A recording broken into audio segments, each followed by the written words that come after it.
requires that I notify the public that this meeting is being recorded. Therefore, please be aware that an audio and visual recording of this meeting is being made and broadcast by Boston City TV, which is a part of the City of Boston Office of Cable Communications. And the first item on the agenda is we're going to get an update by Executive Director Brian Golden on the Continuum project. Mr. Golden. Thanks very much, Mr. Chairman.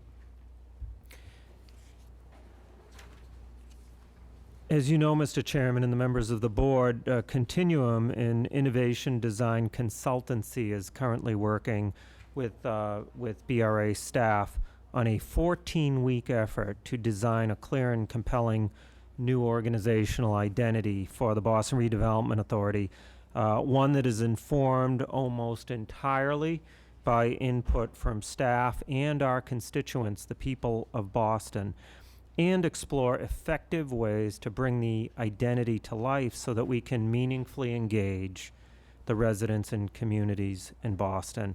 I'm going to provide you an update on the work of Continuum through the first 5 weeks of the project that has just concluded. The next steps that Continuum and the BRA EDIC team will be working on in ways we hope staff and the public will be able to participate and stay up to date throughout the project as it progresses. So kicking off this engagement at the beginning of June, we refer to it as the initial alignment phase, included a kickoff meeting with a cross-departmental team of employees to align on our goals and processes associated with this undertaking. The team also spent time reading through background information and secondary research associated with the project and identifying different types of project stakeholders to interview and learn from, both outside City Hall and within city government. 3 weeks ago, Continuum then moved to a discover phase, spending time with a range of constituents to understand their thoughts, their perspectives, their hopes, and needs related to the city and its future. Continuum's research during this discovery phase has included attending BRA community meetings, speaking with many of our colleagues, other city departments, the media, real estate developers, civic groups, architects, thought leaders at area universities, and most importantly, Boston residents with strong opinions about the Boston Redevelopment Authority and its work. Continuum will continue to speak with stakeholders across the community going forward.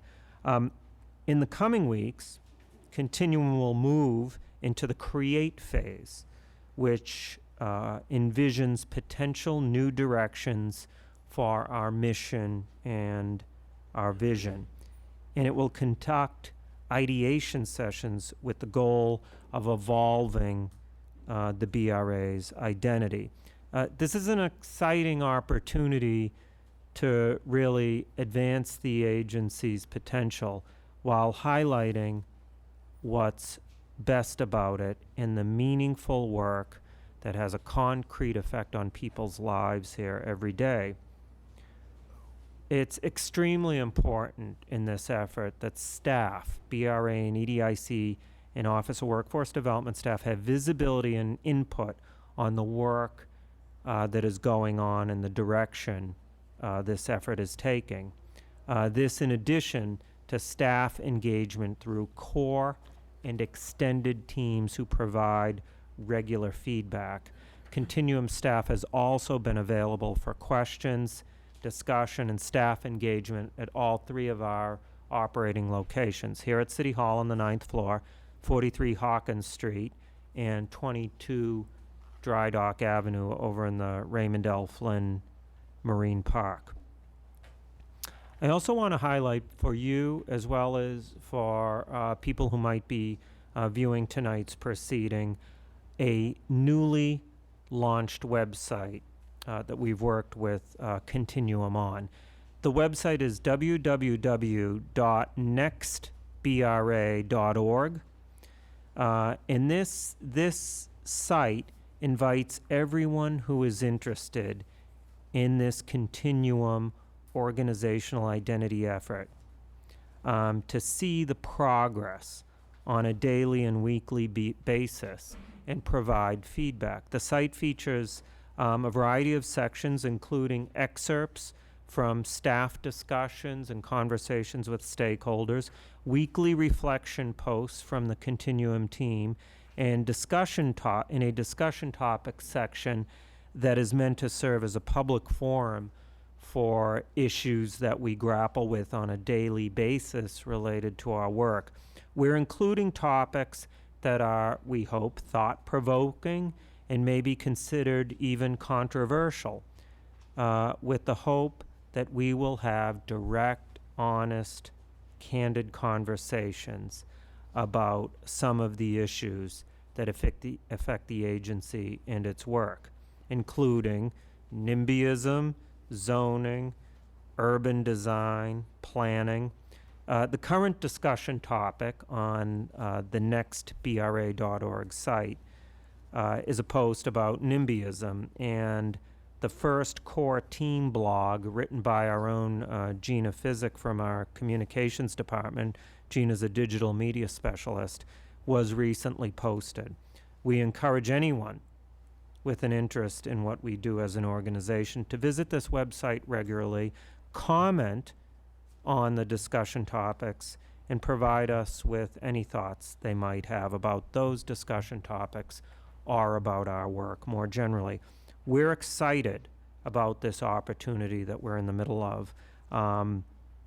It will help us evolve, demonstrate, and point a way forward about how we might work best to design a thriving city that meets the needs and enhances the quality of life of Boston's businesses, visitors, and residents. I look forward to sharing more information with you in the coming weeks.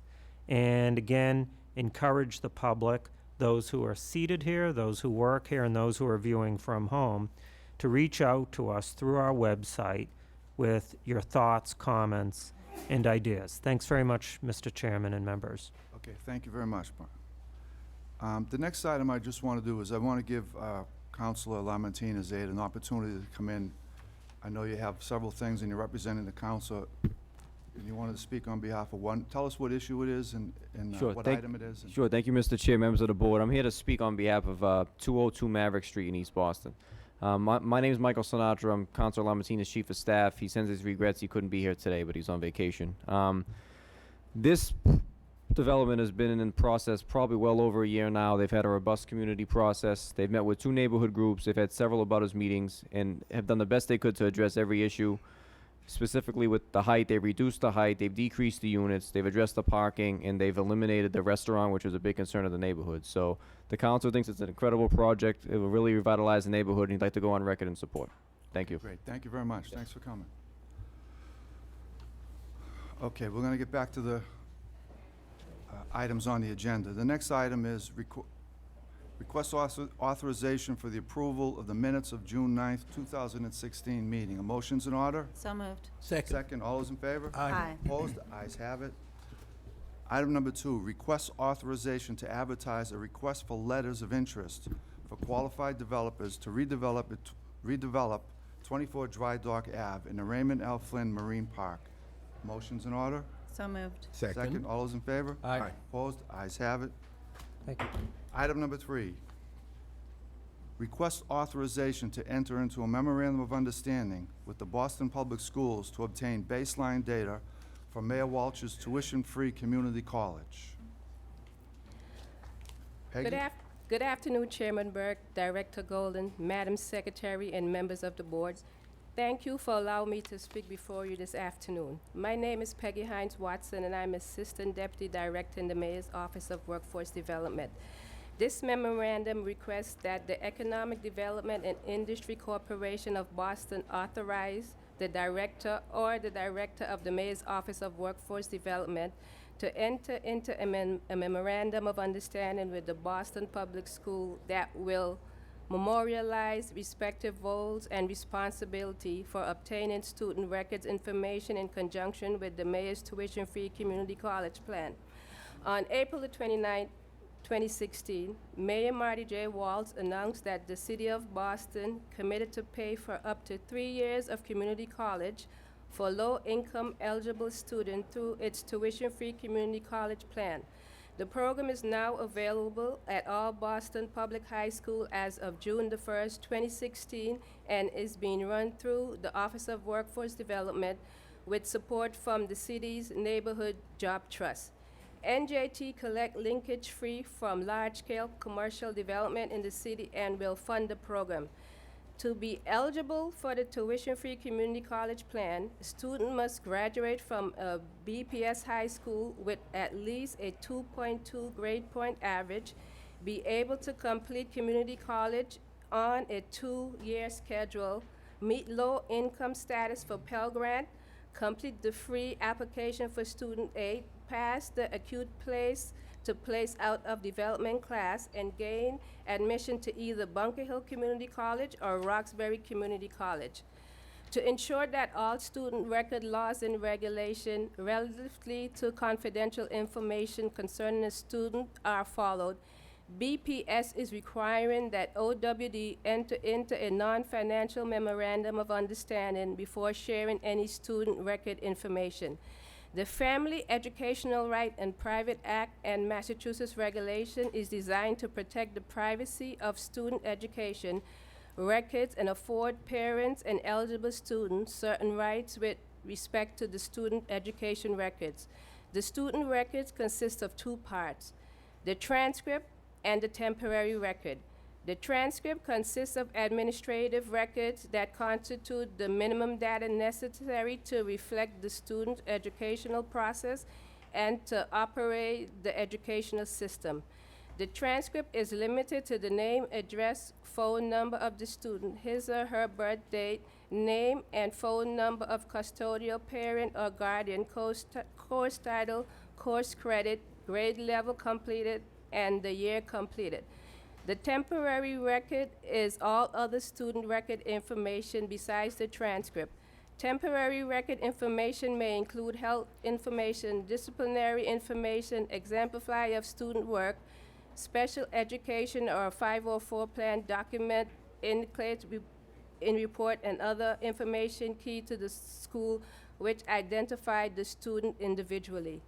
EDIC, OWD, and BPS have a mutual interest in sharing baseline data information relatively to student participation in the program and the understanding that student record laws and regulation. The type of information that will be shared includes certain student demographic information and data, in particularly race, ethnicity, native language, and gender. The parties are interested in enter into a memorize respective roles and responsibility for obtaining and sharing student data information to support the Mayor's Tuition-Free Community College Plan. The MOU will define in general terms the basis on which the parties will cooperate and share information, and as such, will not obligate or commit EDIC or OWD to the expenditure of fund. Staff recommends that EDIC authorize the director or the director of the Mayor's Office of Workforce Development to enter into a MOU with the Boston Public School to allow for the sharing of certain student demographic information and data as part of the Mayor's Tuition-Free Community College Plan. Okay, thank you. Are there any questions from the board? I have a question. So is the plan, the tuition-free plan, going to be inside the Office of Workforce Development and then just get information from the Boston Public Schools? Yes. So OWD is going to manage this program? Yes. Okay.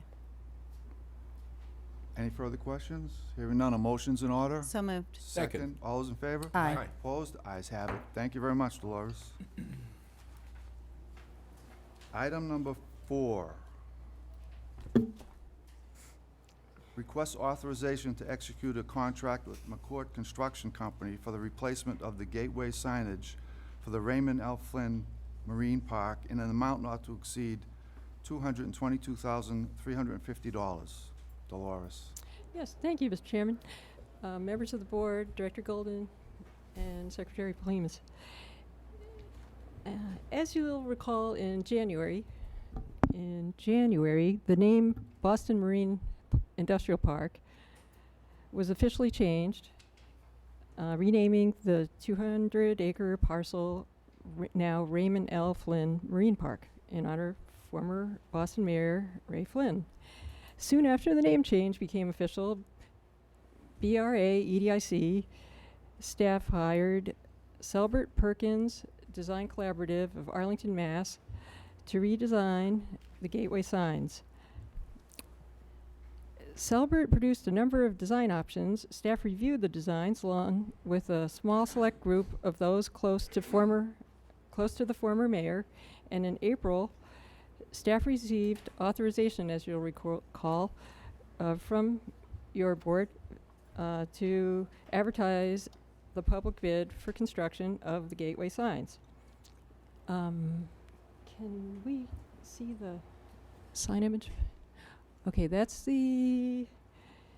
And at that time, Paul Osborne said he'd bring the new sign design in. So this is a representation of what the signs will be. And the Capital Construction Department worked closely with Selbert Perkins to assemble the construction document package necessary for public bid. Public bids were advertised and solicited per Massachusetts General Law, Chapter 30, as according to the calendar you'll find in your board memo, and with the bid results, as you'll also see.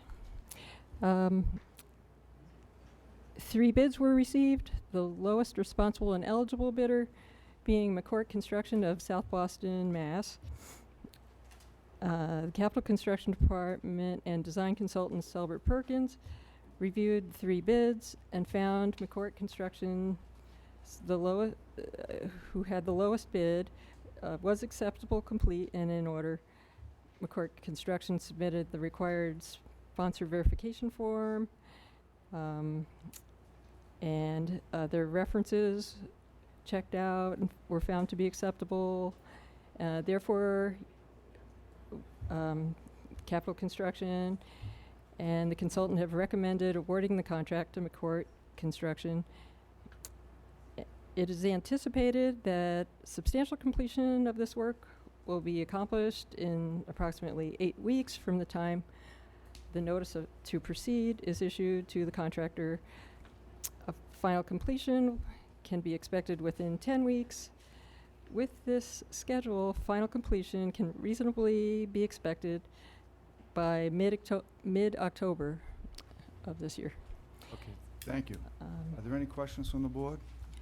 I have one question. Sure. The Fleming Brothers bid was significantly higher than the other bids, and we do a lot of work with the Fleming Brothers. I'm wondering if we bid out the other work we do with them, and that was one observation I had. Right. Yeah, that is a much higher bid. Well, we competitively bid everything according to public law.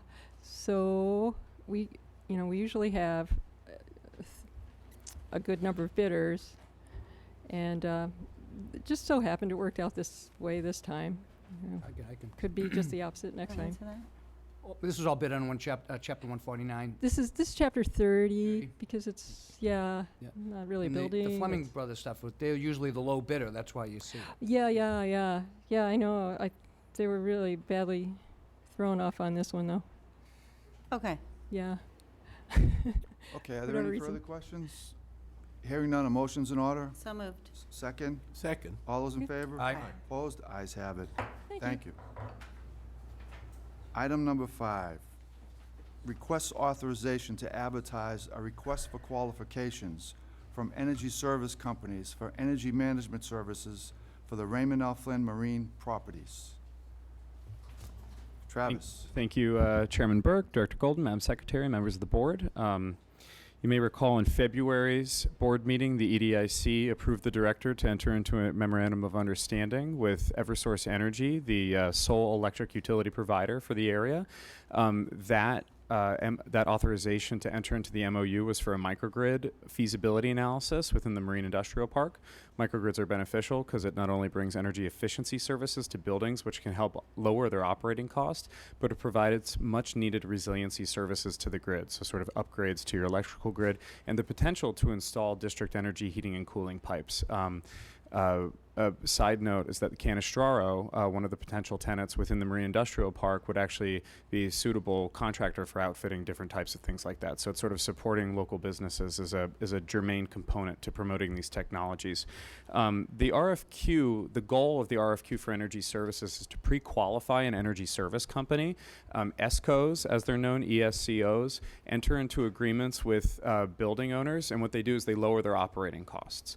But they don't actually require those property owners or building owners to pay much upfront money to do the work to lower that operating cost. They let the savings over time pay off the fees of doing the capital expenditures on those buildings. So it's a very popular type of, it's called a performance contract, an energy savings performance contract. It's a popular way of doing that type of business. The key difference here is that preceding the issuance of this RFQ, the EDIC will explore its role in developing, managing, or brokering those energy performance contracts on behalf of the Ray Flynn Marine Park tenants. So that's a core component of moving forward with this. And typically, smaller industrial companies in a cluster don't have somebody to help broker those. So that's a key role that we would be playing in this RFQ for energy management services. In the interest of fully coordinated long-term planning, this policy is related to siting and facilities issuance in the Ray Flynn Marine Park master plan update, so we're fully coordinated with them. And thank you very much. Happy to answer any questions. Thank you, Travis. Are there any questions? No? Hearing none. A motion's in order? So moved. Second? Second. All those in favor? Aye. Aye. Opposed? Ayes have it. Thanks, Travis. Item number 6. Request authorization to advertise a request for qualifications to hire a consultant to perform professional services for our house doctor consultant services. Good afternoon, Mr. Chairman, members of the board, Secretary Polhemus.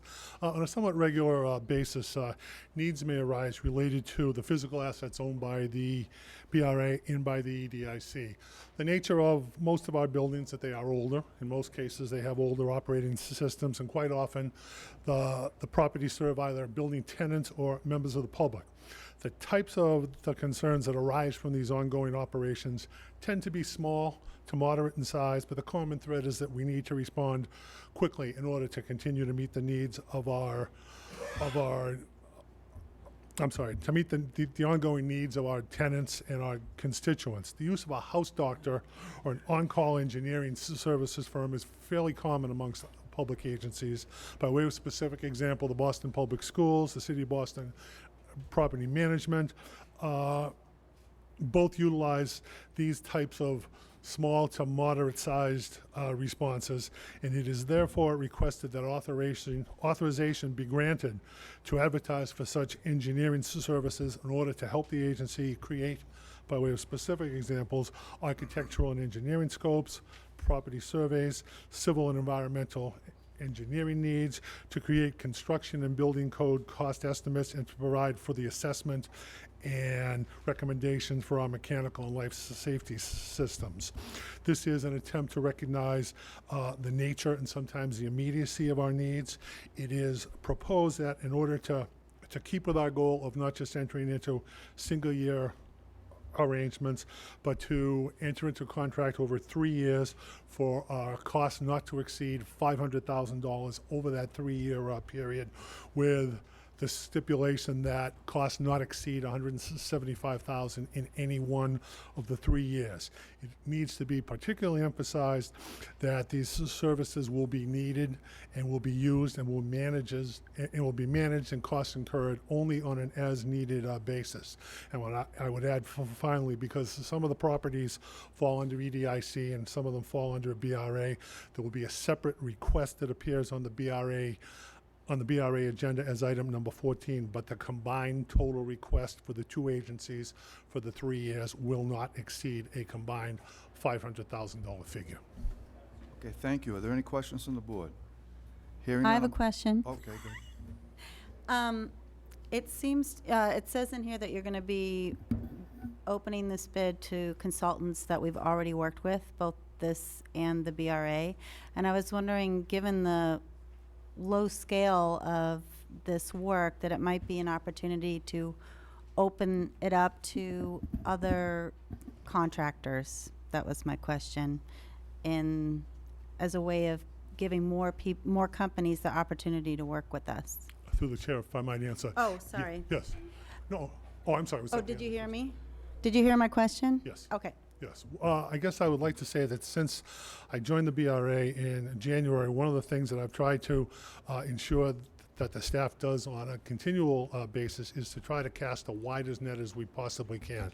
That includes reaching out to the state list for MBEs, WBEs. Absolutely, it is our intention to try to reach out and to work with people who, quite frankly, we have not worked with in the past, but may be deserving of an opportunity. So the answer to your question is an emphatic yes. Oh, okay, great. Thank you. Okay. Any further questions? Motion's in order? So moved. Second? Second. All those in favor? Aye. Aye. Opposed? Ayes have it. Thank you, Ed. Item number 7. Request authorization to approve the Economic Development and Industrial Corporation Boston fiscal year 2017 budget. Chris?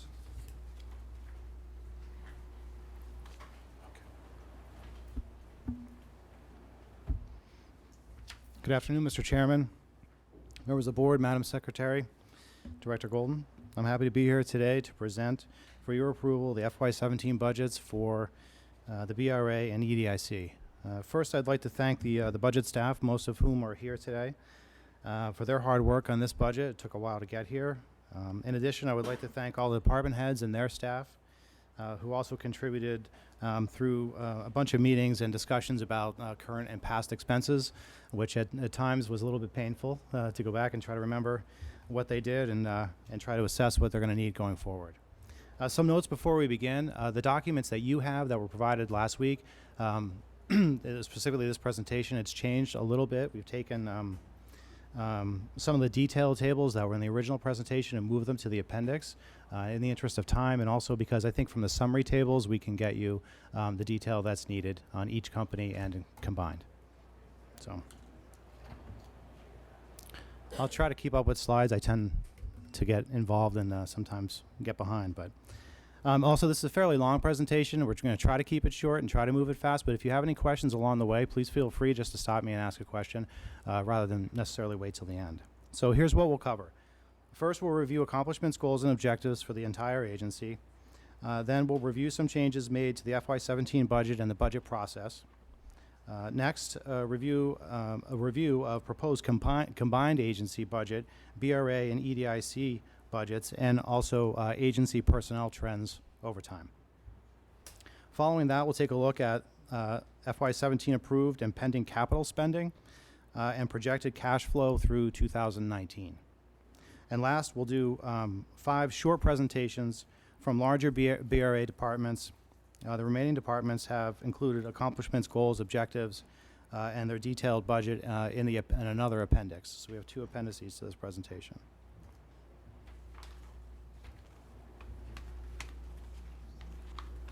Okay, right, and all department heads should be here for questions, even though they're not presenting. So accomplishments for FY16. These are important, so I'm actually going to read a bit from the slides on these because we've done quite a bit, and I don't want to miss anything. So we've implemented an action plan focusing on all activities, focusing all activities on professional management, elevating and maximizing real estate, prioritizing proactive planning, and streamlining Article 80. Under professional management, we've installed special lease administration software called Yardi, and all of the 122 BRA EDIC leases have been abstracted. As a result of Yardi, $225,000 in lease fund recovery money has been collected, and an additional $2.1 million has been identified for future collection. Annual strategic budgeting, including capital planning, is now in place. We've begun that. Departmental budgets are in place with regular reports to the BRA and EDIC boards. Audited financials are posted on the BRA EDIC website. FY16 performance reviews are nearing completion. A new recruiting system and ADP timesheet software is also now in place. So we've done quite a bit there. Elevating and optimizing real estate. Tentatively designated development teams for 3 important underutilized sites in the Raymond L. Flynn Marine Industrial Park, parcels A, N, and Q. Also began the process of upgrading the China Trade Center for new tenants and continue to improve infrastructure and buildings within the Raymond L. Flynn Industrial Park, Marine Park, I should say. Prioritizing proactive planning. Beginning the reorganization of the planning division, including the reconfiguration of the urban design department, and launched Imagine Boston 2030, the first citywide planning effort in over 50 years. 3 strategic planning area studies are in progress: JP Roxbury, South Boston Ave, and Dudley Square Roxbury. A 4th strategic planning area has been identified, Glover's Corner, and additional planning areas are expected to be identified. Streamlining Article 80. Significant progress has been made in launching Pipeline 2.0. Also, we've added electronic document submissions and Zoning Board of Appeal design review guidelines. Staff is piloting innovative models for more open, collaborative, and inclusive public meetings.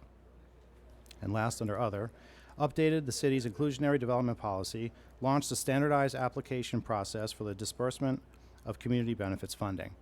I'd also like to mention that in the presentations that follow the budget presentation, a lot of these things will be addressed by the managers that were implementing those. Oh, I'm sorry. See, this is what I do. Do you want to do this? Yeah, why don't you do that? Thank you. So BRA, EDIC agency, FY17 goals and objectives. The BRA mission statement is as follows. In partnership with communities, the BRA plans Boston's future while respecting its past. By guiding physical, social, and economic change in Boston's neighborhoods and its downtown, the BRA seeks to shape a more prosperous, resilient, and vibrant city for all. Our operational goals and objectives for FY17 are the same as last year, consistent: create value for all agency stakeholders through improved internal and external transparency, maximize BRA EDIC real estate opportunities to generate increased and new revenue, streamline and improve internal business operations, and develop standard operating procedures and processes.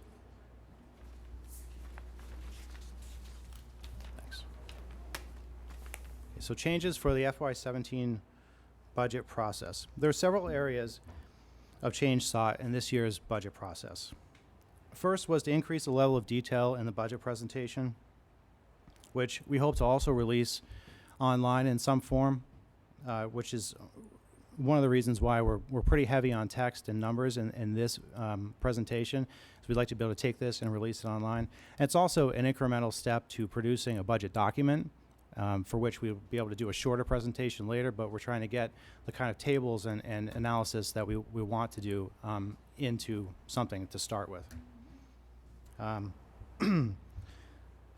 So also related to increased detail in the presentation of the budget for added transparency, we're taking a multi-year look at the combined agency and company budgets as well as personnel, and we've included a line item budget for every department. We've also, let me just skip to the next one. Second, we sought to increase our focus on long-term financial planning with a 12-quarter rolling cash flow, FY17 through FY19, and a mid-range capital plan through the same time period, while we develop a long-term capital plan, which is planned to be released this fall. Third, to develop the budget into a fiscal management tool by hiring a budget and procurement manager, which I'd like to introduce. Michelle Goldberg is our new budget and procurement manager. Increasing participation of department heads in the development and management of their budget throughout the year, which we'll be doing quarterly update meetings and going through their budget all year long. And reallocating departmental budget expenses and breaking out more department budgets, which I think on the list up here, we actually went through and separated a bunch of budgets that were combined into other departments, including the MIS department, administrative services, compliance, and development review. So we had a lower level of detail, and we could actually have responsibility doled out to the appropriate people. Also in that was moving expenses from department to department. We did a lot of that, and people as well, to get the budget set up. And also, last but not least, reviewing future technological opportunities and looking at ways to better code expenses so that we can track them throughout the year. So we've got a lot going on in this budget. Thanks. Oh, I'm sorry. My notes went to the second page. I have a couple of other things to add.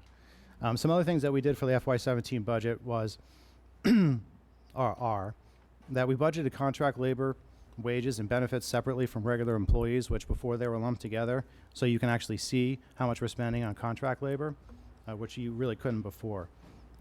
We added newly required costs of benefits for contractors under the Affordable Care Act. Now, if you're a contractor and you work over 30 hours, you have the option to get health benefits. So we put in an estimate for that, what we think that cost might be. We created a per capita employee educational benefit expense by department, which wasn't there before. We set up an agency-wide budget for paid interns and an agency-wide overtime budget. And we stopped a practice which was okay, but leads to more transparency. If, we stopped netting expenses from revenues. In the case of the parking garages, we would net the expenses from the revenue that came in, so we separated them so you can see them. Okay, thanks. So this is an old thing for me. You know, I think an easy way to look at a budget, or a good way to start, is looking at where the money comes from and where it goes. And although I'm not a big fan of the pie chart, it does give you a pretty clear example. And these categories that are on here, I'll go through them as quickly as I can. They don't change much from year to year, so it's pretty consistent. So you'll know where the money's coming from and where it's going. The first category under revenue, or $62.2 million in revenue that we're assuming for FY17, is rent, leases, and agreements, which includes all leased BRA or EDIC property, including ground leases, pilot payments, parking garage revenue, and reimbursement for management expenses from tenants. Grant income includes OWD, or Office of Workforce Development grants, grant money that's later granted out to community-based organizations. The intercompany grant from EDIC to BRA, and other program-specific grants, for example, like the Bar Foundation grant to planning this year. Equity participation includes percentage rents from EDIC, leased properties, and transaction payments from the sale and resale of property on BRA-owned land. For example, the Boston Design Center on the EDIC side, and Starboard condominiums on the BRA side. Project income includes non-recurring payments made on the sale or transfer of BRA or EDIC property for which there is no revenue assumed in FY17. Just a thing to note on the revenue side is that 95% of all of our revenue comes from two sources, which is grants, rental, lease, and agreement income. On the expense side, $61.6 million in expenses are projected for FY17. Personnel includes wages and salaries for employees, contractors, and paid interns. Benefits includes retirement costs, health, life, and unemployment insurance, as well as other smaller benefits like workers' compensation. OPEB is the payment recognizing the BRA's liability for retiree health benefits, which is not required at this point, but it will be fairly soon, and is a large liability that we need to start paying for. And we are starting to pay for. I'll touch on that later. Administrative expenses include all the things that needed to run a business: data processing, graphic design, leased office equipment, printing, subscriptions, and bank fees, things like that. Contractual services includes financial and legal services, as well as consulting contracts. For example, the Continuum contract that the director spoke of is in that area, and also the Imagine Boston 2030 contract. CBOs are community-based organizations and are normally included in contractual services, but broken out here just so you can see how much is there for the Office of Workforce Development. Debt and property management includes depreciation on our capital assets and debt service expenses, contracts for management and maintenance of our property, including, for example, our parking facilities and management of the China Trade Building. Okay, so next one. Thanks. So highlights of the FY17 combined budget. This is BRA and EDIC combined. Expenses total $61.6 million, an increase over the FY16 current estimate of $3.2 million, or 5.5%. Personnel and benefits combined increased $2.2 million, or almost 8%, We're hiring for 16 positions in the upcoming budget, 12 new positions, and filling 4 vacancies that were carried from FY16, for a total of $736,000 when you include the fringe benefits associated with that. The budget includes 2.5% of salary for merit or COLA increases in the upcoming year. The value of that totals almost $600,000. We are funding our OPEB liability that I just spoke of at a rate of $1.7 million. This is in addition to the $4.1 million that we just came to you, I think, last board meeting to transfer to the state to be invested. So we're continuing that funding into FY17. And special projects funding, or spending of $3 million, which is the Continuum Update and Imagine Boston 2030 for the most part. Budgeted revenue totals $61.6 million. It's an increase over FY16 of $3.6 million, or 6.1%. The income is largely almost all from rentals, leases, and agreements, which increases by $5.1 million, or 16.9%, which from EDIC is the Zoom Group lease, parcels A and Q1, and increases in parking revenue. And from BRA, China trade leases that should begin in the fall this year and then start to ramp up over the rest of FY17 and then go really strong in FY18. Income from all other sources actually decreased by $1.5 million to get you back down to the 3.6. That's really just conservative estimating. I think we may do better than that, but you want to be careful when you put these things together.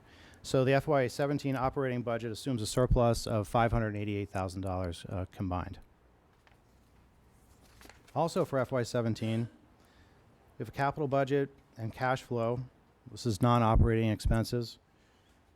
Capital spending of approximately $18 million, which is very large. There's a lot of capital spending planned for the upcoming year, including the finishing up China Trade and Charlestown Navy Yard maritime infrastructure improvements, the Marine Industrial Park garage repairs, Pipeline 2.0. And this year, we added a reserve in a capital budget for contingency in case projects go over, or in case something pops that that we weren't aware of when we made the plan. And also, one of the very big things that I want to talk to you about before the end of this presentation, and I'll get to a couple slides later, is a cash crunch that we're facing because of all this investment in our assets going forward. So, any questions? I feel like I'm just Do we have any questions at this going time? through. Nope. Okay. We're listening. Okay. Keep Thank going. you. It's kind of dense, I realize. I know, so- it's all right. It's Okay. okay. Hmm?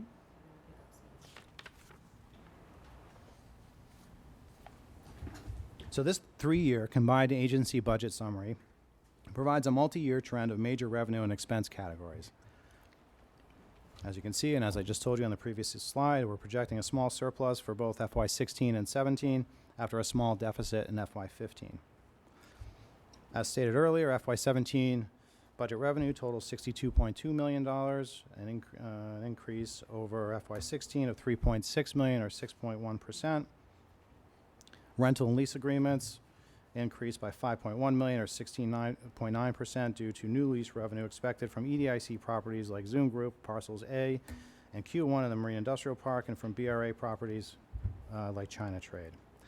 Equity participation is budgeted to decline, which is a conservative estimate after a strong increase in FY16 due to a very strong real estate market, residential real estate market. Project income in FY16 was a one-time payment from the transfer of Building 33 and the Charlestown Navy Yard, and there's nothing projected for FY17, as I said earlier. Grant and other income includes Office of Workforce Development grants of $16 million, an intercompany grant from EDIC to BRA, which is $3.9 million. And when I get to the next slide, I'll talk a little bit about some additional money that has to come from EDIC to BRA to fund China Trade, and I'll show you what that looks like. I'm sorry, I lost my track here. Oh, grant and other income. In addition to the interagency grant, we've also got funding in there to support Imagine Boston 2030 and other grant-funded initiatives. Moving to expenses.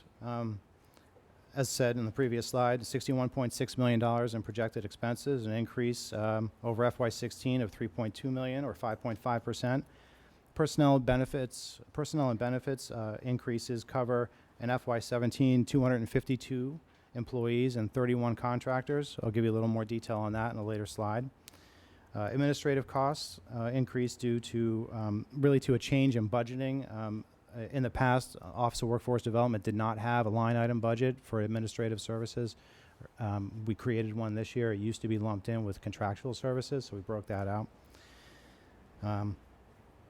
Also in that line in contractual services, moving to contractual services, in that line are Office of Workforce Development, community-based organization costs, Imagine Boston 2030, the Continuum Project, also an LDA project, Land Disposition Agreement project. And the decline in that category is partly partly due to lower grant revenue in Office of Workforce Development and also the movement of those expenses I just talked about from one line to the other. Property management and debt service increases due to increases in depreciation expenses as we've been investing in our properties. The amount of depreciation we have to carry has gone up, and an increase in the intercompany grant expense. I have a question on this slide. Yeah. How consistent is the grant funding for OWD, like looking ahead into the future? Is that just consistent over the time, or is it vulnerable given the state's budget and a foreseeable federal budget? You know, what is the forecast for the grant income? Yeah, I think I'd like to let Midori Morikawa answer that maybe when she gets up here, or maybe she can do it now. But in the last couple of years that I've seen on the history here, it's been fairly consistent. But I know there have been some losses recently. Can you touch on it later, or you want to do it now? Is it okay if she touches on it later? Okay, thank you. Okay. Okay, moving to the BRA budget summary. BRA expenses increased by $2.9 million or 15.8%. BRA revenues increased by only $447,000 or 2.2%, with a projected surplus of $116,000. Revenue for the BRA, there's growth in rentals, leases, and agreements based on China trade rents starting up is about $300,000 more, and increased security and maintenance fees collected from tenants in the Charlestown Navy Yard. Small projected losses are assumed in equity participation and project income revenues, and slight growth in grant and other income, which includes the intercompany grant from EDIC and funding to support Imagine Boston 2030. On the expense side, a small decline in personnel growth with an increase in benefits related to the OPEB retiree health expense, and a small 3.4% increase in health insurance costs for BRA employees at the GIC. There are flat administrative expenses, an increase in contractual services related to the Continuum project and 2030 projects, and a small increase in property management expenses due to depreciation expenses on recent capital projects. The BRA, as an interesting fact, has no debt service, has no debt. A note on this surplus in the bottom, you'll see a $2.5 million surplus. To explain that, the BRA FY16 estimate includes funds transferred from EDIC to the BRA for China trade capital expenditures that are in addition to the annual interagency grant from EDIC to BRA. Capital expenditures are non-operating expenses and so don't appear in the operating budget. So this is just what happens when the money moves from EDIC to BRA to cover a non-operating expense. There's a revenue on the top, there's no expense on the bottom, it falls straight to the bottom as a surplus. You'll see the exact opposite on the next slide with the EDIC, where you'll see an expense, but you won't see the revenue to cover it, and so they'll have a deficit. This is one of the issues when going back and looking at prior years, trying to understand how the numbers look. What you won't see in the FY17 budget is the same thing. You won't see the surplus and the deficit because there is nothing assumed in additional funds moving from EDIC to BRA in FY17 yet, although the capital plan calls for about $8 to $10 million more in China trade spending. So by the end of the year, you will see that, but a bigger number even than that. So Just so I hope that's clear. It's a little bit confusing. So when it's moved, it's counted as income, but then it gets spent as capital? Is that what you're saying? Right. Okay. Right. So from EDIC, it's a grant expense out, and EDIC doesn't have the revenue to cover it. It's coming from cash, not from the operating revenue. And then when BRA gets it, it comes in as a grant. But then it has the expenses are not operating, so it gets paid towards capital expenses at that point. So that's the way the money moves. It makes it a little bit hard, makes some of the changes from year to year a little bit strange, but it's the way it works. So and just a note on that is that this board vote does include the authorization for the director to make that move. So that's part of what you're voting on today. So EDIC, you're already there. Thanks. So now moving to the EDIC budget. I just have a follow-up question. Yeah. Isn't there somewhere else the cash should reside if it's capital? Or instead of inside the budget? I don't totally understand that. I'm sorry, the question is, should the cash... Wouldn't the cash reside on a balance sheet, for example, as opposed to inside the budgets? That's what I don't understand. But in order to move it from one company to the other, I think you've got to grant it and move it, and this is a way to do it. I think the only other way that you could do it, which is also authorized in the vote that you're taking, is to make a loan from one company to the other. So I think there's two ways to do it. I don't think that we can legally move the cash from one entity to the other without going through the board. I mean, I suppose we could probably just do something like that, but through the budget seems to be the way to go. Well, actually, we are doing it by the authorization that you're granting in this vote is moving it. It's just that when I try to go back and show a prior year, it will change the numbers, so I have to come back and explain what happened. Okay, thank Is you. that? Yep. Okay.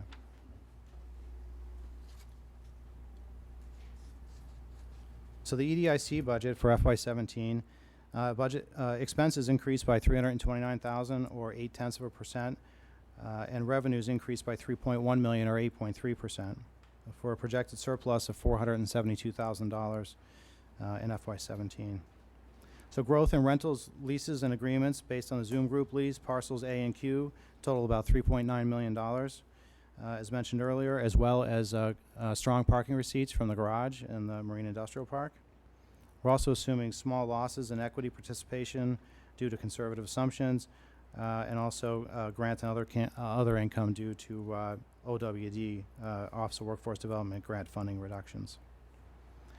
Expenses, an increase in personnel growth and benefits due to projected new hires. All new hires in the FY17 budget are assumed to be EDIC employees.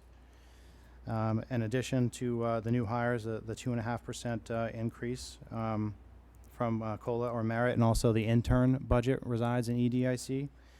And last year, or for this year, there was a 9.9% increase in health benefit costs for EDIC employees. So that's also in personnel and benefits. An increase in administrative costs is due to the new OWD, Office of Workforce Development line item budgets in this category. And an increase, the increase in contractual services is due to the LDA project and grant-funded planning studies. A decrease in property management expenses despite an increase in depreciation expenses is due to the interagency grant and additional funds for China trade that we just talked about a minute ago. Also in property management and debt services, debt for the garage and the Marine Industrial Park, which actually is not that much. It's only about $12.9 million in debt, and the rate on that debt is approximately 2.5%, so it's a really good deal. We're doing very well on that. Next is a personnel table. So this is FY17 combined agency headcount by department. So what we tried to do here was show a 3-year trend in headcount and show where staffing has been increasing or where it's been declining. So you can see that at the bottom there are 16 of the third column. There are 16 new positions approved for FY17, and most of the new positions are going into departments of planning, real estate, administration and finance, and then one in MIS and also one in research.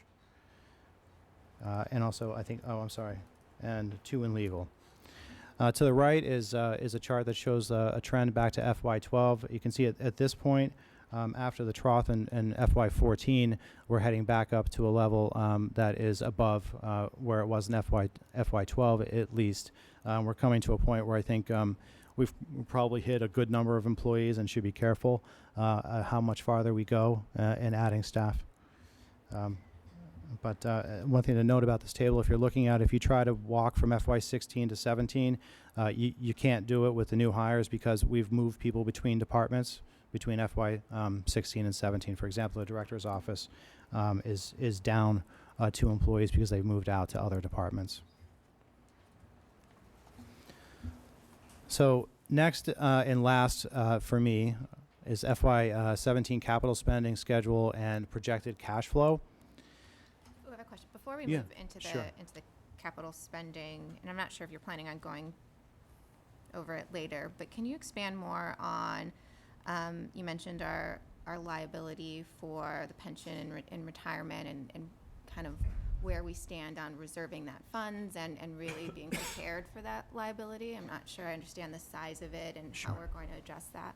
All right, for the other post-employment benefits? Yeah, that's. Right. I think we've actually re-engaged our actuary to do another valuation of where we are.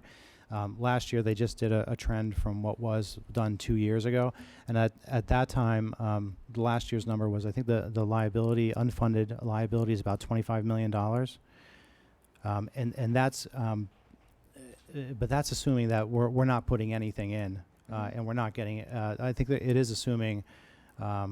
Well, I can get you more detail on what's assumed in that number. I shouldn't speculate here. I don't have it with me. But we have put aside a couple of months ago $4.1 million.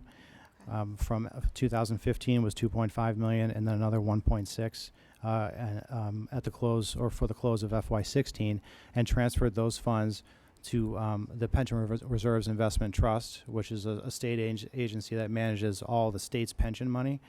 And has produced a return, I think, over the last 5 years of, much better than you could get in a bank. I think probably 6 to 8% is what they've averaged over the last 5 years.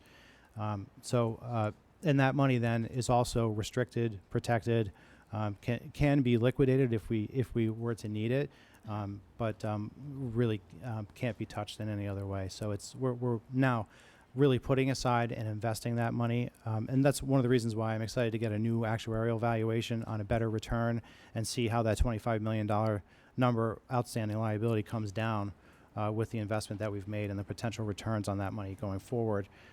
And also, every year we'd like to continue to add whatever the actuarial accrued liability is, that the ARC, the actuarial, the annual required contribution on a funding schedule. If we continue to add that, we'll continue to reduce the liability going out. Awesome. Yeah. Maybe next quarter after you've gotten the actuary, and we can kind of see what that plan is and what our funding plan is for that and where we stand. Sure, with I'd the love to come back number. and talk to you about that. Mhm. But just going forward in the FY17 budget, we've assumed another 1.6, almost Contribution. $1.7 million for that liability, and we'll continue to do that. Okay. And make those payments.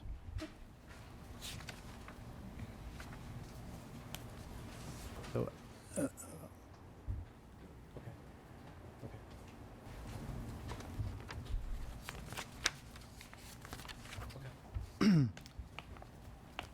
So FY17 capital.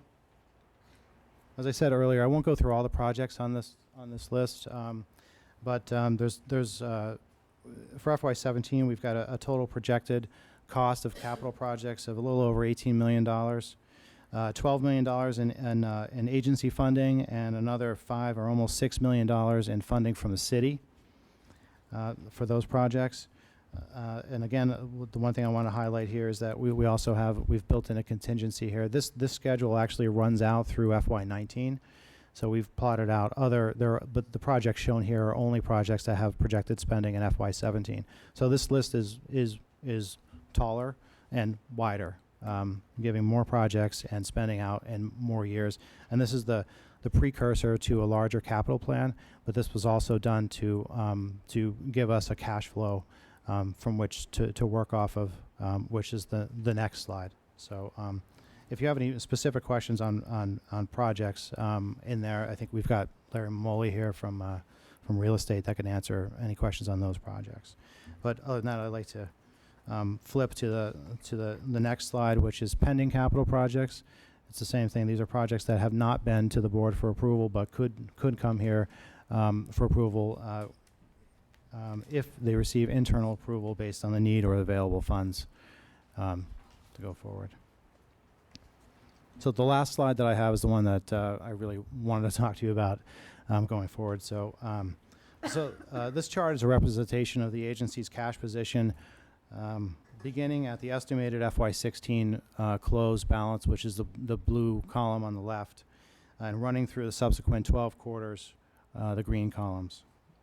The data underlying this chart is fed by the operating and capital budgets that we've just gone over, as well as other known expenses and revenues now and going forward. Assumptions include trend increases in recurring revenues of about 2%, non-personnel expenses of 2%, and personnel expenses of 3%, as well as some one-time revenue and expenses that we know of when we did this.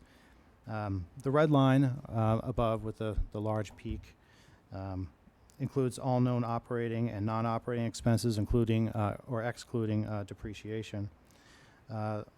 Expenses include recurring expenses, special projects, capital projects, real estate broker fees, tenant improvement costs, et cetera.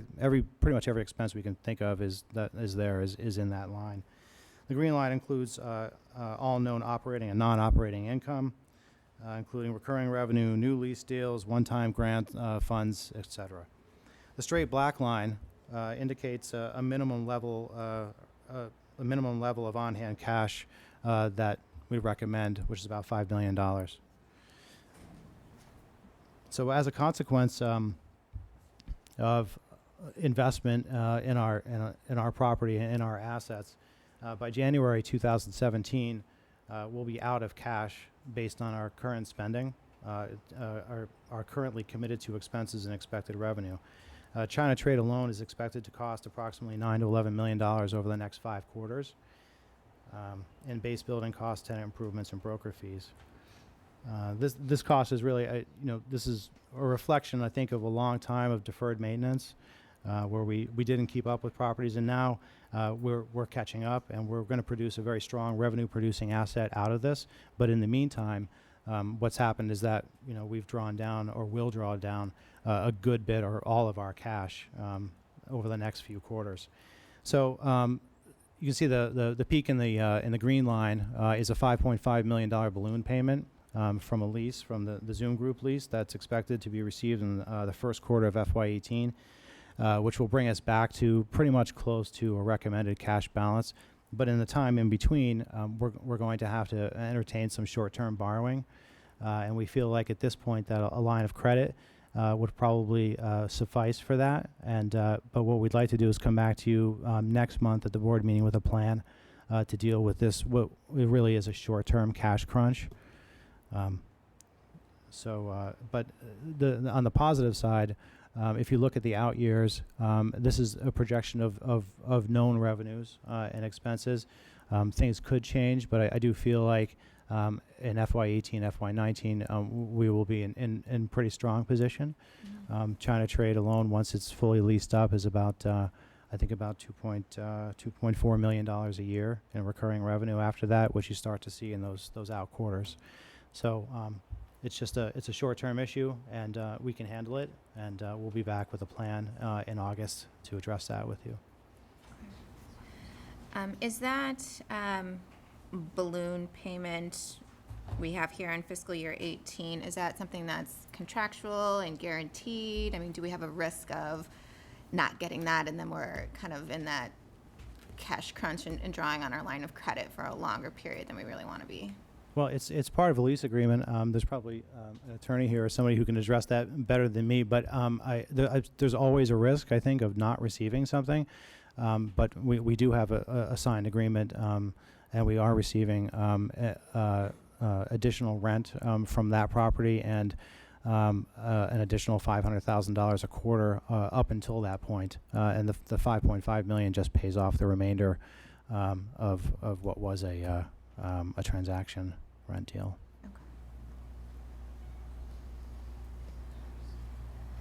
You mentioned before that we're doing a big investment in capital because of deferred maintenance that we had been pushing off.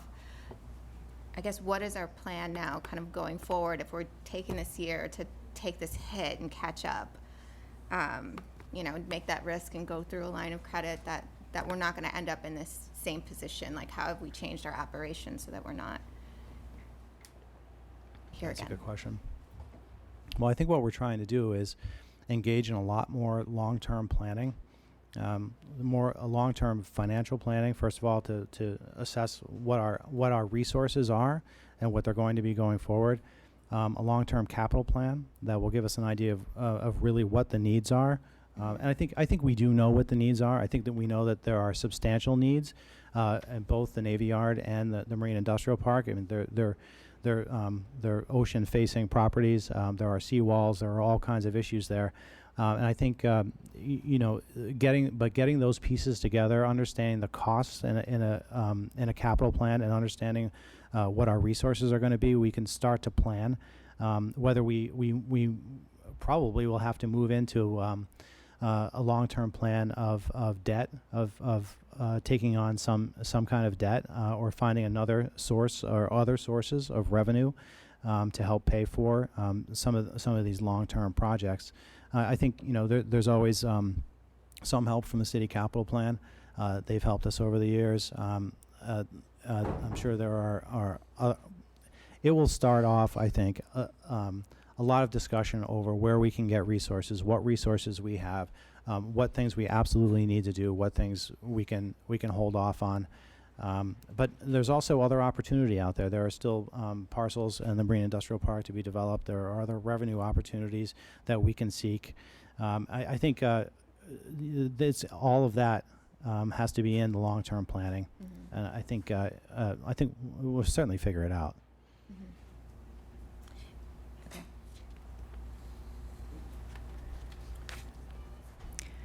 It's good for now. Questions? I'm good for now. Okay. Well, I think this presentation was extremely important for two reasons. One is there's been such a call for more transparency from the BRA, and I think I'm sorry. I think this presentation was really important, Chris, for two reasons. One is that there's been this call for increased transparency from the BRA, and this is a great deal of transparency. And I also think it's really important to face financial realities head on. So, for example, that cash crunch that we're coming into, it's always better to know what's going on than to not know, and to be able to face it and plan around it. I've learned that in managing my own business over time. And so I want to commend you and all the department heads and all the staff at the BRA. There's a huge amount of long-term work that has gone into producing this presentation, and I think it's a huge step forward, and I think deserves some commendation. Thank you. Thank you. Thank you. I realize that I've taken quite a bit of time here. I guess I didn't time this as well as I thought I would. We do have other presentations from the departments if you'd like to hear them, or if you'd like to ask specific questions of other department heads, we can do it that way. Well, I have one question, and then maybe we can get on. We'll just have a few questions, and then we can get on with the vote because of time. But you spoke about our revenue, and I think about 18 months ago, we hired a consultant, and they discovered that we weren't getting all the revenue that we were entitled to, and some of it went uncollected for a long time. Are we caught up to date on all that? And are we? Do you feel like we're on top of this? The revenue we're getting from leases and. I feel like we're on top of it. I feel like we're not caught up. I feel like there's what is happening is that our fiscal compliance team is still going through leases.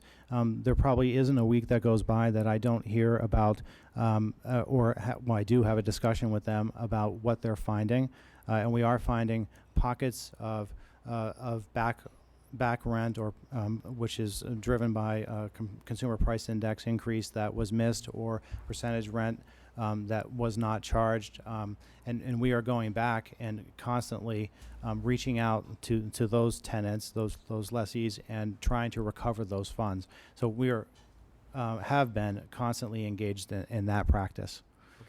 So we are doing that. The implementation of the Yardi system is kind of what I believe is what kind of gives us the tool to be able to do that on a more frequent basis. Is that correct? It is correct, Yeah. yeah. It's been very useful. And there's about $225,000 that's already been collected? Yeah, but I actually think it's probably actually a little bit more than that, and the long-term impact of actually getting the lease terms correct is a couple of $1 million in longer-term revenue. I think by the time we're done with this, it certainly will be more than that. I can't say how much more at this point.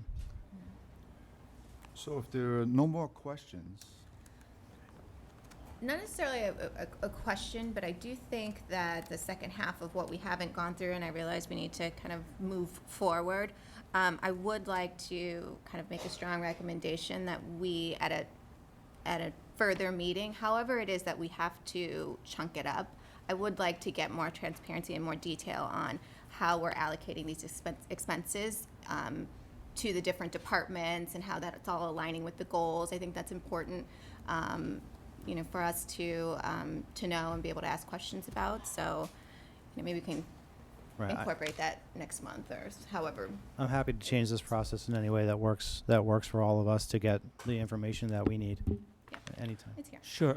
I'm sorry. My understanding is the granular detail budget, division by division, is in the packet here, that's yeah. been provided. But to your point, I agree. Ideally, we could have that granular conversation as we go forward in pieces. Pieces, yeah. So tonight is the macro presentation. Yeah. If you'd like to drill down on any one aspect, any one division within the agency, we can certainly talk about that right now. I want to make that clear. If you wanted a quick overview of one of the divisions or all, we can do it. But otherwise, we can break it up and do it as the fiscal year gets underway. Yep. So it's your call, Mr. Chairman and members of the board. I have one other question. How did you know about this cash crunch? Was this something that was known, or did you discover it in this process? I think anecdotally it was known, right? I think we all knew. I came in late November. We knew that the China trade expenses were substantial. That there was cash, there was revenue that was coming in from multiple places and new leases. I think what really made a difference, I think, was sitting down and doing a cash flow and looking at every single piece that we could find of revenue and expenses that we thought were going to occur, and then just putting it on a chart and looking at what the math said. And so I think there was knowledge all along that this was going to be tight.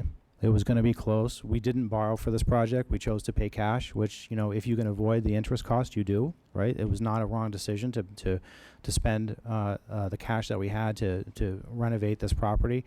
And I think we needed to see just how close to the line it was going to be. And it turns out it's pretty close.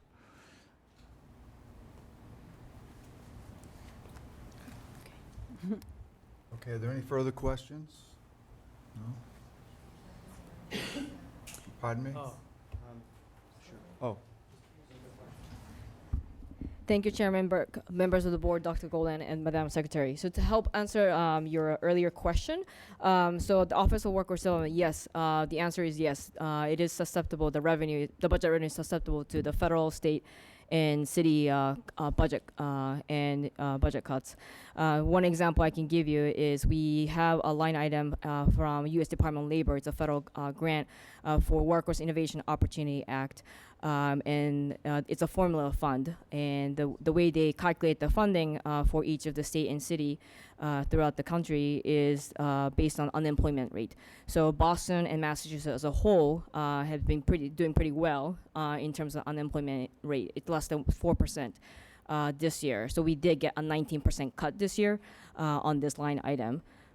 So the way we mitigate some of these sort of unstable budget for Office of Workforce Development is we continue to aggressively pursue new funding opportunities.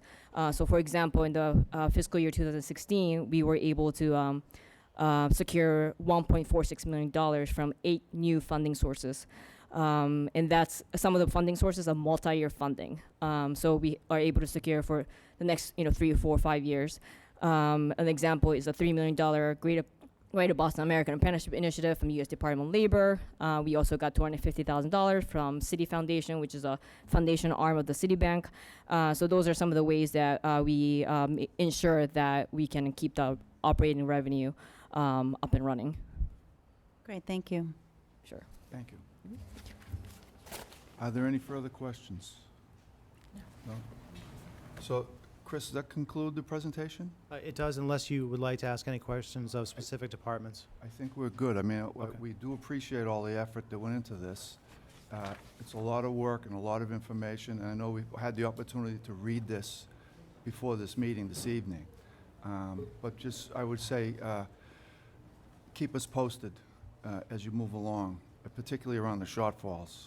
Let us, no surprises, let us know ahead of time if you can, and we'll be willing to work with you. So, in the meantime, a motion's in order?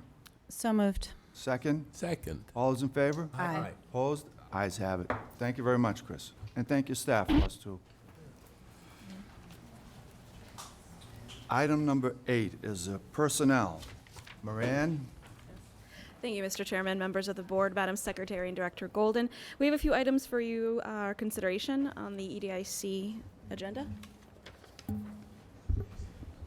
We have 2 appointments for your consideration. Rebecca Emanuel for the Planning Division with the title of Executive Director for Imagine Boston 2030 with a start date of July 18th.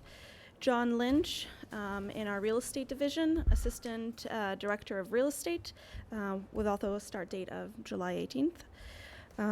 Then we've got 4 new contracts.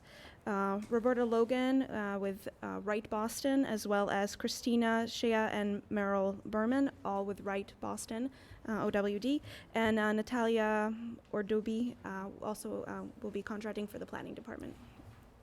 We have 3 amendments for your consideration, which are in your budgets.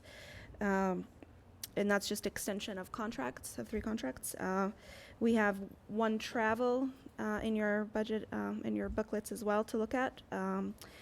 We have 1 promotion for Wright Boston, OWD. This is for Ann Shackelford. She's being promoted to Senior Program Manager with an effective date of July 18th. And we have 5 departures. James Sorrentino, Kimberly Pelletro, Michael Williams, Daniel Tufik, and John Delzell.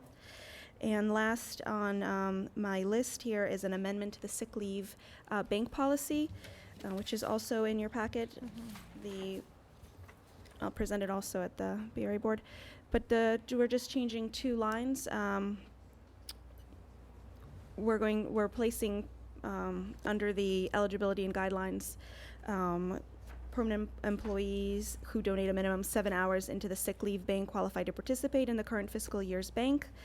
And we've amended one of the procedures sections, and we said in order to be eligible for the upcoming fiscal year, current employees must donate the minimum amount of 7 hours into the sick leave bank on or before July 1st of every year. Okay, thank you. Are there any questions from the board? Is the back? No. Go on. Sure. With regard to the departures, we have 5 departures going. Have we incorporated in our human resources processes any types of exit interviews? Are there kind of certain trends that are driving this, and kind of how are we, Absolutely.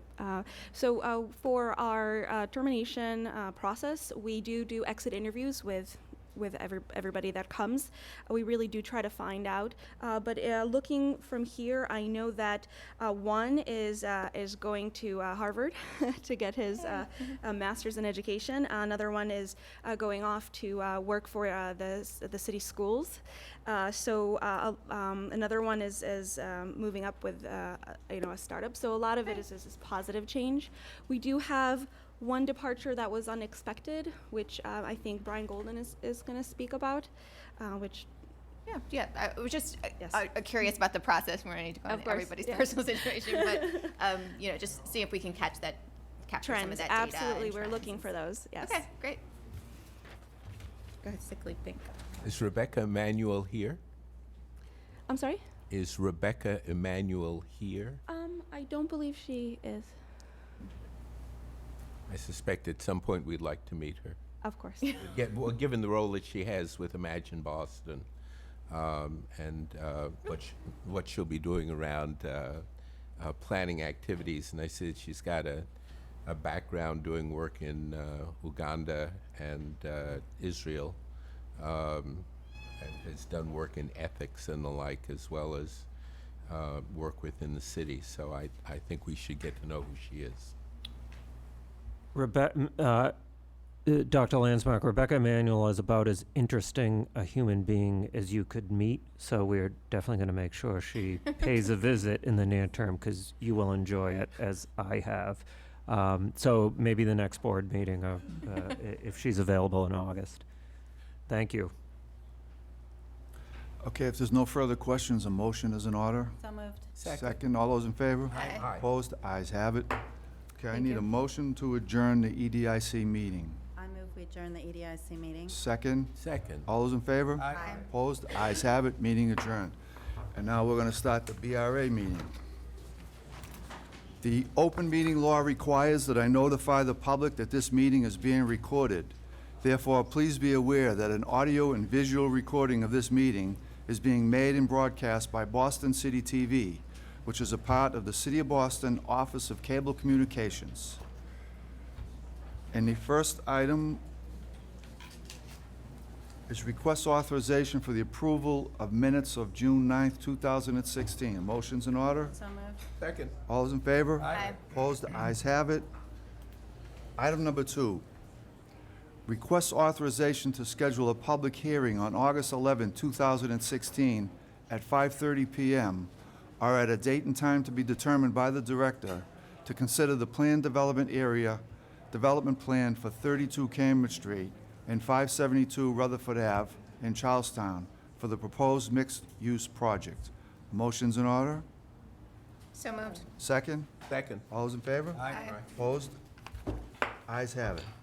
Item number 3, request authorization to schedule a public hearing on August 11, 2016 at 5:40 p.m. or at a date and time to be determined by the director to consider the development plan for Planned Development Area Number 107, the Washington Village project located at 235 Old Colony Ave in South Boston for the proposed mixed-use project. Are there any questions from the board? Hearing none, a motion's in order. So moved. Second. Second, all those in favor? Aye. Opposed? Ayes have it. Item number 4, request authorization to schedule a public hearing on August 11, 2016 at 5:30 p.m. or at a date and time to be determined by the director regarding the Orient Heights Development Phase 1 121A project in East Boston for the proposed housing project. Any questions from the board? Hearing none, a motion's in order. So moved. Second? Second. All those in favor? Aye. Opposed? Ayes have it. Thank you. Item number 5, request authorization to schedule a public hearing on August 11, 2016 at 6 p.m. or at a date and time to be determined by the director to consider the 4th amendment to the development plan for Planned Development Area Number 64, Pier 4, and an accompanying zoning map amendment to reduce the area included in the PDA number 64. Any questions from the board? Hearing none, a motion's in order. So moved. Second? Second. All those in favor? Aye. Opposed? Ayes have it. Item number 6, request authorization to schedule a public hearing on August 11th, 2016 at 6:10 p.m.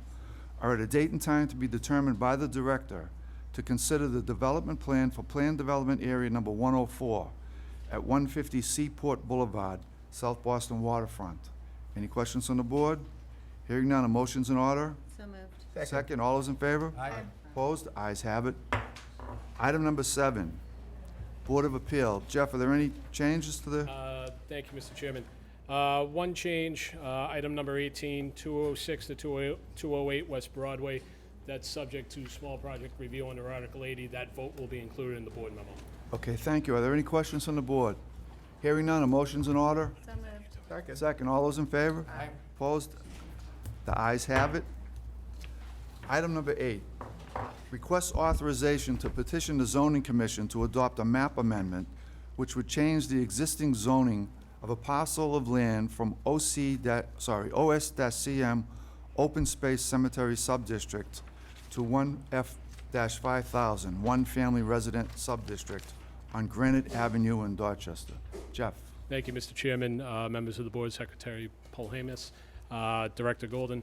In February, the authority received a letter from the Cedar Grove Cemetery Board of Trustees requesting that approximately 28,000 square feet of the cemetery be rezoned from open space cemetery to 1F-5000, which is a one-family residential zoning district.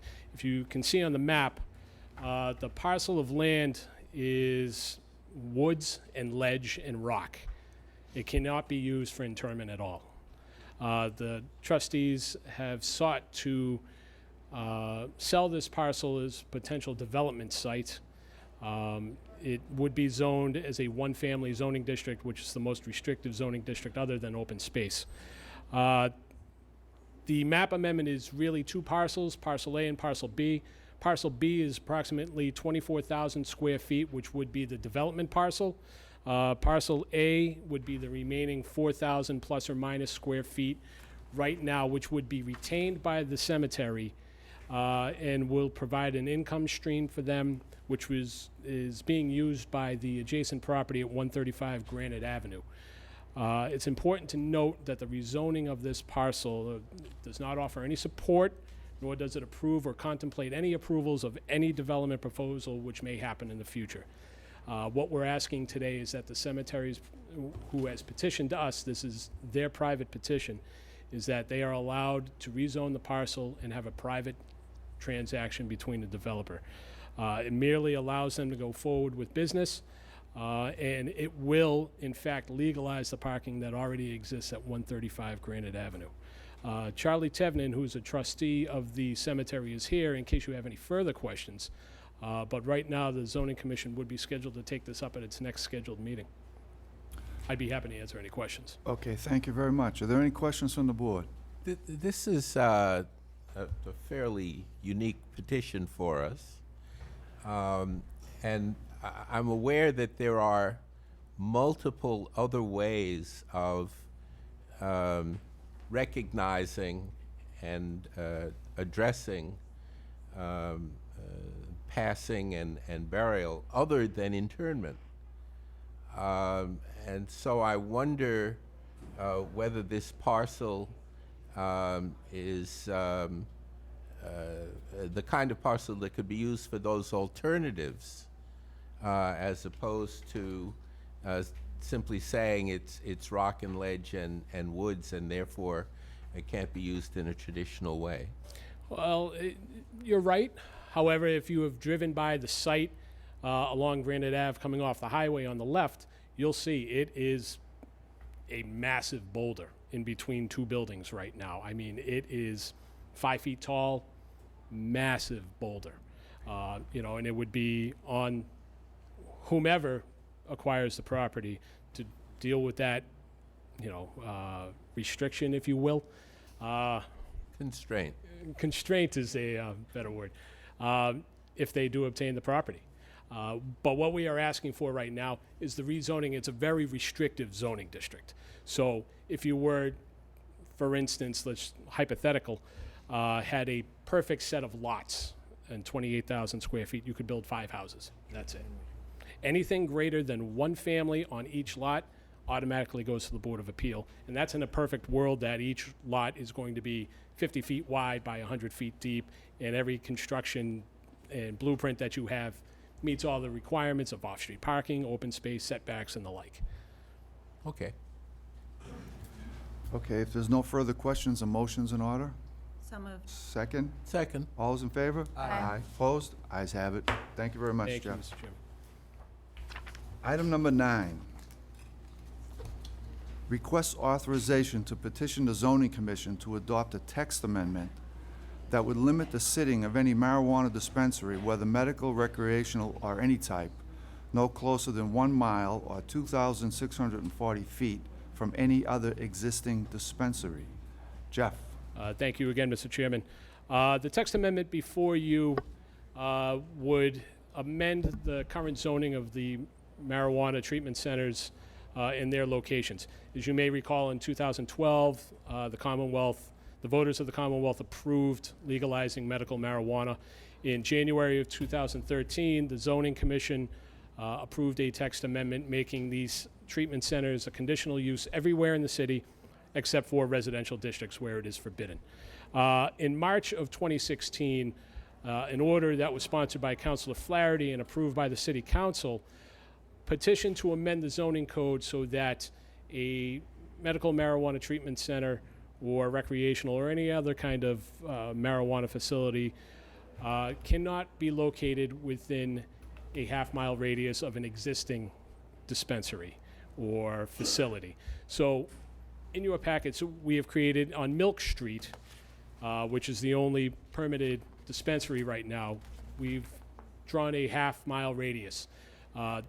The amendment to the zoning code, which we would do, would make it now a forbidden use within that half mile. It's still conditional everywhere else as long as it's not located within a half-mile radius of an already existing dispensary. And since there is one now on Milk Street, there is within, coming to the Board of Appeal, one potential at 230 Harvard Avenue over in Brighton on the Brighton-Brookline line, so there would be a half-mile radius drawn around that.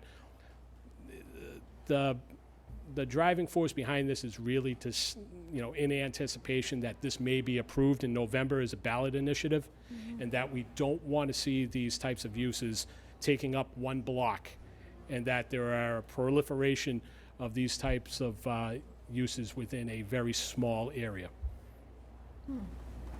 I'd be happy to answer any questions. How did you, sorry, go ahead. After you. In other cities such as Denver, these kinds of restrictions don't seem to exist. No, and I think that's what the concern is from what the meetings that I had with the council during a working sessions that we had, was that a few of them went out there, and a lot of them were afraid that small businesses would not be able to afford rents that these new businesses in Denver can't afford. They don't want the local businesses, whether it be recreational, medicinal, or otherwise, to come into a neighborhood and just take over. But is there hard evidence to the effect that the siting of these kinds of facilities closer to each other is in fact having a deleterious effect Not that I've seen, on, no. But on it's economic development, or is driving rents up? not that I've seen, no. How did you decide on the half-mile? Well, when we did the radius for, we started very small. We went 500, 1,000, 1/2 mile. At first, the ordinance was for 1 mile, but when you had mapped 1 mile, it's very substantial on where we tried to hypothetically put where you could do it, and it was just inappropriate, a 1 mile radius. So the compromise, and we had meetings with representatives from ISD, myself, City Council, Public Health, that this was the appropriate radius. But we don't have any hard evidence yet. I don't have, yet. Is there some sort of study being done? I'm not aware of any, no. So what happens once we set this? I guess. So if this things were this to is approved by the change board, and we no, what it does is it changes it from a conditional use to a forbidden use if you locate within this area. Doesn't stop you from going to the Board of Appeal. Okay, so that would So- have to be the process to Yes, so get instead of a anything conditional inside use, it would be a forbidden use, but it does not prohibit anybody from appealing that decision. Is this benefiting this one existing? It seems like No, it's gonna that was benefit just a, one this is the only one that we have right now. If 230 Harvard Avenue was For permitted, them. I would have put that in there as well.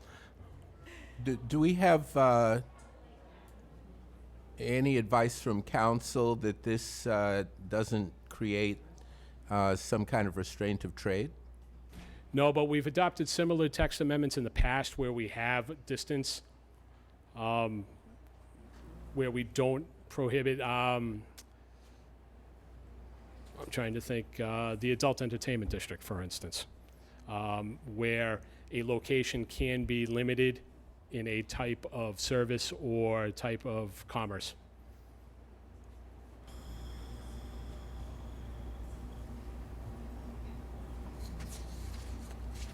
Do you know of any of so this was proposed by Councilor Flaherty. Was there any kind of discussion that was had at the city council level and kind of, what is the? We had several support? working group meetings, as I had said, with members from the authority, ISD, city's law department was also there, was also present, so. Okay. I guess I'm a little concerned that there is one dispensary now. Mhm. If there were none at all, and we had some hard data from other places as to what the effects would be, I'd feel a little bit more comfortable from a planning perspective, voting one way or another. But in this instance, we have one, and now we seem to With be potential of a second, that's going to the Board of Appeal in 2 weeks. okay. But we're being asked to vote on something which is going to create a favorable economic advantage to those that are already there without data that indicates that some sort of clustering or closer arrangement would have a particular effect. And I just think that we ought to base planning decisions on data. Not gonna argue with you.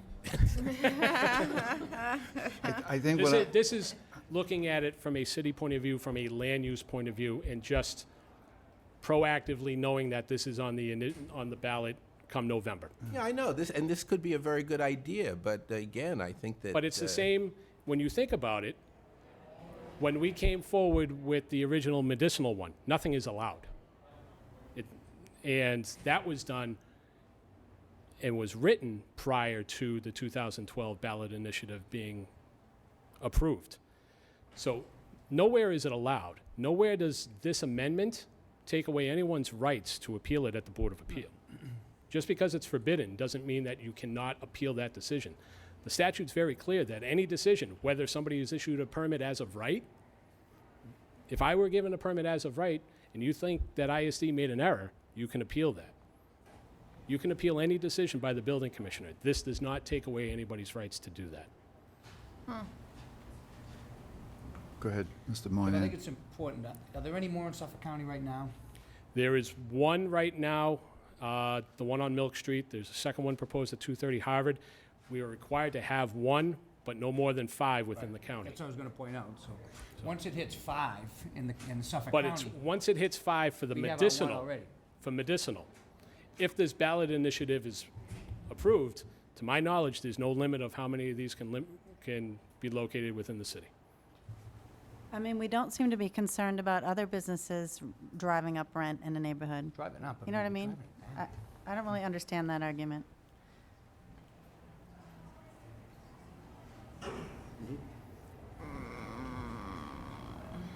The other thing I would like to say is that the city council did approve this 10-3 at its hearing, at a public hearing. So, I think what we're concerned about is there may be some unintended consequences that we're not clear on, but we can still move forward with that, because what I'm hearing is there's going to be other opportunities for petitioners to, if they're not happy with this particular regulation, they can appeal it. that's correct. And Yeah. also, if this board does vote to approve this still has to go to the zoning commission for a public hearing. Right. So the zoning commission will have a full public hearing before this, and I'm sure there will be testimony given at that. Okay. Was there a public hearing at the city council? There was. Okay, Mr. Moynihan has a question. Jeff, I've heard a lot of people talk about rents going up. If I was a landlord, I wouldn't be looking for one next to my building where I would benefit if rents were up. I mean, I don't see it as a benefit to any landlord or property owner. Who the hell, I don't think anybody wants it next to them. I wouldn't. Unless it's a Long newer Island's a good, building. Long Island's a good idea. Without the bridge. Okay, so if we don't have, there any more questions or comments? Then a motion's in order. So moved? I don't know what to say. I don't know. Okay, well, that's okay. I don't know how I feel about it.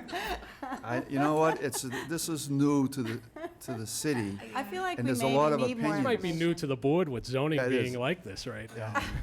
I think we may need some more information, maybe. Okay. You know, we didn't get much information other than what you just told us, so. Table it, then.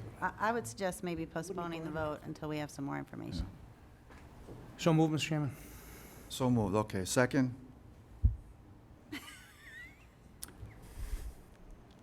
Maybe we should, I don't know, let's have the vote. I mean, it's before us. You need a second. We need a second. Well, I would rather postpone it than vote against it.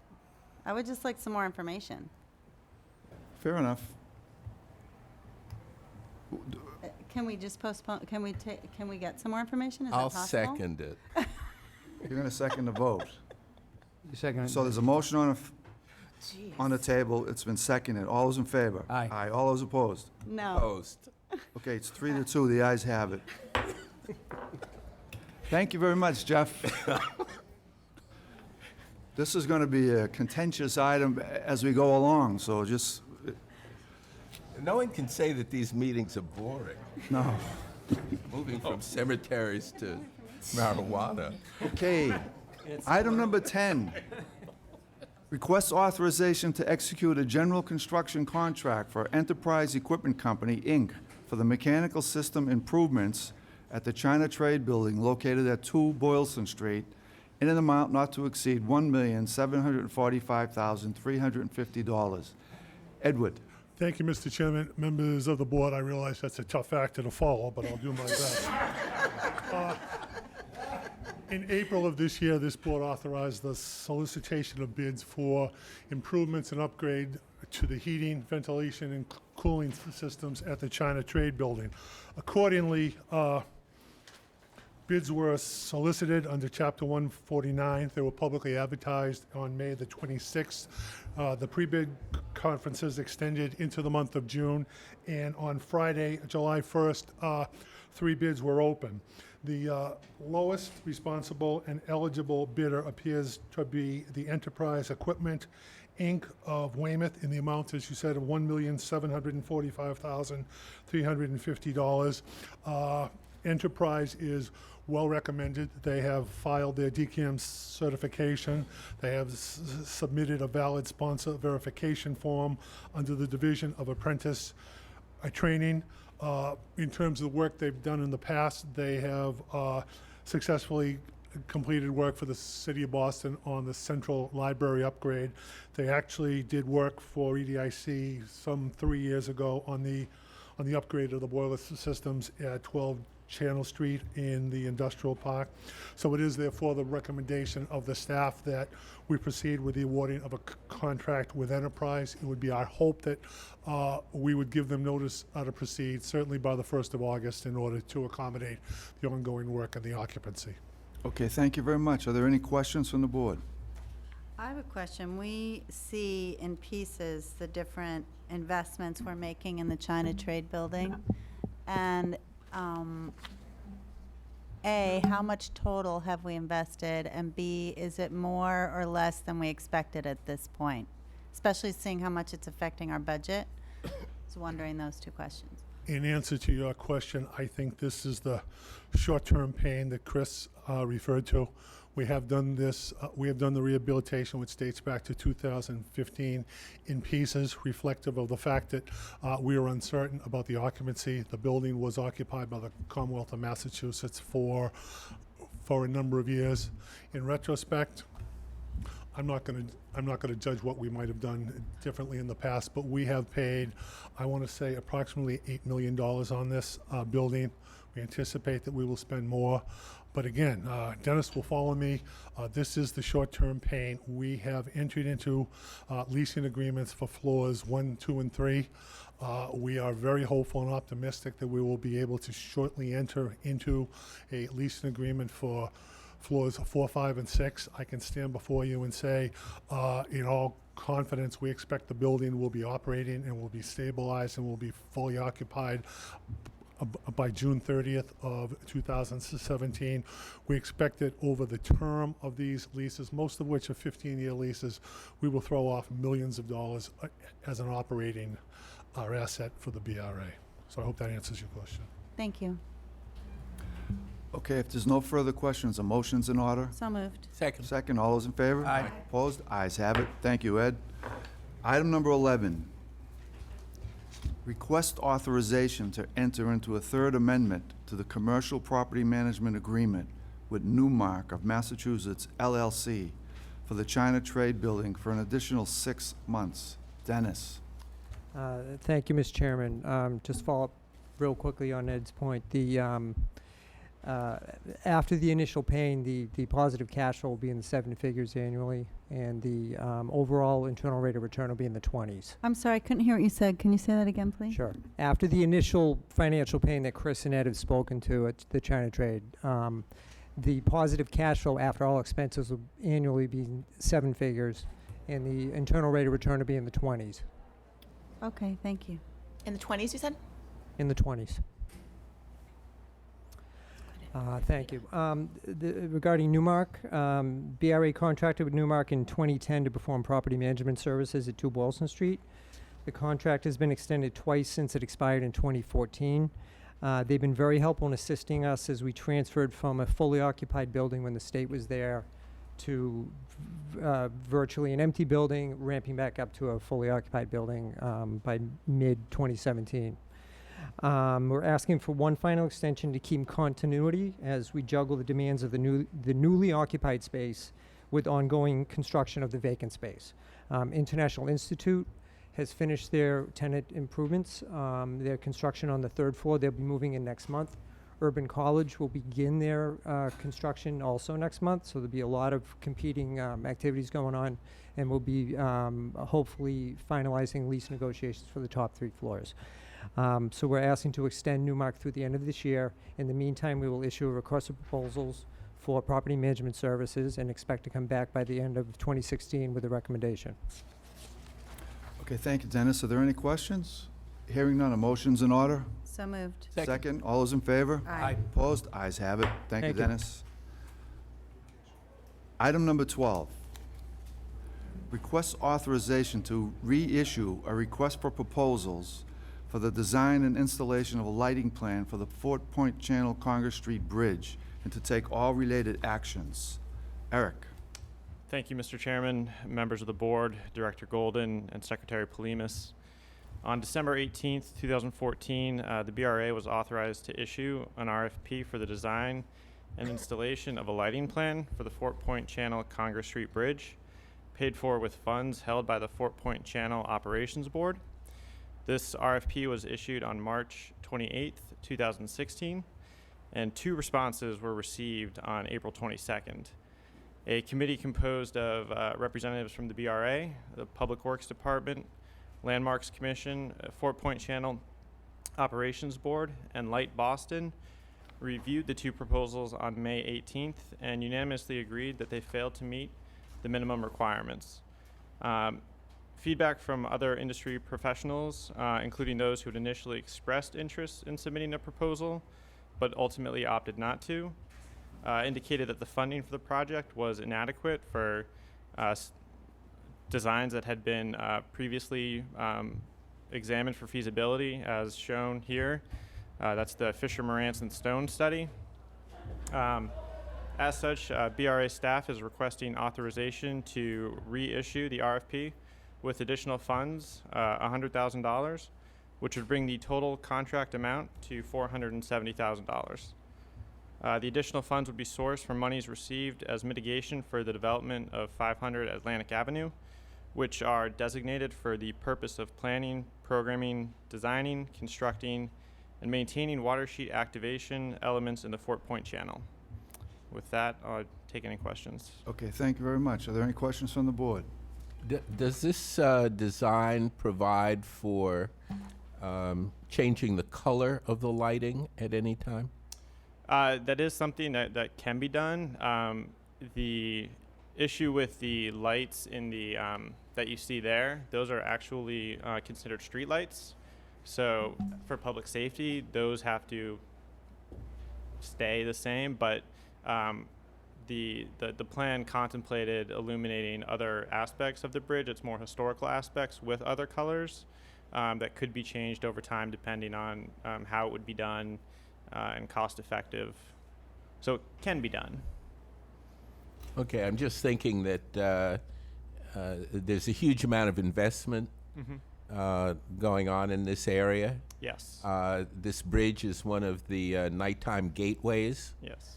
To the area. There would be moments when we'd want to do something celebratory or weather-related or you know, something other than simply providing for safe passage Sure. across the bridge, and the time to do that would be now rather than later.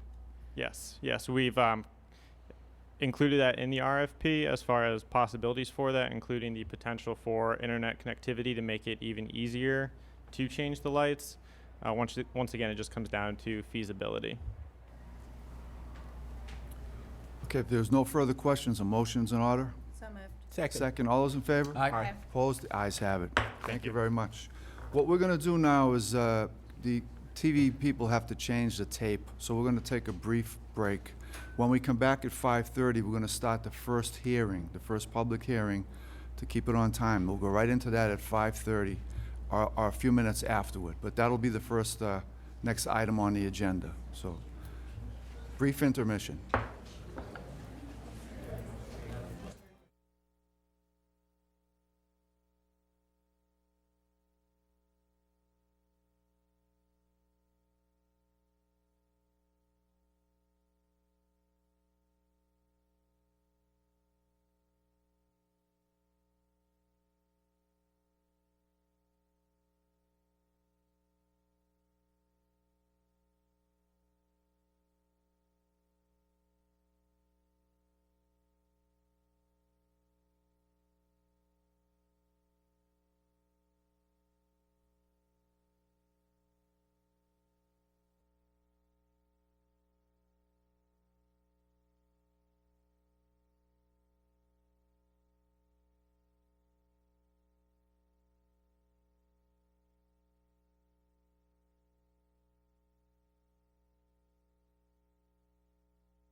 is number 31.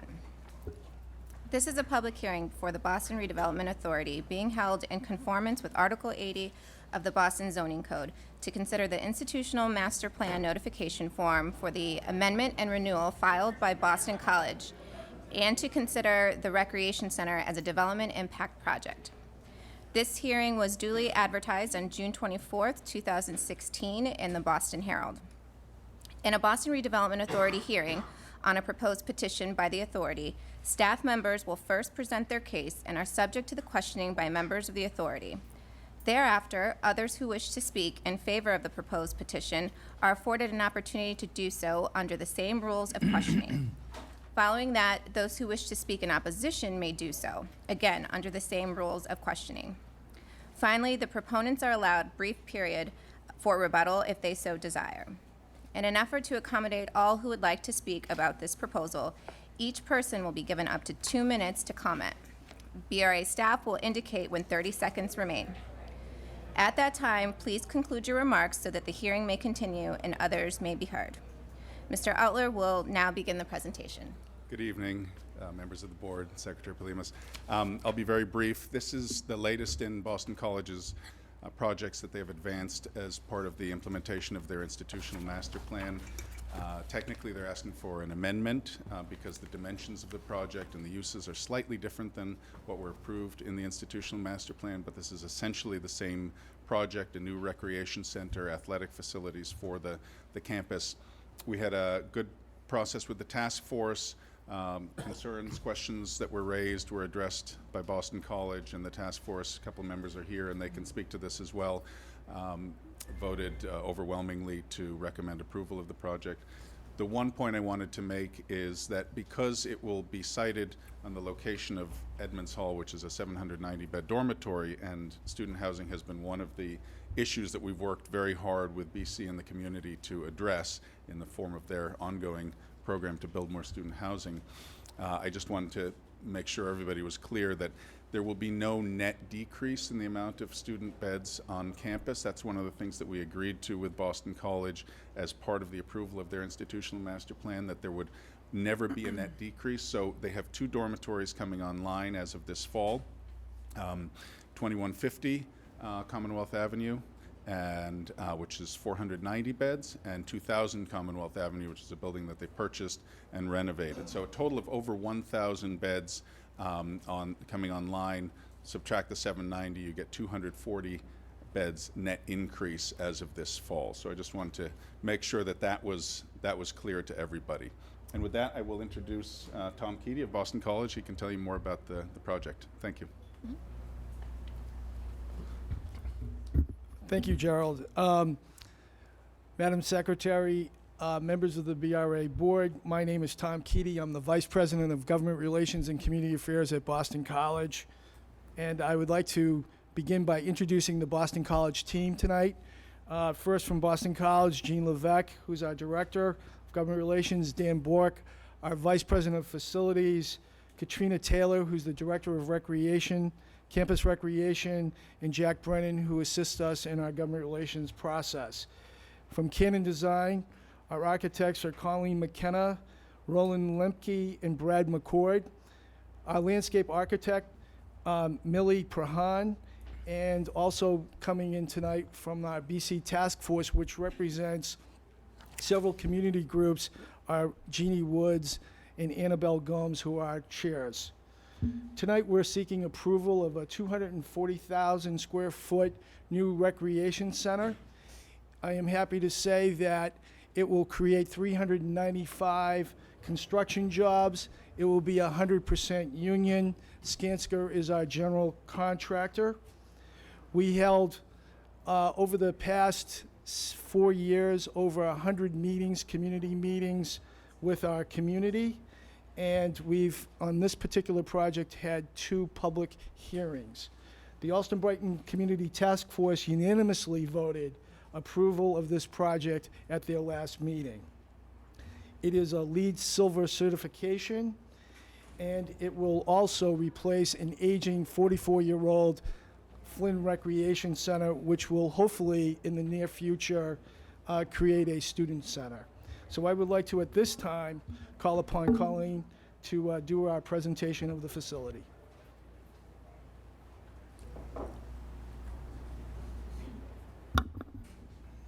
Okay, good evening. Start by identifying the location of our project. If you're familiar with the BC campus, this is on the east side of the campus, not too far from the reservoir.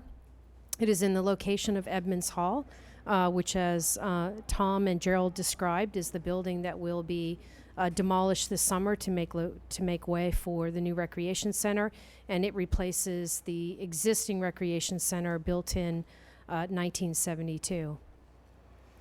The project location is consistent with the institutional master plan in its prime location on the east side of the lower campus.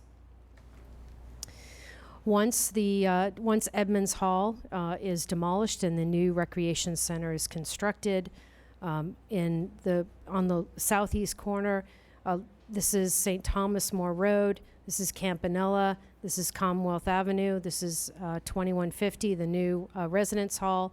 And moving our way west to the upper campus, this is a plan showing the near term once the Flynn Recreation Center is demolished, creation of open green space as a midterm solution. During our design process, we looked at pedestrian movement from the residential areas as well as from the upper and middle campus coming across the site into our site and surrounding it, and looking at connections down to the reservoir as well as across over to the Brighton campus. The landscape context is consistent with that being developed for 2150 for the residence hall, as well as other parts of campus with lots of open green space, pedestrian plaza and gathering areas, and soft landscape seating. Our site is a fairly dense site.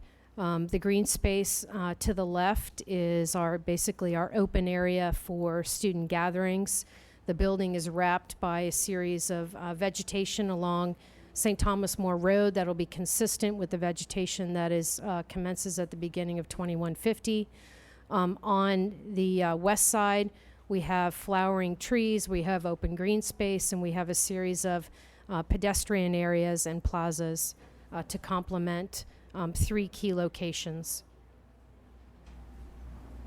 The program is a 4-story building with 1 story below grade. It is a very compact plan. It has a combination of large volume and small volume spaces. Working our way through the plans, this is the basement completely hidden below grade, which is mechanical and storage and back of house spaces.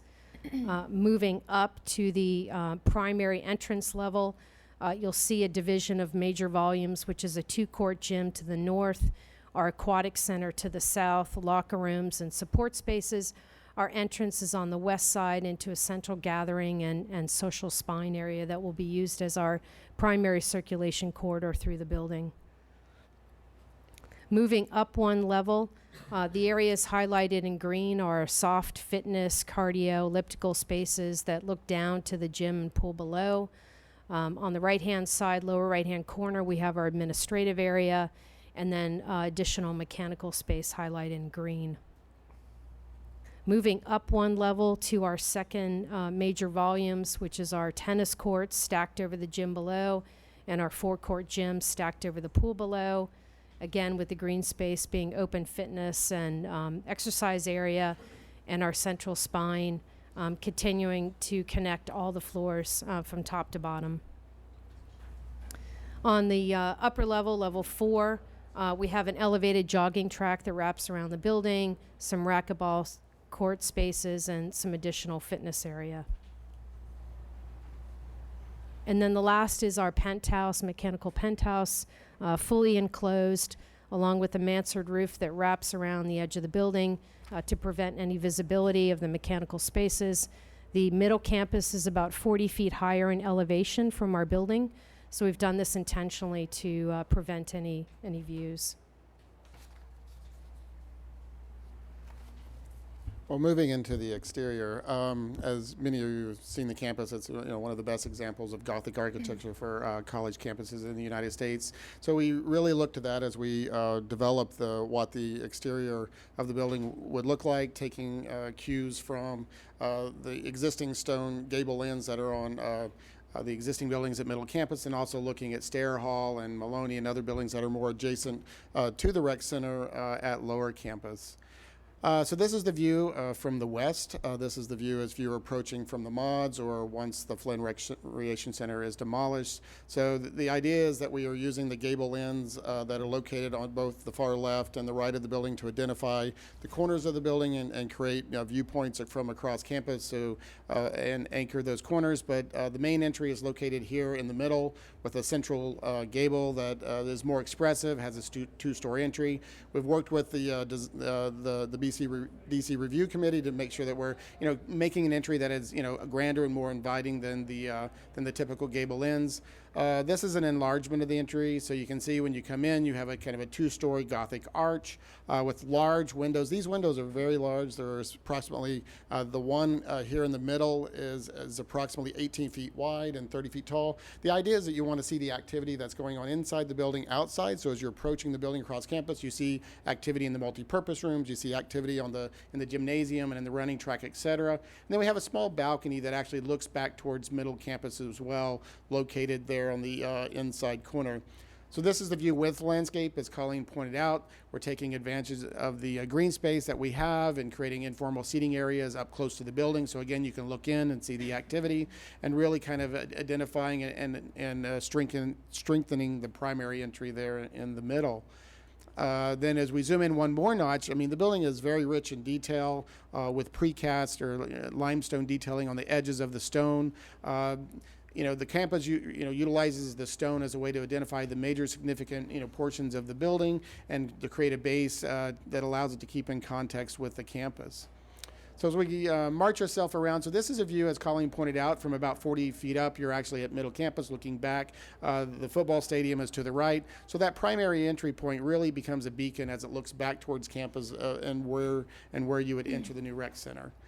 This is a view from the corner of St. Thomas More Road and Campanella Way without the landscape. Again, the use of the double gable ends with the stone to anchor each end of the building as you're moving north or south along St. Thomas More Road. You'll really, you'll be able to understand where the rec center is. We worked with the design committee with the gable end that's there in the middle of the facade and making that feel important as well, and that connector through that Colleen talked about it, that east-west spine where all the social activity inside the rec center. And then this is an image with the landscape, again, as Colleen said, bringing the landscape from 2150 down St. Thomas More Road and maintaining that character throughout the campus. This is a view actually back from the reservoir, so it's kind of as you start to see it as you approach, and you start to see the gable ends. And then we're going to move on around to the north side. So this is the view if you're coming south on St. Thomas More Road. You've just come off of Commonwealth Avenue. Again, using the double gable lens to identify the corner. This is the service access back through to the existing residence halls. And then if we back up just a little bit farther, this is the view basically with Walsh Hall that will remain and, continuing the landscape down the street. So that's the end of the kind of exterior part of the presentation and the plans. So if there are any questions. Okay, was that? I Go ahead. understand and recognize the branding and other values of maintaining a consistency of architectural form. But I wonder, how will anyone know that this is the gym? I think primarily, those windows are large. They're 12 feet, 16 feet wide. They're floor-to-ceiling glass. You will see the activity that's going on. The typical classroom building has more punched windows.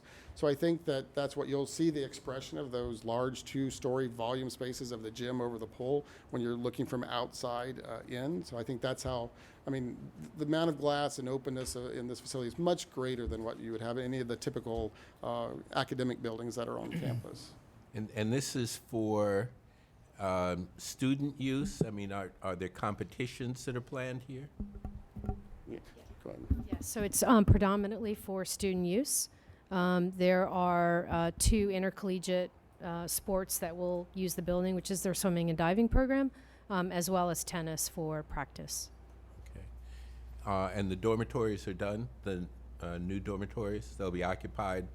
Yes, beginning in September. Terrific. And we just received a certificate of occupancy. Great. Great. Are there any questions by members of the board? I have a question.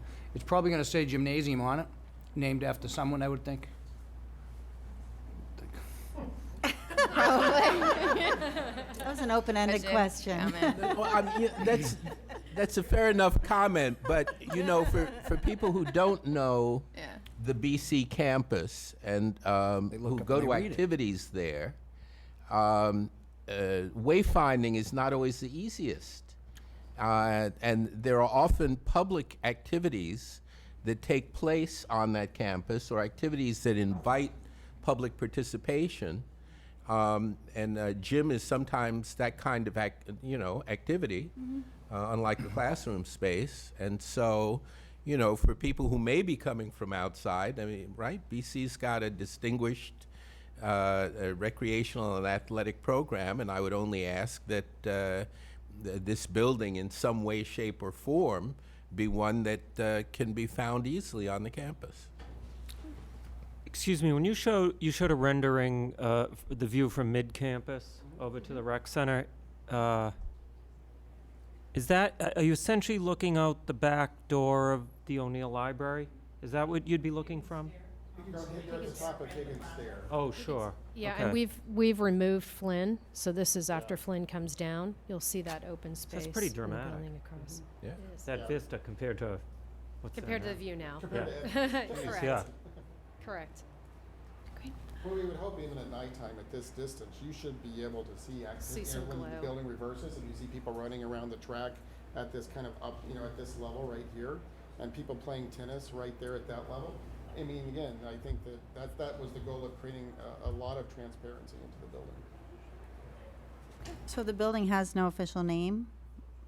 Or, Not yet. oh, Not that we're No, aware of. no. oh. Keedy Center? Not yet. I'm sure that we're out looking for someone to. You're working on it. As a possible donor. I have a question about the community benefits. I know those are negotiated in an overall for the institutional master plan. But I looked up 2015 statistics, and in 2015, Boston College owned over $500 million worth of property in the city of Boston. And the recommended cash payment as part of the pilot program was $1.4 million. And Boston College paid $326,000. And I'm wondering, with this addition of this building, this will increase the value of the property you own in the city of Boston. I'm wondering if there will be an increase in your ability to make a higher cash payment to the city. Well, first of all, Boston College does participate in a pilot program. The university chose not to participate in the most recent pilot request by the city assessor. Our payment is what we call a payment for services. Because of our Catholic Jesuit university nonprofit status, we have to be very careful on agreeing to pay taxes. During the negotiations on the approval of the master plan, Boston College entered into an agreement with the city of Boston on a community benefits package. The first contribution, what we call the neighborhood grant public improvement fund, distributed over $400,000 in the first round. That total, I believe, is $2.5 million, along with, in your packet, I hope you have our community benefits contributions besides that. Yes, the housing linkage and yes. Okay, thank you. You're welcome. Do we have any other questions from the board? Okay, as it's an open hearing, are there any elected officials in the audience that would like to speak? Members of the board, Kevin McLaughlin from Councilor Siomo's office. We'd like to go on record as being in support. We feel this is in line with the institutional master plan submitted by Boston College. It has also had an extensive community process and has the unanimous support of the BC Task Force. Furthermore, the project will also lead to great benefits for the community in addition to the creation of hundreds of construction-related jobs. And so for these reasons, we'd like to be in support. Great. Thank you. Hello, members of the board. My name is Oscar Lopez, legislative aide to Representative Kevin Honan, who cannot be here today due to the legislature being in session, full formal. He's overriding some vetoes by the governor. He's approved of this complex, recreational complex, which will be a benefit to the students, faculty, as well as the community of Allston Brighton, and also point out that Boston College has some partnerships with the Special Olympics and St. Colin-Kills Partnership Schools. And it's a sincere hope that this project get passed for approval. Thank you. Good evening, members of the board. My name is Craig Cashman, District Director for State Representative Michael Moran. The representative apologizes that he cannot be here as there is a full formal session currently ongoing. We would like to echo the unanimous support of the task force on behalf of the community for this recreation complex. Based on the fact that the Boston College's commitment to continue to employ residents with the union jobs, 395 of them, and also a continued benefit to the community with a new building. Right now, our community members are able to access the Flynn Recreation Center, and that will continue, and we feel that that will be a great added benefit to the community members of Allston and Brighton. Thank you very much. Members of the board, Warren O'Reilly, the new Allston Brighton liaison to neighborhood services. And after extensive community process, we are in support of this. Great. Do we have any other elected officials that would like to comment? Okay. Is there anyone who would like to speak in favor of the proposed project? If you'd please come to the podium. Good afternoon. My name is Jean Woods. I'm co-chair of the BC Task Force. On June 21st, 2016, the board voted unanimously to approve this project. I'd like to see it move forward. Thank you. Annabelle?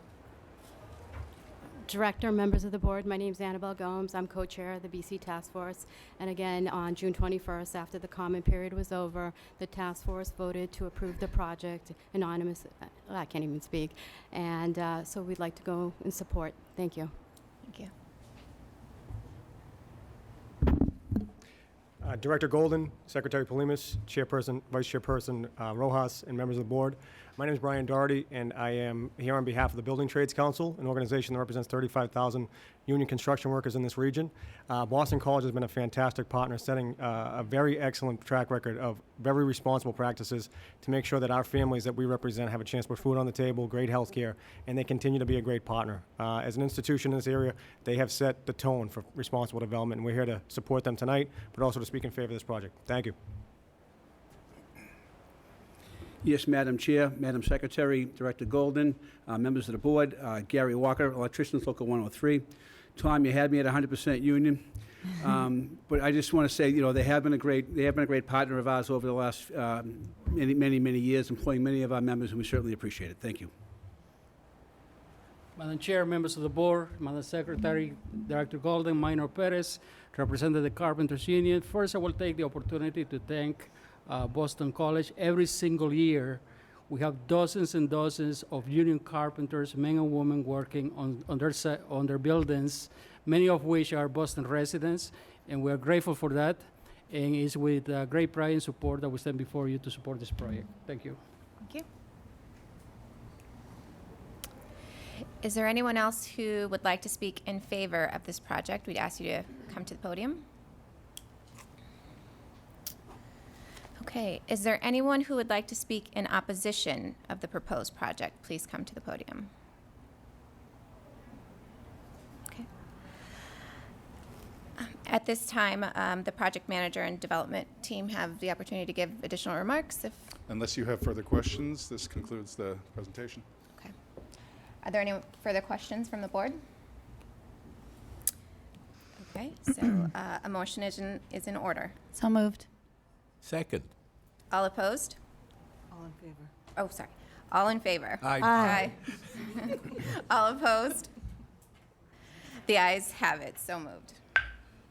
Congratulations. It's my first time.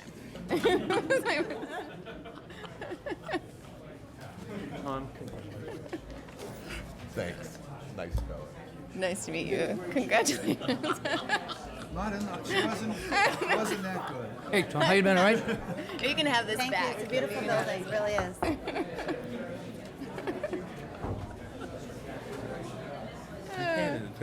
I know. Almost. Can I get some water? Yeah, totally. What? Northeastern, I guess. Oh, no, that was BC, right? Oh, okay. Yeah. You all right? I'm pretty sure. Yeah, they're leaving, yeah. This next one could be exciting. Yeah, yeah. Oops, sorry. Priscilla, good job.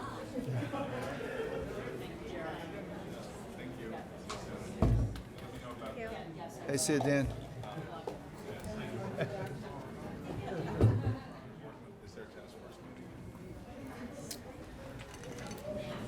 Are there a lot of people? Okay. Item number 32, request authorization to issue an adequacy determination approving the institutional master plan amendment to the Northeastern University Institutional Master Plan, and to issue a preliminary adequacy determination waiving further review pursuant to Section 80B-5.4 of the Zoning Commission for the Columbus Avenue Student Housing Project, consisting of 221 apartments, units, 812 beds, student amenities, and ground floor commercial space, and to petition the Zoning Commission to consider the first IMP amendment and to take all related actions.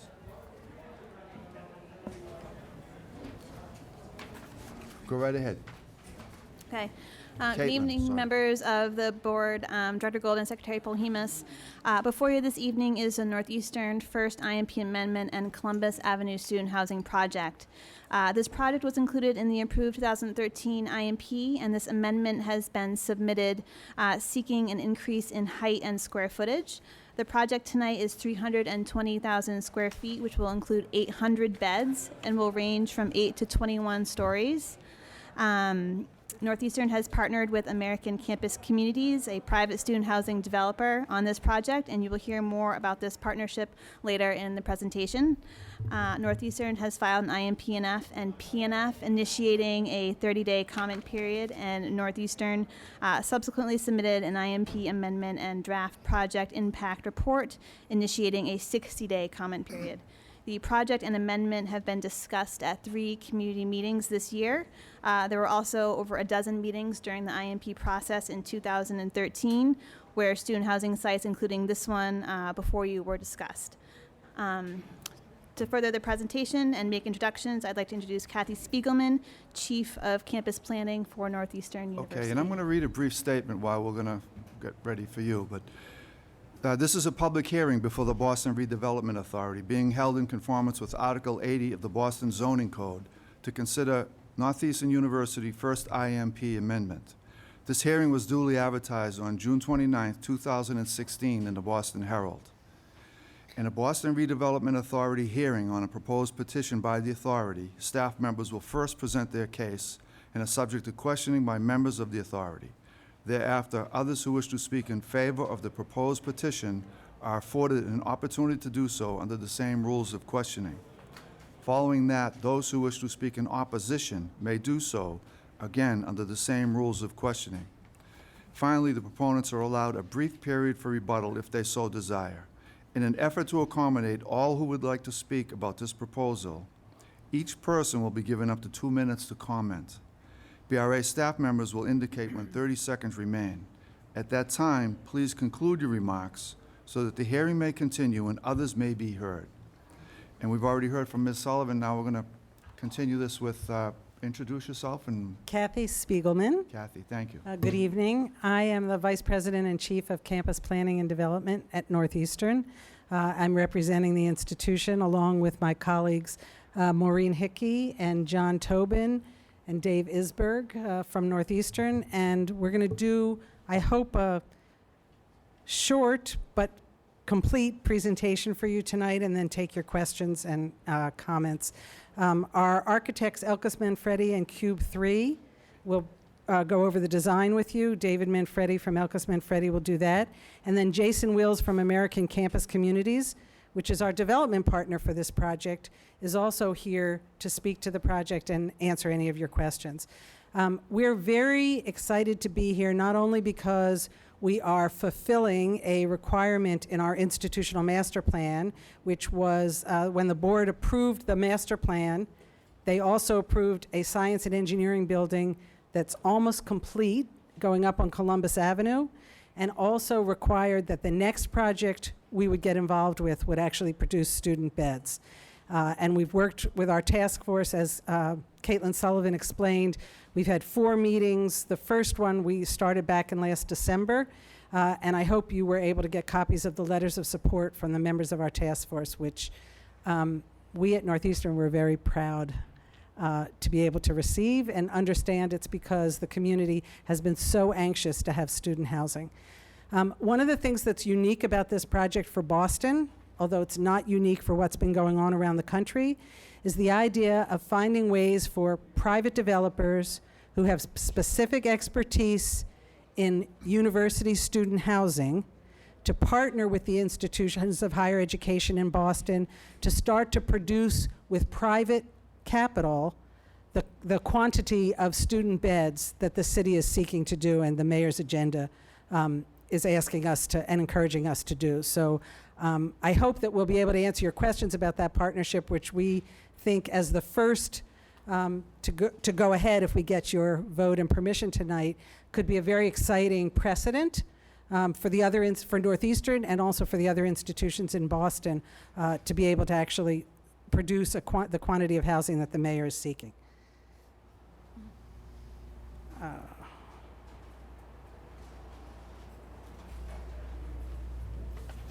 So this is just the actual language from the cooperation agreement from our institutional master plan that was approved at the end of the calendar year 2013. And it is a commitment by the university to create or assist in the creation of new housing for a minimum of 600 undergraduate students in the first 5 years of the plan. We started out looking at several sites that were approved in the master plan for housing, and actually the project that's before you this evening is on one of those sites. And actually, by taking advantage of a very creative design to be able to use height and design features, we hope to be able to house over 800 undergraduates. So that allows us to proceed through the plans for housing in our master plan more quickly than we might otherwise have been able to do. So we're very happy to be able to have that as part of the project. I'm just going to hit these bullets about the partnership, then explain the project and answer your questions. Northeastern owns the land. We are proposing to ground lease it to American Campus Communities. They will build the building and own it and run it the way they have run other student housing buildings in other cities that we visited around the country. And they will market it to our students. The students will be subject to our code of conduct, and their staff that will function like resident assistants on the different floors with the students will be trained along with the resident assistants who are trained in the housing and dorms on the Northeastern campus. And the building will be subject to the same kind of building performance standards that we would have if we were building the building. Jason will speak to you after the architects just describe the design to you, and then either Jason or I would be happy to answer any more of the questions. I'll end this introduction to the presentation saying we are very excited because Northeastern, having gone from being a commuter school to producing over 5,000 beds in the past decade under its last master plan is always looking for opportunities to be on the cutting edge of how higher institutions of higher education can act, and institutions of higher education in urban locations like Boston can actually do things that contribute to, in this case, the housing goals for the city in which we exist. So I think David Manfredi from Elkis Manfredi will go through the design. Okay, thank you very Thank much. you. Thank you. Good evening, Chairman Burke, Secretary Polhemus, Director Golden, and members of the board. Pleasure to be here tonight to talk about this really innovative project. I want to introduce the site. I think you all know where we are, Carter Field on Columbus Avenue and Tremont Avenue. It's about 21,000 square feet, directly across from Northeastern's parking garage, and this is the footprint of the new Science and Engineering Complex. It is an odd-shaped site in that it has limited frontage on Columbus, has no frontage on Tremont, and the majority of the site is actually in the center of the block, and that's actually key to our strategy about the massing. I also want to point out the front door of the building, the only door, really, only entrance to the building is here on Columbus Avenue. And as you have seen the Northeastern campus evolve over the last number of years, you know that the new Science and Engineering Complex will eventually include connection over to campus to the west, and then there's connection over to campus along the edge of Carter Field and the Gainsborough Bridge. And so all of this is funneling to the front door of this new building. Just a couple of views of the site looking east. You can see the Citgo sign looking east on Columbus Avenue. This is the site actually between this 3.5-story building and Northeastern's administration building. This is actually President Ayoun's office in the northwest corner of that building. So the stakes are very high for us designing across the street.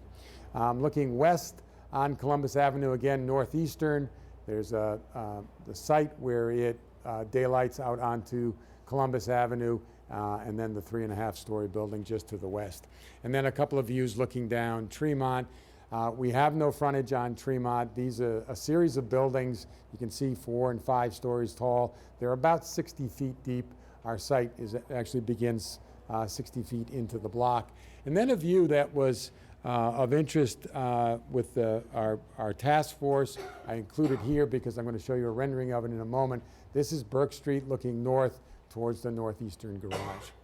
So the ground floor, this again are kind of reverse L shape. So that's Columbus Avenue to the north, Tremont to the south, Burke to the east, and that kind of reverse L-shaped site. And you can see the building, the footprint of the building is largely filling the site.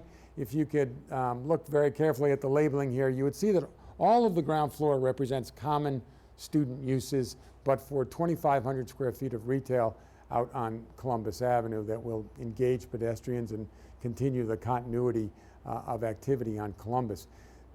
The student communal uses are important because, as you'll see in our elevations and renderings, this will be an active edge. This will be spaces that are occupied well into the night, 7 days a week by students, including fitness and study spaces, social spaces that will contribute to the activity and the safety of those surrounding streets. You can also see that our footprint is set back about 60 feet from Tremont. This is the only part of the site that actually fronts out onto Columbus. And I'm going to show you in a moment the upper floor plans. And I show you these for 2 reasons. One, because you'll see our basic strategy here is first to break this site into 2 parts. It's really 2 buildings connected by bridges. And then to further break the site down into 3 massing components. And you'll see this a little bit better when I show you the renderings. But you can see the front piece, that's an 8-story piece, and that aligns with the height of the adjacent building, and that drops off at the 8th floor. And then the remainder of the building goes up to 16 stories. This drops off, and then in the middle of the block, and only in the middle of the block, do we go up to the full height of 21 stories. The other point of the plans is to show you that all of the units, all 800 plus beds, are in apartments. They are in 4-bedroom and 2-bedroom apartments, typically 4-bedroom, 2-bath, some 3 bedrooms and some 2 bedrooms, but mostly 4 bedrooms, 2 baths, with kitchens and social spaces, living room spaces. The reason that's important is because this is housing that is targeted to upperclassmen. And it is housing that will attract upperclassmen onto campus and out of the surrounding neighborhood. Upperclassmen are not going to live in double occupancy dormitory rooms anymore. And so it's a kind of housing that can truly be effective to the mayor's goals of bringing students out of the neighborhoods and onto campus. I'm going to show you a series of views as we move around on all sides of the block. First, this kind of long view, and you're taking a very long view, Columbus Avenue in the foreground. That's the Northeastern University Administration Building. And you can see where we set our datums, that the 8-story part of the building here that aligns with the adjacent building is approximately 90 feet tall. I mentioned that we split the massing in half, the 2 halves that are separated by these glass bridges, very narrow, very transparent. The middle portion of the massing is 16 stories, and then up to the full height of 21 stories in the middle of the block, back from either of the streets. This is a view looking east on Columbus, the new science and engineering complex on the left, and the green space that will be created. And you can see another clue to our architecture here. The engineering complex is a modern building with some very distinctive massing components. We've picked up on some of that to create identity for the housing, and you'll notice when I get into some closer views, we've rounded corners. But what I really want to point out in all of these renderings is we created a strategy around breaking the block in half, then breaking the massing into 3 parts, and then reinforcing that with a strategy around building envelope, around materials, so that you can see the component that's on Columbus has its own character and building envelope and color. The portion on the west side, which is brick, and then the center portion, which is metal panel. That lower portion is metal panel as well, but slightly different detailing and obviously a different color palette. This is the view from Tremont. Actually, I'm back off of Tremont, but again, now you can really see how we've broken the block in half. And I want to point out one thing here, and I'll give a little bit of acknowledgement to my colleagues at BCDC. We changed this over the course of our interaction, both with the task force and BCDC, because there was concern about the tallest part of the building coming directly to the ground. So that at the 8th floor, we created a setback. It's about 15 feet deep to meet those adjacent buildings. And I think it was very good input, and the building is better for that input. Here's a long view down Tremont looking west, and you can see again the material palette, coloration of the building, even the massing of the building. There's a change in plane that breaks down the scale of the building, and then one more looking west, and you can see where that 15-foot setback is and how there's a relationship of how that massing steps back as it gets towards Tremont and eventually steps down to the street. And then our last view, I've come all the way 360 degrees around the building now. I'm looking in Carter Field and right in front of Squash Busters.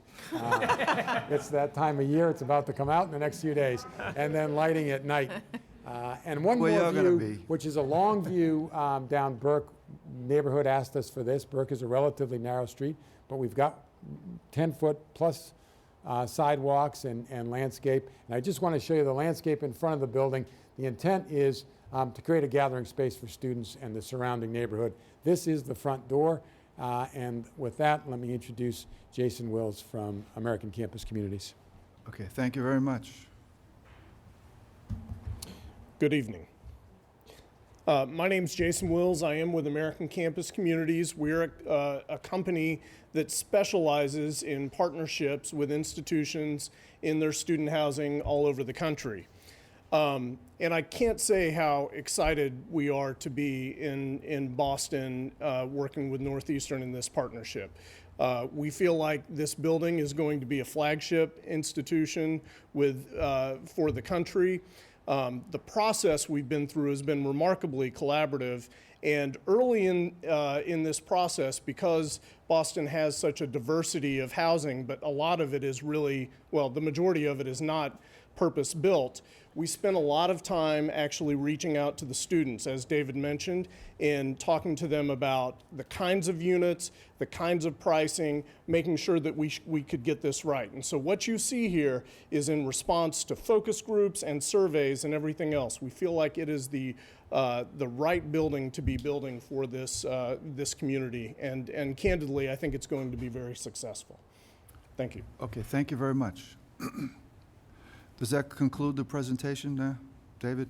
Yes, it does. Thank you. It does, okay. Yeah. Okay, and before I get on with the public part of this hearing, I wanted to offer the city council an opportunity. If you'd like to speak on this one, Councilor Jackson, please, why don't you go right ahead? Mr. Chair, members of the board, thank you for this opportunity to address you today. I am very disappointed about the disrespect and disregard that this university, Northeastern University, is showing our neighborhood and community with this bait and switch. And I would like to give members of the board information that comes out of the institutional master plan. I was very, I helped a lot in putting together the master plan.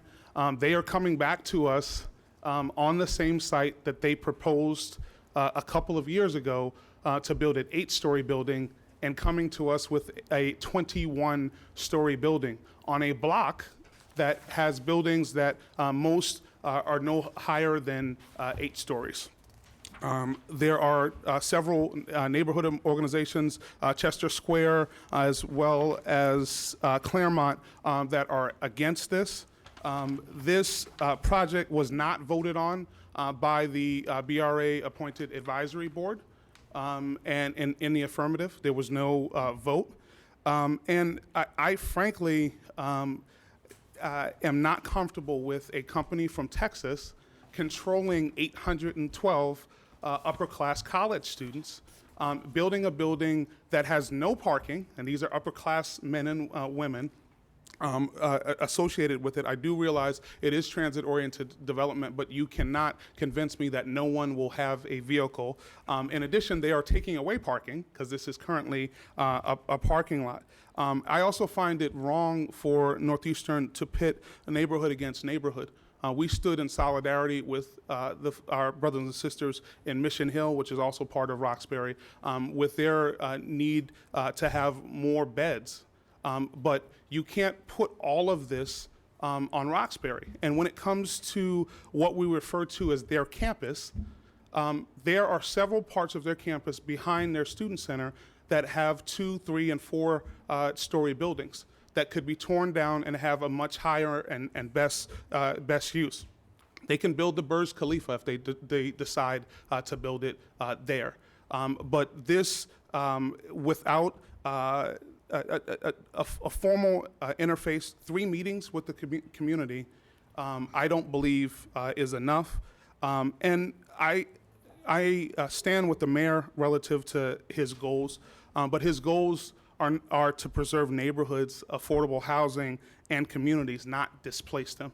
And I believe that this project would displace people in Lower Roxbury and in the South End area. I am, again, very disappointed as the elected official who represents this area. I was only met with once.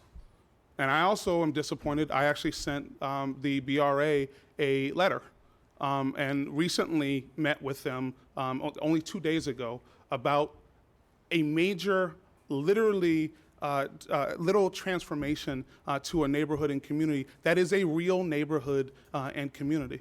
And so I am not against development. I am not against Northeastern building up what is on their campus. This is, I believe, a long stretch in terms of the definition of what is on Northeastern's campus. I emphatically stand against this project. And I, again, believe that a affirmative vote for this will be an affirmative vote to push people out of this neighborhood, to push people out of this community, and to provide further displacement in a place that is teetering. We have parts of our city where folks are having and struggling to stay there. And if we continue to allow a university that's essentially land banking on other parts of their campus to do this with an outside entity that is not accountable to us as either elected officials or a board such as yours, we would be complicit in that. So again, I can't support this. I don't believe the process was right. I don't believe this is the right place in the middle of a block. Put it on your campus. You have the room. Do the right thing by our neighborhood and community. And I call on them to pull back and not do this right now in Lower Roxbury. Thank you so much. Okay, thank you. Thanks for coming tonight. Any Are there any other elected officials? Representative Sanchez, did you want to speak on this issue? Please step up and Mr. Chairman, members of the board, thank you for allowing, Mr. Director, thank you for allowing me this opportunity to speak to you today. And I do so with some difficulty, because there hasn't been very many times that I've ever come to this podium to directly go against a colleague that I respect so dearly, like the council from Roxbury. He's a hard-working city councilor that puts his heart to work every single day for the people, for the benefit of the people of his district, and I wholeheartedly respect him and his work and his ideals of which he works on. I come to this project with over 20 years of working on institutional growth within my district and beyond. Actually, you know what?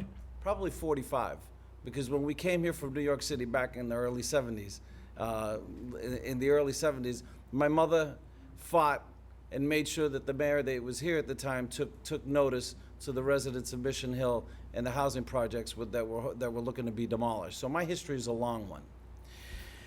In terms of my public life, in terms of working in this building, I worked on the issues of Northeastern University as far back as 1995, when Northeastern was going through master planning, and they went through a master plan that expanded the West Village campus across the street from the Alice Taylor housing development in Mission Hill, and across the street from the cathedral, and right there in the corner of Wentworth Institute as well. There was full discussion, and those of us in Mission Hill did not feel that we had a voice with Northeastern. We felt that there was no listen, we were at one point in time, by previous administrations, we were told that Mission Hill was not an impact district, was not an impacted area because of that one street, Ruggles Street. And a lot of us knew that we were going to be challenged, because at the same time, they did something once West Village was built. They over-enrolled their students by a significant amount, which in 1 month, the rents in Mission Hill went from $1,200, $1,300 for a two-bedroom apartment to over $3,000 a unit, and it hasn't stopped. That was then. This is now. The master planning process that we undertook under the previous administration and into this administration with the hard work of this Boston Redevelopment Authority fully engaged my community, fully engaged me to make sure that we came up with something. And that was the goal, is to try and figure out how do we house as many students as possible. We've had some incremental projects in and around the area with the smaller colleges. When Northeastern stepped up with their other projects before us, we challenged them, and they challenged us. In the master plan that allowed for the science building to go before us, a lot of us came before this board to support the project, to make sure, because we went through an extensive community benefits process as well as extensive discussion relative to housing. In that agreement, this Boston Redevelopment Authority, along with myself and others, agreed that Boston Redevelopment, that the Northeast University was going to step up and build 600 or more units of student housing within 5 years. For us, in our community, it's huge. It is a big, big deal that all of us are seeing that they're building upwards of 800. Why? To take the pressure off of the rental housing, off of the rental market that we have, not only in Mission Hill, but throughout the city because of the large number of undergraduate students that are out there. And not only that, the rents themselves. The Southwest Corridor has become incredibly unaffordable for the average citizen. So for me and for so many others in my district, and frankly throughout and beyond, from all the discussions that I've had, for them to say, for Northeastern to say they're going to house 800 of their students, it is such a long way from where we started way back when they built some student housing and over-enrolled and essentially took over the housing. Essentially, we felt the ripples of that overgrowth in our community. The enrollment is not going to grow based off of what their enrollment has been for a number of years. I think I forgot what the total number was, but there's been no discussion of that. There's been a lot of discussion in terms of the role and the impact that students have in the neighbors. We do ride-arounds with them. They participate in our community crime watches. They participate with us a heck of a lot more than they did in so many previous years. This is not. Don't make no mistake about it.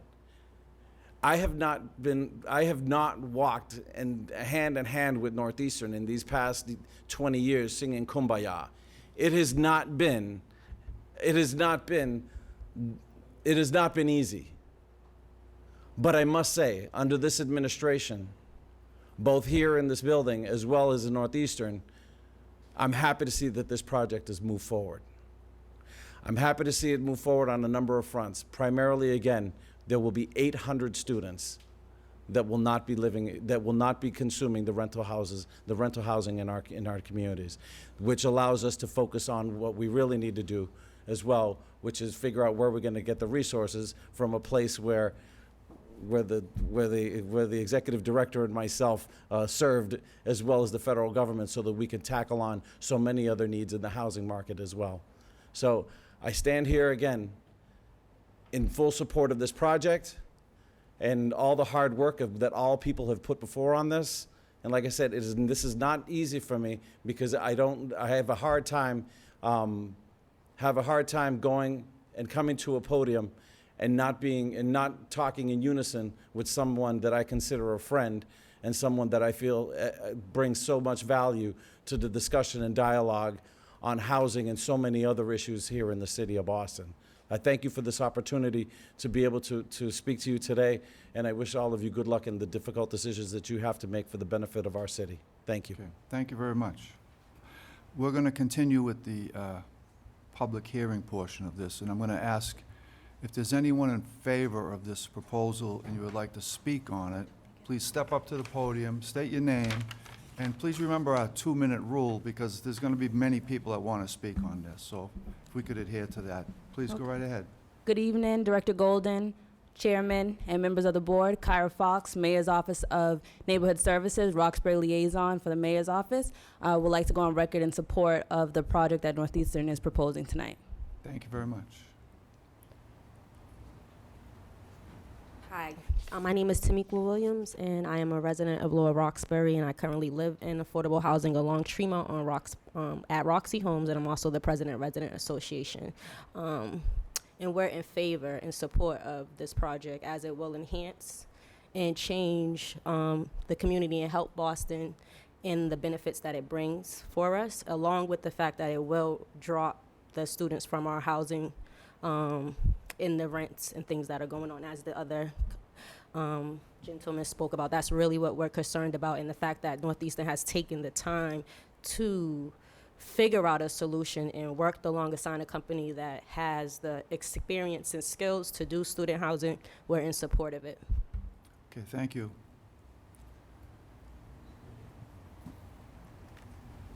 My name is Darla Bell, and I'm a member of the Task Force Board, and I support wholeheartedly Northeastern building the student housing. And I live at Whittier Street, just right down the street from it. And I've always agreed with Northeastern when they try to bring the students in out of the community to free up the housing for the community people and not the rent going sky high. So I'm in total support with it. And I hope you vote yes for it. Thank you. Thank you very much. Thanks for coming this evening. Director Golden, Secretary Polimas, Chairperson Burke, and Vice Chairperson Rojas. Again, my name is Brian Doherty, and members of the board, I represent the building trades here in Boston, and we're here tonight to speak in support of this project. It's an exciting way to tackle this housing question that we've all been working on for so long, but also to speak on the partnership, the institutional partnership we've had with a great partner in Northeastern University. Through the tough times and the good times, they've provided good jobs for community members and the thousands of people we represent that are Boston residents, again, to help us put food on the table, make sure folks have a chance at a decent family life and a decent community life. So we speak in support of Northeastern University, this project, and on behalf of the building trades, we're here to speak in favor. Thank you. Okay, thank you very much. Yes, Chairman Burke, Madam Secretary, Director Golden, members of the board, Gary Walker, electricians, Local 103, like to speak in strong support also. Thank you. Okay, thank you. Mr. Chairman, members of the board, Madam Secretary, Director Golden, Minor Perez, represented the Carpenters Union, would like to go on record in support of this project. Thank you. Okay, thank you very much.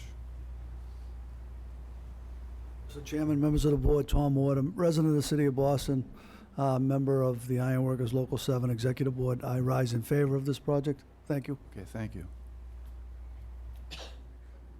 Hi, my name is Brent Henry. I run a mentoring program in Lenox Camden, and we support this from that community. Northeastern has been the only institution that has really cared about our residents, so this has been a great thing for us. Thank you. Okay, thank you very much. How you doing? Kenny Johnson. I'm president of the Mission Hill Family Collaboration, and Mission Hill's been great for the Mission Hill community, and we're in support of the project. Okay, thank you for coming tonight. Is there anyone else that would like to speak in favor of this proposal? Is there anyone that would like to speak in opposition to this proposal? Is anyone that would like to speak in opposition, please step right up. Okay, hearing none, are there any questions from the board at this time? I have a question. Go right ahead, please.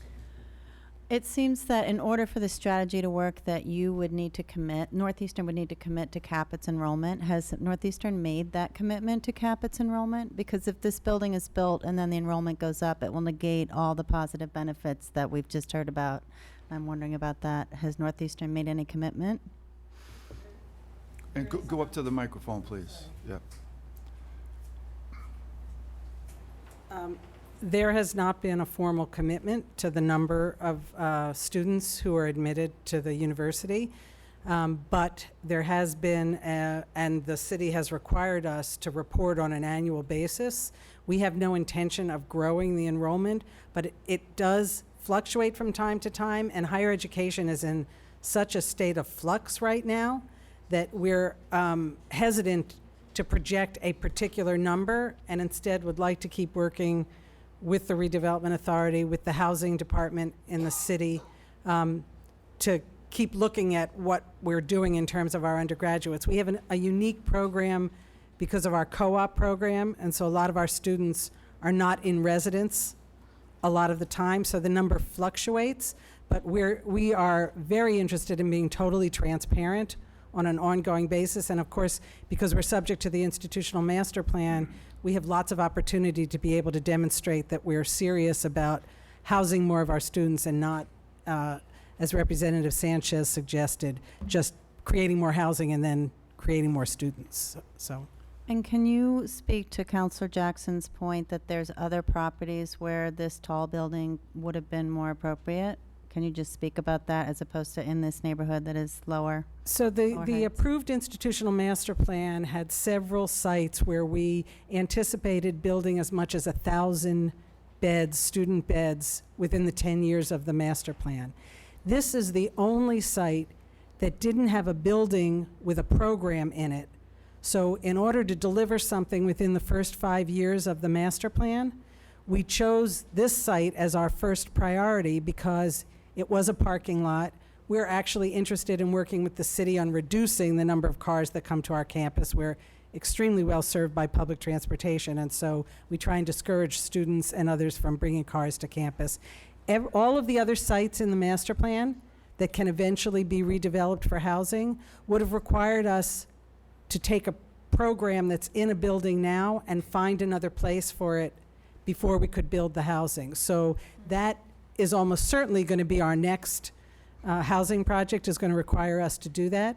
But in the interest of moving quickly, which was, I think, a goal that we shared with our task force in the community, we chose this, which was one of the sites that was identified in the master plan.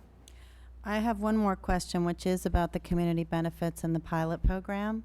I looked up the 2015 numbers, and Northeastern owns $1.2 billion worth of property in the city, and a cash payment of $3.3 million was recommended for 2015, and Northeastern made a payment of $443,000. I wonder if this project is going to increase the value of your property and maybe increase the value of the cash payment. If there can be any This statement project, about that. actually, because of our partnership with American Campus Communities, is going to pay real estate taxes. So Okay. it won't be a part of our tax-exempt property that might be related to a conversation about pilot. Okay, great, thank you. Thank you. Do we have any other questions from the board? Yes, can a member of the staff, BRA staff, kind of speak to the community engagement process? There was a comment about perhaps not being voted on by an advisory board, and I just want to, understand and if this took our normal process and. So we had 3 task force meetings. The task force is an advisory body. It's not usual that they do take a vote, but we've received many comment letters and support from task force members that represent different organizations in the community. And my colleague Gerald Aller, I think, will talk about the IMP process that took place in 2013. Okay, yeah. I've been asked to just say a few words to give you some of the backdrop from 2012 and 2013, since I led that process. Northeastern is always a fascinating, interesting, and challenging institution to work with because of the diversity of communities that surround it and the tenacity of the elected officials as they represent their constituencies. And so we went through an extensive process. I believe we had at least 18 task force meetings. And there were a couple of themes that really came through loud and clear. One of them was about providing more access to education and the opportunities that Northeastern represents for the residents of the surrounding neighborhoods, and also bringing some of the economic benefits from Northeastern out to those neighborhoods. Councilor Jackson fought very hard for his neighborhoods, and I believe we had a groundbreaking package of community benefits. Representative Sanchez was also extremely tenacious in that regard. The other theme was housing, and that's something we've heard in many neighborhoods and certainly here. This IMP almost didn't make it in front of this board in 2013. In fact, it was delayed for a while we worked out the commitment that you've heard about for 600 beds, because there were many people involved in this process who simply would not accept that we would approve the IMP without that kind of firm commitment. Over the course of the process, we had looked, as Kathy mentioned, at a number of different sites, and this was the one that was deemed the only place where housing could be built in the short term, because all of those other sites have active university uses on them. So admittedly, Northeastern is coming back to ask for more height and more student beds on that site, and I think reasonable people can differ. There's a logic to the height they're asking for. When I worked on International Village, which is just down the road, that's the height it is, which is roughly the same height as this building, because of Building H over on Huntington Ave. Grandmark is also roughly that same height. So that doesn't mean that every dormitory or every building at Northeastern should be that height, but that's kind of been established as an acceptable height for dormitories when you're trying to maximize the yield of scarce urban land and scarce land on their campus. And certainly, I think that was a goal that we heard loud and clear from most of the people who participated in that process. I would say just one more thing, which is that this is not the end of their student housing program. This is one more step in them reaching the goals that we all want them to achieve. And so those other sites that Kathy and Councilor Jackson have mentioned, I am sure will be on the agenda at future board meetings. We want to see them continue to build that housing, get their students out of rental housing, help us achieve our housing goals in the city. And so this project, I think, is consistent with the conversations we had with the drumbeat of support for more student housing, and I believe we will see more projects that are more interior to their campus in the future. Okay. So I'm happy to take any questions about the process. Let me see if there's any additional questions from the board.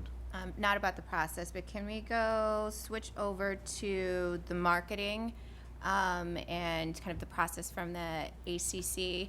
It plans on undergoing to, you said you got feedback from students, but is this really going to, is the structure of how, these apartments are going to be leased, or is that going to align with the unique programs that Northeastern has with the co-op and, a lot of the, upperclassmen reason for leaving? One is the apartment style, but also it, allows them to kind of stay in one place, and not have that moving every year, every semester, moving your stuff in and out. So I just want to understand kind of how this is going to incentivize, and how are we building in incentives for students to accept this and move out of the neighborhoods and into some place like this. Yeah, I'm glad you brought that up. That was something we spent some time speaking to the BRA task force about as well. Northeastern is a very unique campus with a very unique student body, and the co-op program is really central to that. As we were reaching out and doing the diligence with the student body, we spent a lot of time talking about what kind of accommodations they were looking at. And that's how we ended up really, we've created apartment units with full kitchens. We have, large closets. These are not wardrobes. These are not shared occupancies. These are the accommodations that students are moving off the campus to try to find. But what we also found is a lot of students would leave for co-op and wouldn't have a place to come back because it would have been gone. And so Northeastern has been very diligent in working with us to craft a co-op clause within our program, which is during the spring and the fall co-op periods when they're actually applying, there's a process of notification where they can tell us, and that allows us to plan for them to break their lease once they're accepted into that co-op program. It also means that when students are coming back from co-ops, we have available places that they can immediately fill. And so not all of the details have been worked out in this, but it is something that we're very attentive to, and I can tell you there are other institutions who have co-op programs that we do the same thing on. So this is not something we're unfamiliar with. Okay, are there any further questions? Okay. A motion is in order then. So moved. Second? I would ordinarily second this because I think it's a very innovative approach that Northeastern is taking to helping to address both the increase in dwelling units in the city and in addressing the impact of institutions on neighborhoods. But I've also been in conversations with students and others at Northeastern on an advisory basis recently. So I think it's probably best that I recuse myself from this vote. Okay, thank you. So we still need a second, okay. All those in favor? Aye. All those opposed? Ayes have it. Thank you very much.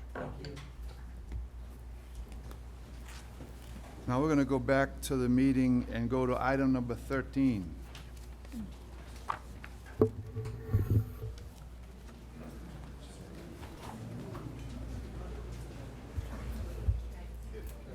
It's interesting. It's an interesting building.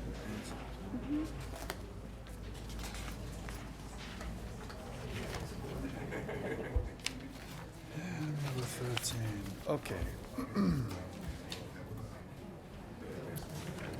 got it. Item number 13, request authorization to issue a request for proposals for consultant services to prepare a smart utilities vision to develop strategies for a more efficient, resilient utility infrastructure design and implementation in Boston. Travis. Thank you. Thank you, Chairman Burke, members of the board, Director Golden, Madam Secretary. Just for clarification, this same motion was tabled in last month's board meeting, but all concerns have been addressed and everybody is comfortable with it moving forward at this time. Okay, so we're just going to move forward. Are there any questions at this time?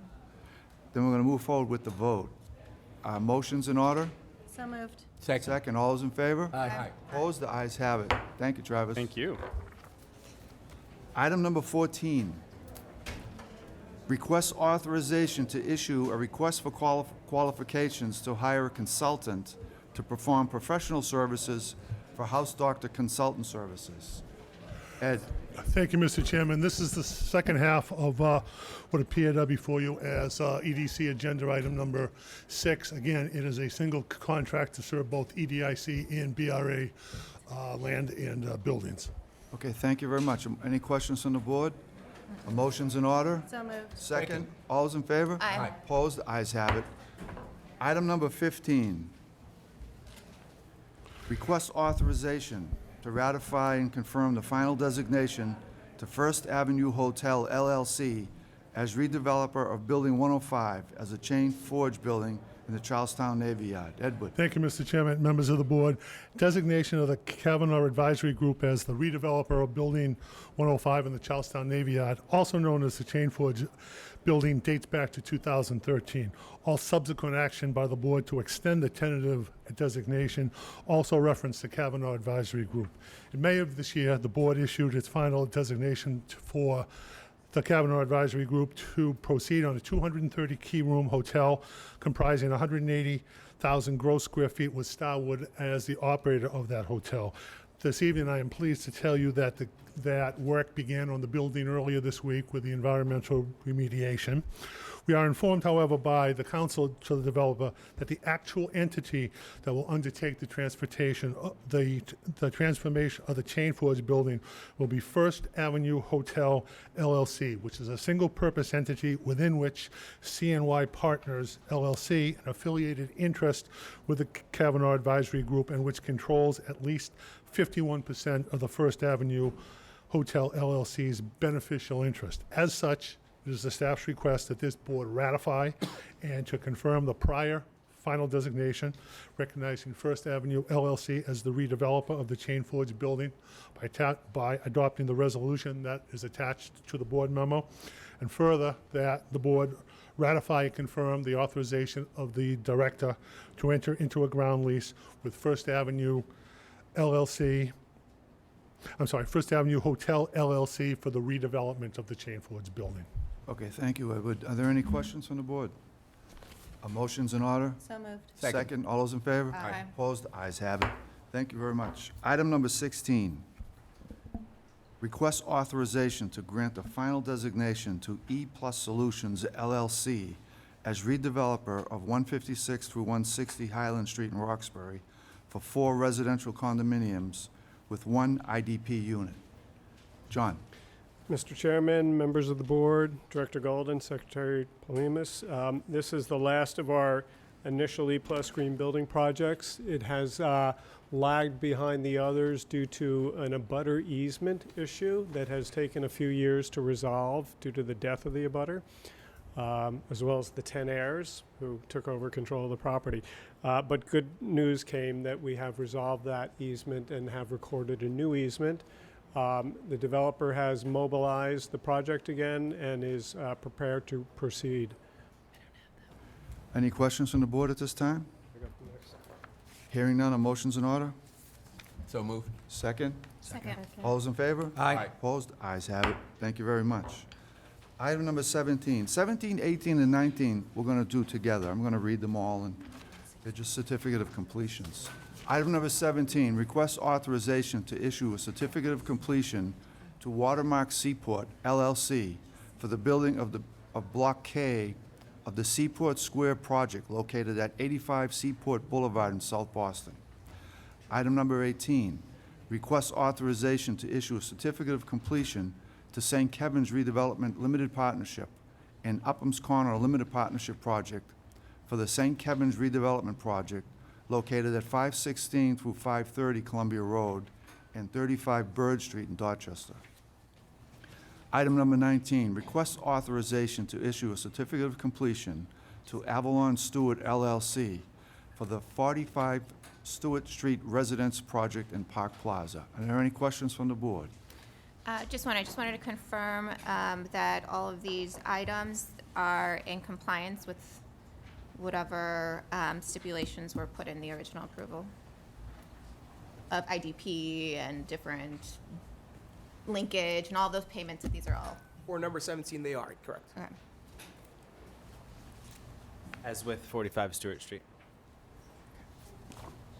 The same for 18. Okay. Thank you. Great. Are there any other questions? Are motions in order? So moved. Second. All those in favor? Aye. Opposed? Ayes have it. Thanks, Lance, Gary, and Jeff. Thank you. Item number 20 over in Dorchester. That'll work. That's good. Sorry, I'm Phil.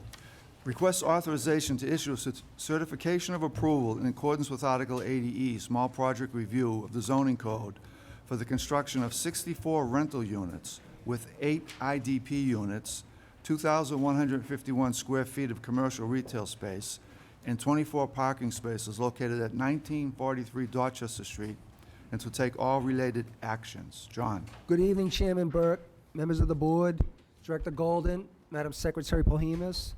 The proposed project is located at 1943 Dorchester Avenue in Dorchester. It's 1 block south of Peabody Square, and it's across the street from the MBTA's Ashmont Station. The site is the former Odwin Learning Center.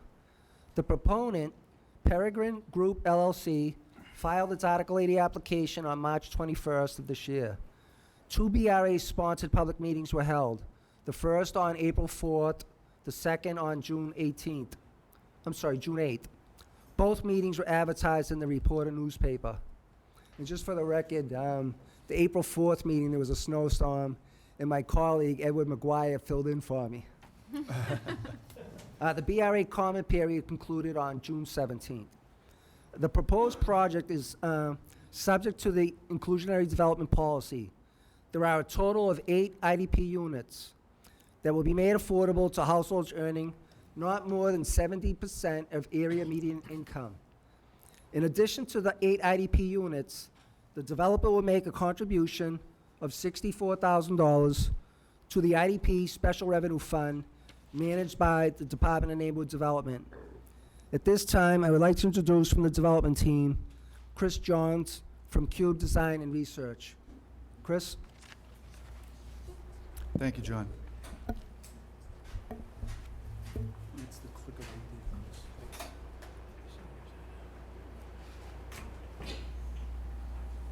Thank you, Chairman, Director, members of the board. My name is Chris Johns with Cube Design and Research, and I'm here with the ownership team, Jordan Stone with Peregrine, Jeff and William Drucker with Gerard Management. This proposal is taking a underutilized parking lot site and redeveloping it into a mid-scale building that can accommodate the drastic influx of people moving back to the city and neighborhoods, and respond sensitively to the neighborhood fabric and provide middle-income families a place to live near a major transit node. The site is approximately 18,000 square feet. It's uniquely proportioned with kind of a narrow frontage along Dot Ave across from the Caruth building, and it's a deep lot. And so the context is there's quite a variety of uses and scale in this neighborhood, with triple-decker homes, new construction, 6-story residential buildings, and then kind of a mix of retail and commercial spaces up and down Dorchester Avenue. One constraint as well is the site is sloped. The sidewalk is 10 feet lower than the rear of the property. So one major design goal was to reduce the overall perceived scale of the project by taking clues from the nuanced buildings along the Dot Ave corridor. We have pulled the upper residential stories back from the ground floor commercial storefront to reduce the kind of looming quality perceived of these larger structures in the neighborhood, incorporating a canopy and stepping back entrances, and the pushing and pulling of the upper stories gives the building a more fine-grained scale. Here you can see that with the commercial space on the lower level, adjacent to an existing commercial use. We've pushed the upper stories back, and then within the upper stories, the residential units have some articulation to them as well. On the site, you can see the commercial area, kind of the northeast quadrant, and the residential lobby below. We're redoing and widening the sidewalk in terms of following the Boston Complete Streets guidelines. The driveway entrance to the parking in the rear of 24 spaces is on the southern edge of the property, and you enter into through a garage door, and then the property is surrounded with new landscaping, buffering trees, and so forth. With our meetings with the community, there was a desire to better secure the parking and screen the parking, and so we've added a vertical slat system to still allow for natural ventilation of that parking area, but screen it and secure it in a better way. So through our reading and analysis of the neighborhood residential structures, the three-decker houses, they're kind of the quintessential Dorchester building. There were a number of things that informed the architecture. The legibility of the individual dwelling units, the delineated floor lines, vertically proportioned windows, a flat roof with protruding, simply layered cornice. These informed our concept of taking a very efficient, typical housing block, and by pushing and pulling on the individual dwelling units, we give the building life and form, and we form a community where each resident is visible and understood inside and out. The the dwelling units are organized into 3 sections within the building footprint and registering a tripartite exterior. The 1 and 2 bedroom units are grouped together at either end of the building, and then the studio apartments are in between the 2 of them. This kind of clustering in the middle portion of the building gives us some flexibility and possible flexibility in the future. That concludes what we have to speak about, so any questions you might have. Okay, thank you very much. Are there any questions from the board? I do have a question. So, where did it go? Can you expand a little bit more on the mix of, and the decision and rationale behind the mix of studios and 1 bedrooms and 2 bedroom units, and kind of why the significant change and shift over to these studios versus Sure. 1 2 bedroom large homes? Absolutely. So this is transit-oriented development. It's literally 100 yards from the Ashmont T station. Our client did the market research, and basically what they were finding was that this area is saturated with available 2 bedroom units. And there's a desire with feedback from the community meetings. I mean, we met with every civic association in the neighborhood multiple times. We kept hearing that single adults wanted a place that they could live in kind of a vibrant part of the neighborhood. And so that was the primary driving force behind the mix. It was really the feedback and the market research on the housing market in that neighborhood. Okay. And second question, so it looks like you're asking for several zoning variances. Kind of, is this a signal, like what is that kind of signal that there's something off with like the zoning and that it's antiquated, or are we kind of building something that's out of character and purpose of what I think the neighborhood? The zoning is such that the lot is teetering 2 different zones. There's a multifamily zone that allows, much more development, density of development on the front half, the Dorchester side of the site, and then there's a residential zone that's on the back half of the site. So we're trying to make a modest building that's kind of bridging between the 6-story new development that's happening around us with the kind of 3- and 4-story things that are around us with a 5-story building. That explains it. Are there any further questions from the board? Hearing none, a motion's in order. So moved. Second, all those in favor? Aye. Opposed? The ayes have it. Thank you. Thank you very much, John. Item number 21, Beacon Hill. Requests authorization to issue a scoping determination waiving further review pursuant to Article 80B-5.3D of the zoning code for the construction of 71 condominium units with 11 IDP units, a 5,745 amenity space, square foot amenity space, and 54 parking spaces located at 33 through 61 Temple Street, and to take all related actions. Christopher. Good evening, Mr. Chairman, members of the board, Director Golden, and Madam Secretary. The project before you tonight is 33 to 61 Temple Street. As you can see from the map, the project site is located in Beacon Hill. The southern face of the building fronts onto Dern Street and sits at the foot of the Massachusetts State House. The building runs approximately halfway down the block towards Cambridge Street to the north, between Temple Street to the east, and Ridgeway Lane to the west. The proponent acquired the building, known as the connected Archer and Donahue buildings, from Suffolk University on July 1st, 2015. Over the years, the university utilized the building for a variety of its needs, including classroom and administrative space, a theater, and the main cafeteria for the student body of approximately 10,000 students. The proponent submits that the proposed project will alleviate existing grievances from the Beacon Hill community related to the non-conforming industrial and university use of the building. On March 31st, 2016, JDMD Owner LLC filed an expanded project notification form pursuant to Article 80 Large Project Review for the reuse of a building over 100,000 square feet. An impact advisory group was formed as part of the review process for the proposed project, and our first IAG meeting was held on April 20th, 2016 at the Hill House in Beacon Hill. The BRA convened a public meeting for the community's review and comment on April 21st, 2016, also at the Hill House. The public meeting was advertised in the Beacon Hill Times and via the BRA's standard notification process. A scoping session was held on April 22nd, and public comments were received on this proposal until May 1st, 2016. In addition to these BRA-sponsored meetings, the proponent attended numerous meetings with individuals and local groups, including the Beacon Hill Civic Association and Boston Civic Design Commission on May 3rd.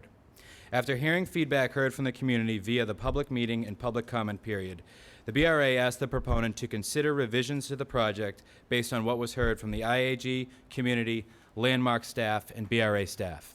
The BRA subsequently extended the comment period 2 times and held 4 more publicly advertised meetings, in total holding 3 IAG meetings and 3 public meetings, all 6 of which were publicly advertised.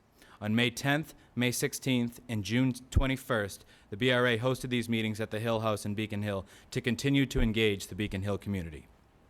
The most common themes heard throughout the process revolved around the proposed height of the penthouse, the number of units and parking spaces, and the impact to the pedestrian nature of Temple Street. As a result of this thorough process, in which revisions were made in each round, the proposal before you tonight consists of 71 residential condominium units, down from 75 in the original filing, of which the proponent has added more family-sized units of 3 and 4 bedrooms based on community feedback, 54 parking spaces, down from 60 in the original filing, a redesigned penthouse with height reduced by 20 feet from the original filing. The revised penthouse floors do not exceed the height of the tallest mechanicals on the existing roof of the building. The penthouse floors also enclose all rooftop mechanicals, which are now scattered across the existing roof. And it's important to note that the floor area ratio, otherwise known as FAR, of these revised plans will actually decrease from the existing building, and the proponent has made numerous other revisions to the original plan based on community feedback, which are explained in more detail in your board memo. As part of a community benefits package, the proponent will be contributing $50,000 to work with city officials on maintaining the pedestrian safety, feel, and experience on Temple Street.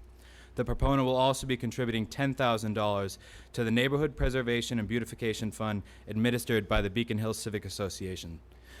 We're joined tonight by many members of the community, including many IAG members, and I think it's important to note that the proponent is committed to continuing to work with these folks as they move through the ZBA and landmarks process, and as I understand, they're working on setting up a meeting as soon as next week. I do want to note, too, that as we moved through this process of 3+ months, we felt that the tone and the atmosphere of the room and the dialogue between the proponent and the community did significantly improve as we moved through this process. After the June 21st meeting, some folks, including folks in this room, had asked for further revisions, further concessions. BRA staff did approach the proponent to see if there's any further revisions and concessions that could be made. Given the realities of keeping the project feasible and viable, they told us they could not. And considering the thorough process that we had and the tangible revisions that had already been made, staff is before you tonight with this recommendation. As we went through this process as well, not as pertinent as those other items I mentioned, we did hear that folks had hoped that the affordable housing units could be maintained on Beacon Hill, somewhere in Beacon Hill. So to discuss the inclusionary development policy compliance with this project, I'm going to ask Housing Policy and Director Tim Davis to elaborate on that. Okay, thank you, Chris. Thank you. The 33 to 61 Temple Street project is under the 2007 Inclusionary Development Policy. Under that policy, it would have owed 9 IDP units on site. The proponents asked to meet their commitment through off-site units. After completing a financial feasibility analysis of the project, BRA staff were willing to entertain an off-site proposal, which would be they would be required to provide 11 units. As we know that off-site units are often at different sizes from the units on-site, that would be the comparable square footage would be about 19,000 square feet, and with the provision that the units should be in the vicinity of the proposed project. The proponents actually did a lot of work on it very quickly to look at their options, and they have identified 2 adjoining buildings at 27 and 29 Hancock Street that are within the Beacon Hill neighborhood and within 200 feet of the proposed project. These buildings, which contain 40 market rate units, most of which are SRO units, was on the open real estate market and likely would have been purchased and redeveloped for additional luxury housing. While containing 40 units, the total square footage is approximately 12,000 square feet. As such, the developer would have a remaining 3.9 units, or about 7,000 square foot commitment, which may be met through the identification of additional off-site units or a contribution of over $4 million to the IDP fund, depending upon the final sales prices of the units. So their requirement is that they have these units either online or a building permit pulled if there's significant renovations needed before they complete the construction on the original project. Given the circumstances, I foresee that they'll probably move very quickly, and these units may be online considerably before the final project is completed. Okay, thank you very much.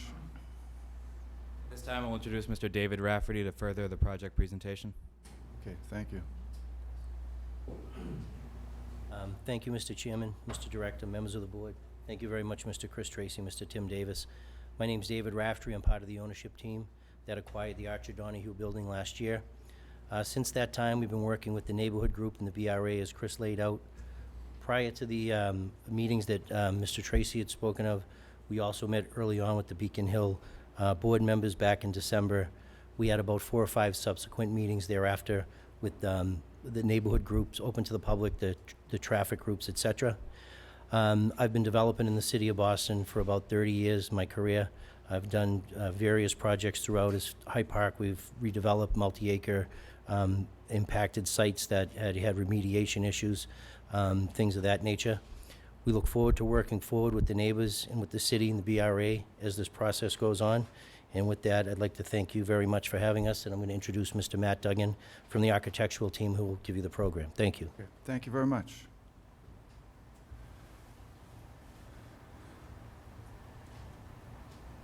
Good evening. My name is Matt Duggan with the architectural team.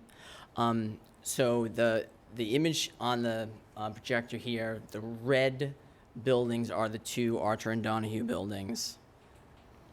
Here's a quick run through of the floor plans.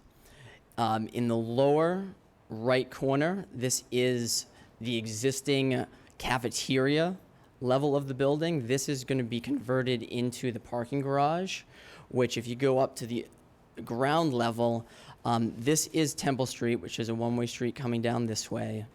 And this is an existing pass-through that has an entrance for vehicles. At this point, it's basically for dumpster pickup, and there's also pedestrian connection back through to Ridgeway Lane. In the proposal, there will still be a vehicular entrance from Temple Street into this pass-through, and we'll also maintain a pedestrian connection to Ridgeway Lane, but there will not be a vehicular connection extended to Ridgeway Lane. The garage is accessed from a parking elevator, which will be operated by valets. So people will drop off their car in this pass-through, and then the valet will take it into the garage via the elevator. The same thing will happen for pickup of their car.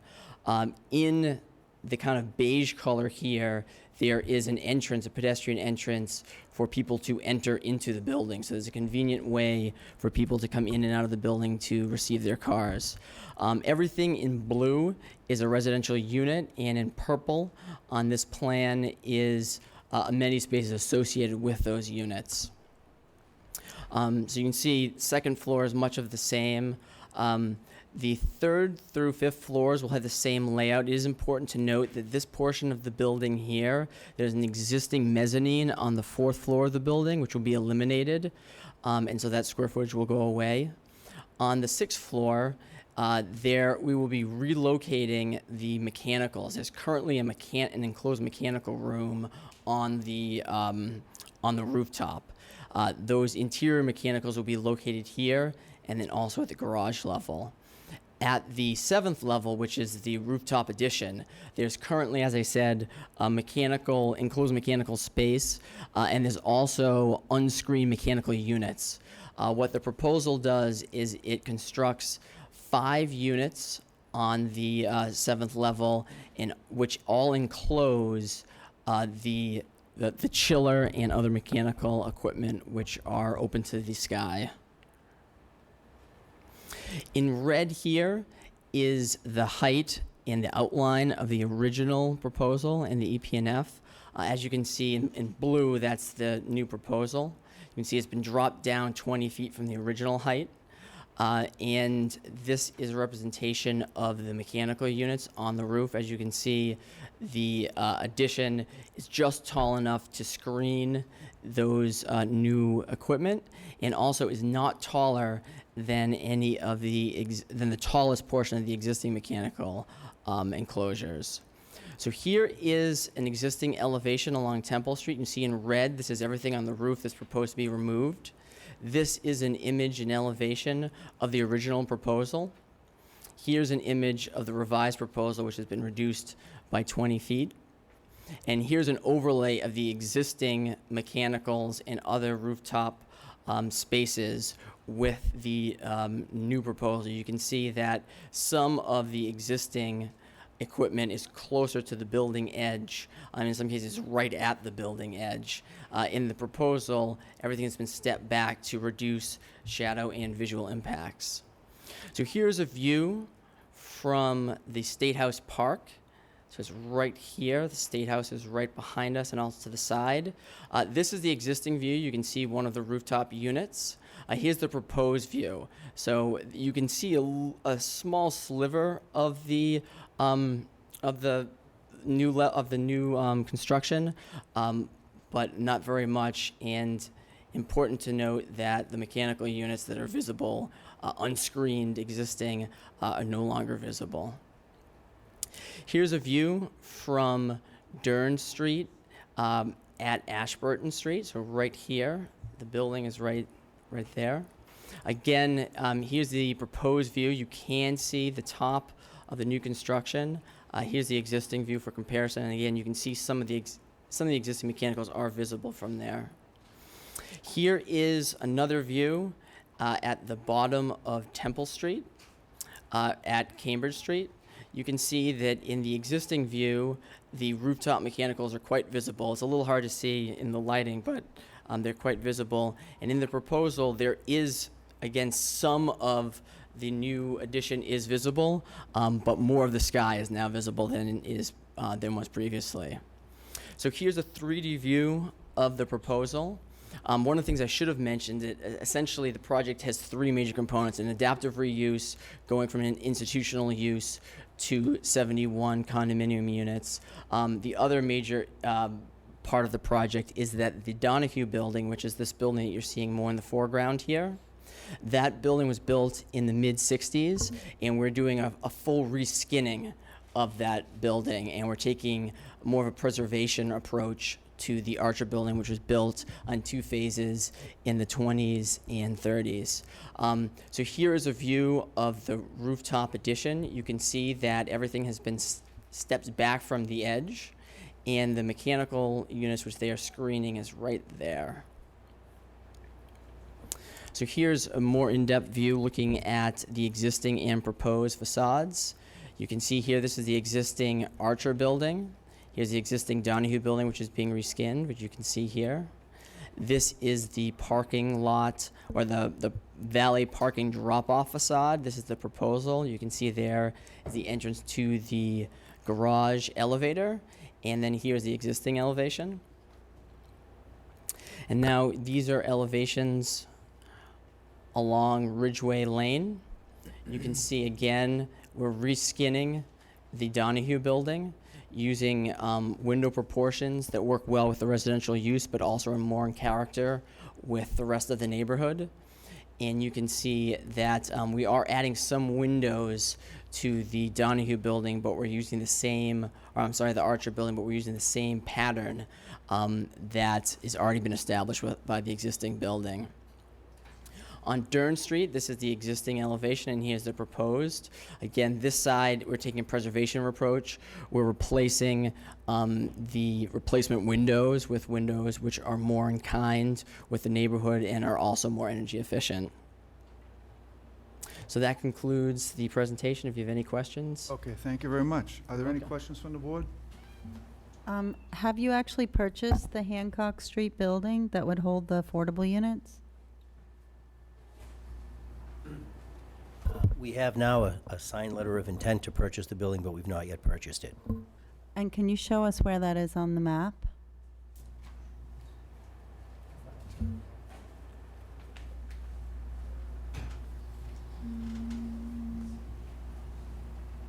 So it is, so this is, it's right in here.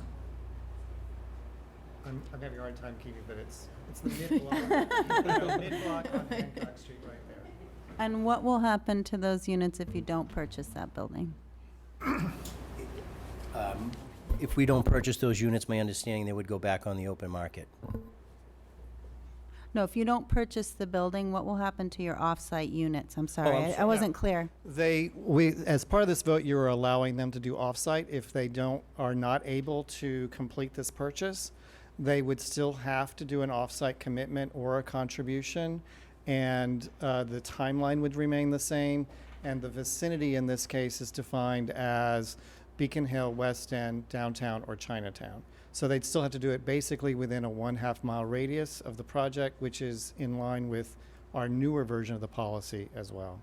And that is more financially feasible than just putting the units into this building? That's the part I don't quite understand. It seems like it would be more expensive to try to locate them somewhere nearby than to actually just put them into this building. Ty, do you want to address that? Ty Lim from our finance staff can answer that best. Mr. Chairman, members of the board, Ty Lim, BRA Development Finance Manager.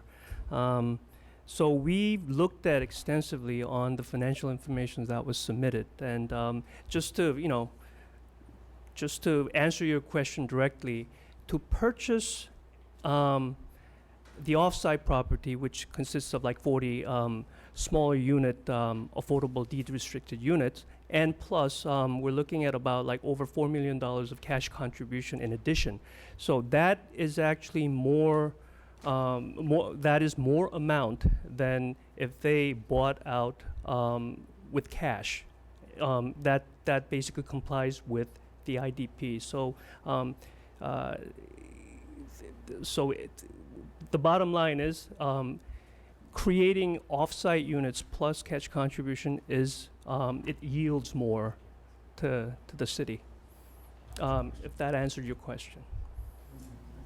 I understand that it might yield more to the city, but wouldn't it be more expensive for the developer to try to build Yes. them off-site? Yes. So it then is why more- wouldn't we require them to just build them on this site? That's what I don't, because the argument is that it's not financially feasible for them to build it on this site. Therefore, they have to build it nearby.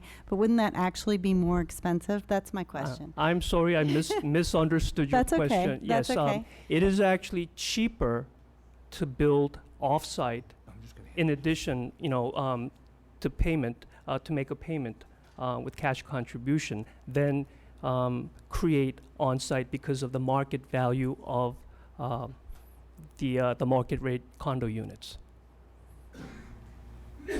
Okay, thank you. Other questions? How do 54 parking spaces justify a full-time valet parking system? How do you support that? If I may, sir, David Raftery again, is the building is going to be an amenitized building with a staff, and there'll be a swing staff. So, for instance, there'll be a full-time concierge person at the door, et cetera.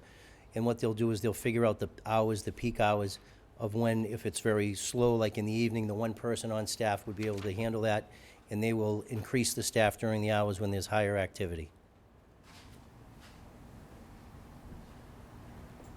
And have you projected out what the impact of that would be on parking? Because it seems to me that, unlike hotels or even like hotels, the flow of people seeking to get their cars is not something that would be taking place on a kind of steady level over the course of the day, which would mean that cars would be arriving or leaving, probably in clumps, on Beacon Hill across from the State House, and that there could very well be a backup of cars on the street while your valet parking is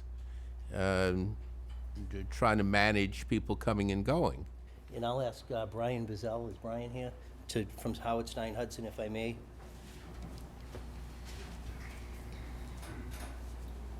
Evening, everyone. Brian Bizzell from Howard Stein Hudson. The valet is necessary because for two reasons.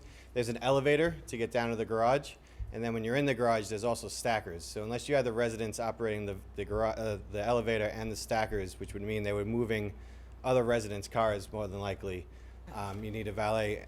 Plus, as for I understand that. Okay. I'm just wondering about the logistics of moving those cars in and out. I mean, at 3 o'clock in the afternoon, probably not a lot. At 7:30 in the morning, probably a lot. And that means that your one or two valets are going to have to figure out how to manage moving cars during those peak periods. And during those peak periods, I would think that you would have cars waiting to be parked backed up on the street, on what is already a very busy street. I'll take that in pieces. So this came up. I'll try to hold it is hard to hold I'm not I'm not nervous. It's just when you're that far. So there's room to stack 4 cars in this driveway or the alleyway without impacting Temple Street. And when this came up during the public meetings in the IAG, the proponent made a commitment to staff the valet at whatever level was necessary in order to keep cars off of Temple Street. Our initial proposal had the valet operations happening right here across from the Pocket Park, and the neighbors did not want all the valet activity happening along Temple Street. So then that's when this was going to be ramped down, but when they didn't want the valet operations here, we included the ramp. We got rid of the ramp and put in the elevator. So we will have, like I said, 4 cars to stack here. The most we expect is 9 vehicles during the peak hour. So the chance of there being 4 cars here, even if they happen, all stacked, bunched together, like you said, there's not going to be 4 cars. We also had Walker Parking Consultants, are part of the project team. Their estimate was that they don't expect there to be more than 2 cars stacked up at any one time. And again, we have 4 cars that would fit in the alley and still allow in and out of the garage. Your marketing people presumably have confirmed that there is a market for 18 3- and 4-bedroom units on Beacon Hill. A quarter of your units are family-size units? So yes, sir. One of the things that we were interested in the project and that we spoke with the neighbors at length about was to incorporate a good amount of family-size units. The brokers that we're working with, they reflect the same thing in the marketplace now, and that's the project that we went with. We actually had fewer, and we increased those numbers once again in consensus with the neighborhood.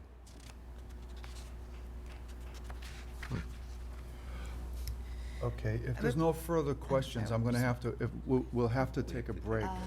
Because of the tapes. Because of the tape. We're already at the end, so we can, come back and do questionings, or, unless there's no more I just questions. had one. It's really Okay, quick. good. I had one comment related to Carol Down's question. In looking at the financial feasibility of the project, there were a number of factors that were involved. It was the fact that this is adaptive reuse. There's substantial requirements around historic preservation, reuse of the building. Those are all things that factor into the financial feasibility. And also in terms of the bigger question, when you have condos of this size, the gap between what they would have to, basically what they lose by having the unit on site is considerably more than what they would have to pay out to us. Thank you. Okay, are there any questions? I'm fine now. Okay, there's a motion in order. So moved. Second? Second. All those in favor? Aye. Aye. Opposed? Sorry, no. Ayes have Sorry, it. aye. Yeah. Okay. Okay. Ayes have it. Congratulations. Thank you. We need to take a break for the cable TV. They need to fix their tapes. We'll take a brief intermission. Robert, I just want to say I've been, Oh, my goodness. Yeah. Sorry about that. no, I've been, he,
Item number 22 in East Boston, request authorization to issue a certification of approval in accordance with Article 80E, Small Project Review of the Zoning Code for the construction of the 20, oops, that's the one I just read. No, on Maverick Street, I'm sorry. For the construction of 20 residential units with 3 IDP units and 20 parking spaces located at 202 Maverick Street. And to recommend approval to the Board of Appeal for the necessary zoning relief and to take all related action. Phil. Thank you, Chairman Burke, Director Golden, Madam Secretary, members of the board. On December 11th of last year, Newman Properties filed an application for small project review. The original proposal was for the 3-story plus penthouse building with 23 units and 20 parking spaces. On January 21st, the BRA hosted a community meeting, and in that meeting, the development team heard responses heard feedback, and based on that feedback, tweaked the proposal a little bit. The first set of tweaks included increasing a setback from the abutting property from 3 to 13 feet, also redesigning the penthouse to be 28 instead of 23 feet from the abutting property, committing the first 3 stories of the building to be approximately the same size, the same height as the abutters, and also committing that to limit disruptive development techniques like hammer piles that could cause noise and reverberations throughout the neighborhood. And then we went back to the community on April 19th. We sponsored a second public meeting. That public meeting was more positive, but there was still some feedback. So the development team went back out to the community and worked with them from then until now, made additional tweaks, including further reducing the size of the penthouse units and reconfiguring them, and a reduction of units from 23 to 20 units, which you have now proposed. That's also a 1-to-1 parking ratio, because it's now 20 units and 20 parking spaces. Earlier today, you heard from the chief of staff from the city councilor's office that he is in support of this project. I've also been asked to pass along his letter of support and also a support letter from the state senator, so I can submit that now. And a representative of the development team is here to go over those tweaks and just the proposal in general. Okay, thank you very much, Phil. Good evening, Chairman Burke, through to the members, Madam Secretary, Director Golden. For the record, my name is Richard Linz. I'm an attorney here in Boston representing the developer. With me also is Phil Horesco, who is the project architect, and John Langone, who represents the development team. Just walk through briefly for the board the site location and the proposal. This project is located in the Jeffreys Point neighborhood of East Boston. We are proposing to raise actually 3 buildings. One is a garage space located here along Frankfurt Street, a single-story commercial building, as well as a vacant 3-unit dwelling. In place of that, we are proposing a 20-unit multifamily dwelling, which appears to be 3 stories along Maverick and Frankfurt Street based upon the community comments and concerns. In addition to that, there are 2 penthouses designed in a way to make this building fit a little bit more with the character of the surrounding neighborhood. As Phil said, we have gone through an extensive community process that actually extends beyond the past year. We've met with 2 separate community groups as well as held a number of abutters meetings. Out of that process, we've been able to, we believe, tailor this project to something that's more consistent with the community's desires were. This project actually started out as a 4-story mixed-use project with a proposed restaurant. The community responded negatively to the restaurant as well as the 4 stories. We modified the building. In addition, we were asked to consider looking at some of the surrounding architecture and some of the materials that are used in the neighborhood. We've committed to making this building pretty much all brick, which is consistent with the surrounding neighborhood as well. I can walk through just briefly some of the site plan and floor plans just so we can explain the importance of some of the changes that we made based upon community input. As you can see here, the home on Frankfurt Street is an existing 3-family dwelling. Our side property line for this point is located here. Initially, this was located very close. The setback actually is 2.5 feet at that location. We've increased that setback now to over 10 feet from the property line, which creates a separation of about 13 feet from the adjoining property. That was a major concern of that abutter, and we responded, we think, appropriately. In addition, we moved the location of the 2 penthouses, and I can go through that when I get to that slide, as far away from that side property line as well to lower the impact to that abutter. So just quickly to go over the site plan here, The property footprint is this entire area here, and as I mentioned, we would be taking down the existing single-story commercial building, a garage, which is pretty incompatible use for that particular neighborhood, and a three-family that's in need of substantial repair. Along McKay Place, which is a public way, we would have a driveway entrance that would allow access to the parking area below the building. We're proposing one parking space for each dwelling unit, so a total of 20 parking spaces with recycle, trash storage, and some bike storage as well in the garage space. The programming for the units, each of the main levels have 6 units each for a total of 18 units. It varies between 1, 2, and 3 bedrooms. There are a total of 4 one-bedrooms, 6 two-bedrooms, and 10 three-bedrooms, which includes the 2 penthouses on the top level.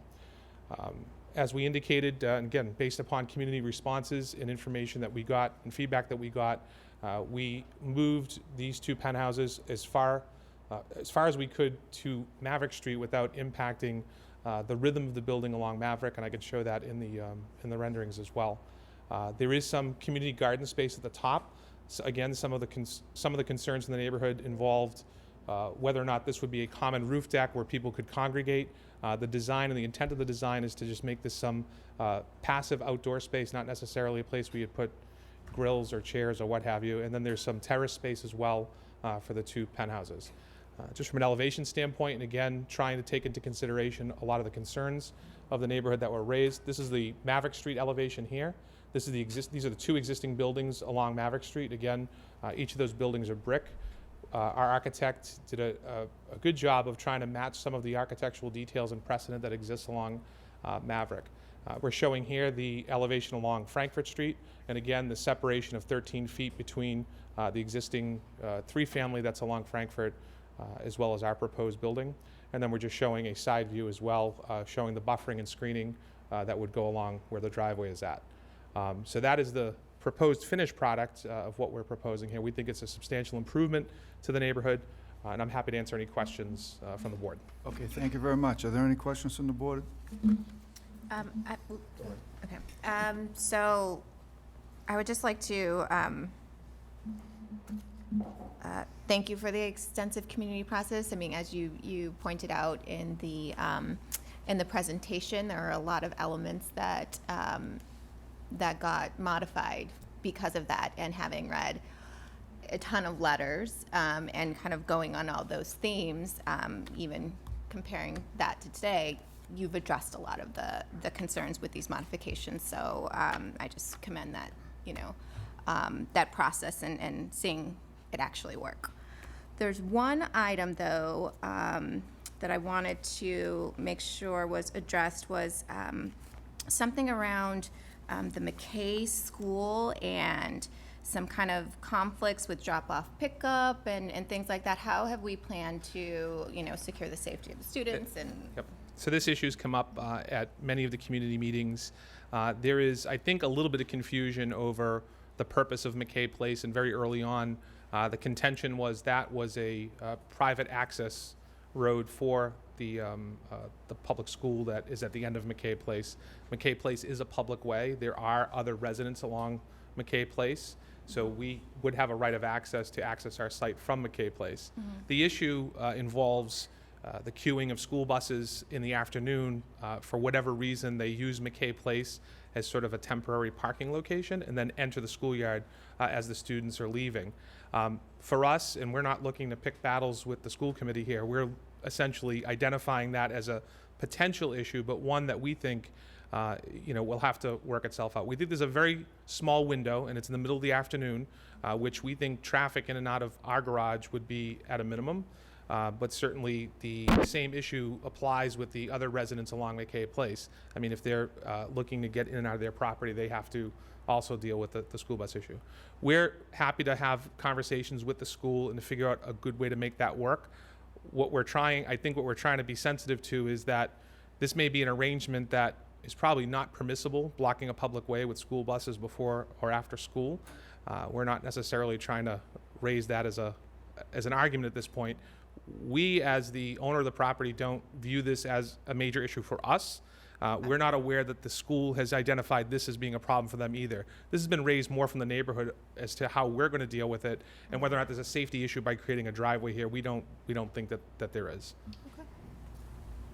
Are there any other questions from the board? Well, my question related to the same thing, and I'm not sure that it's an issue in the afternoon as much as it's an issue in the morning, when there's a fair amount of traffic on Maverick Street. Through the chair, my understanding is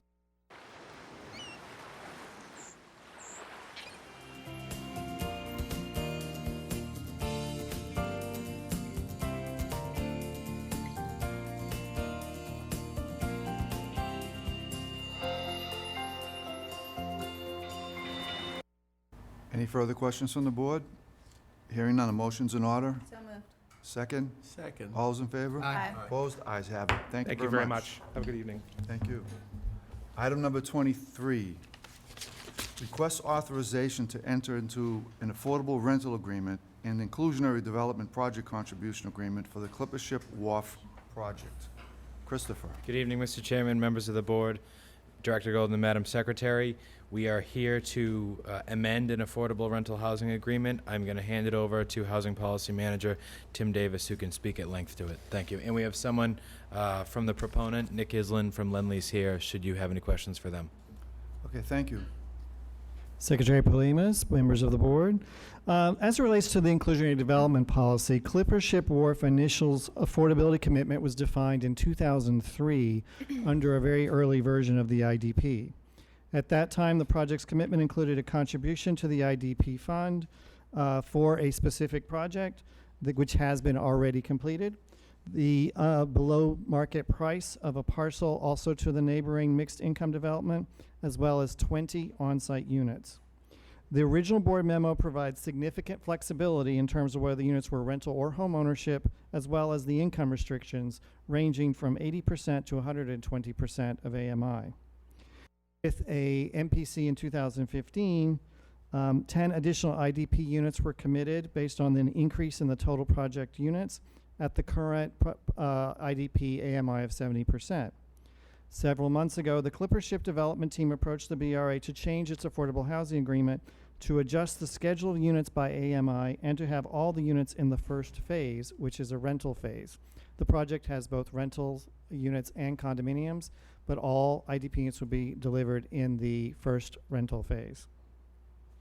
After completing a financial feasibility analysis of the project, BRA staff are willing to recommend the proposed changes. The initial board vote allowed such flexibility, but due to the nature of the existing affordable housing agreement, we are seeking your vote today to amend that affordable agreement. Let me also note for the record that this remains the development team's backup approach to meeting their affordability.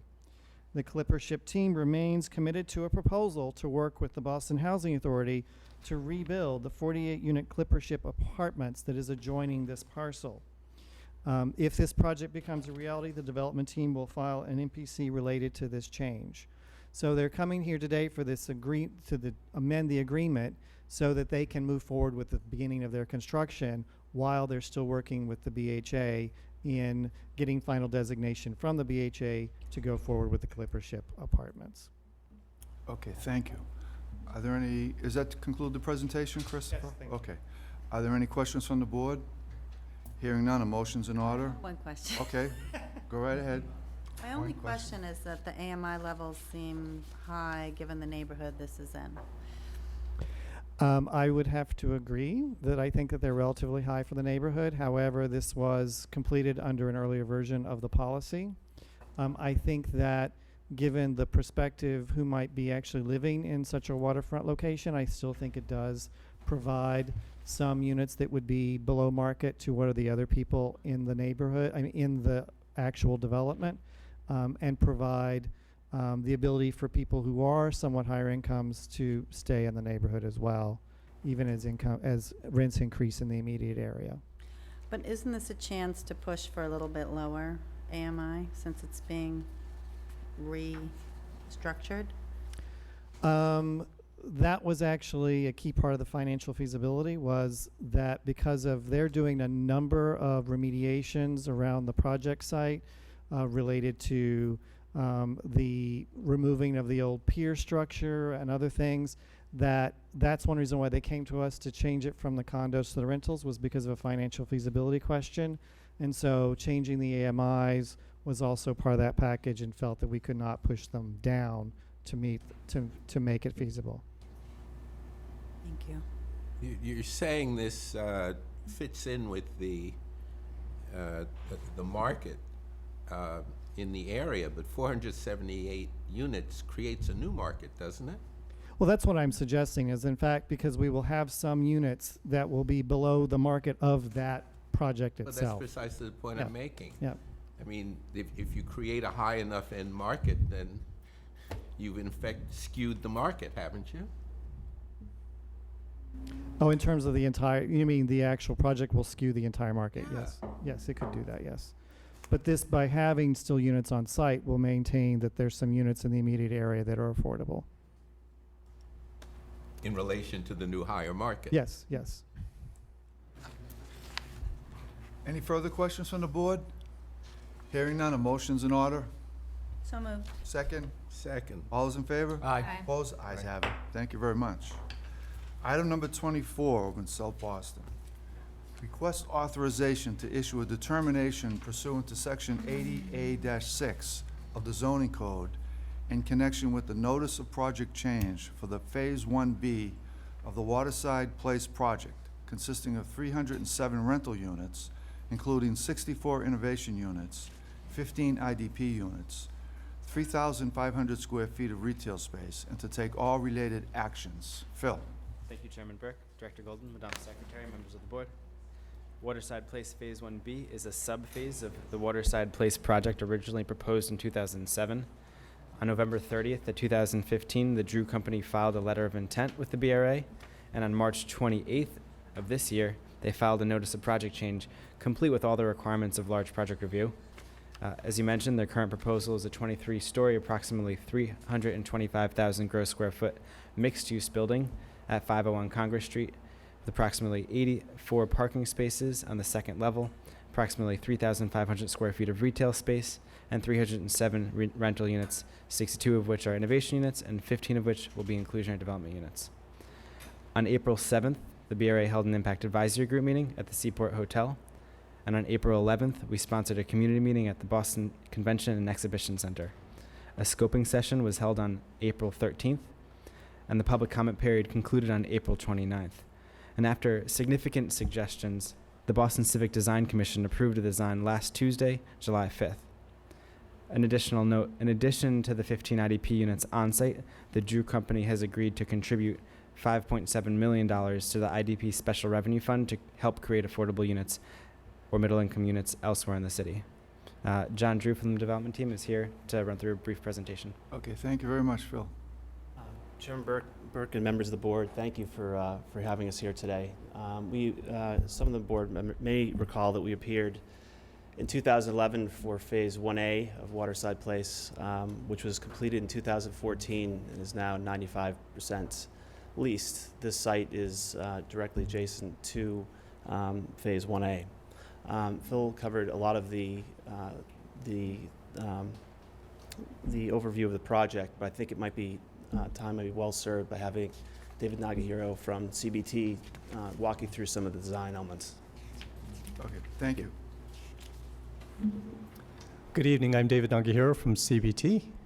Just as a means of orienting you, the site is located here, the intersection of Congress Street and the raised viaduct adjacent to the Silver Line station.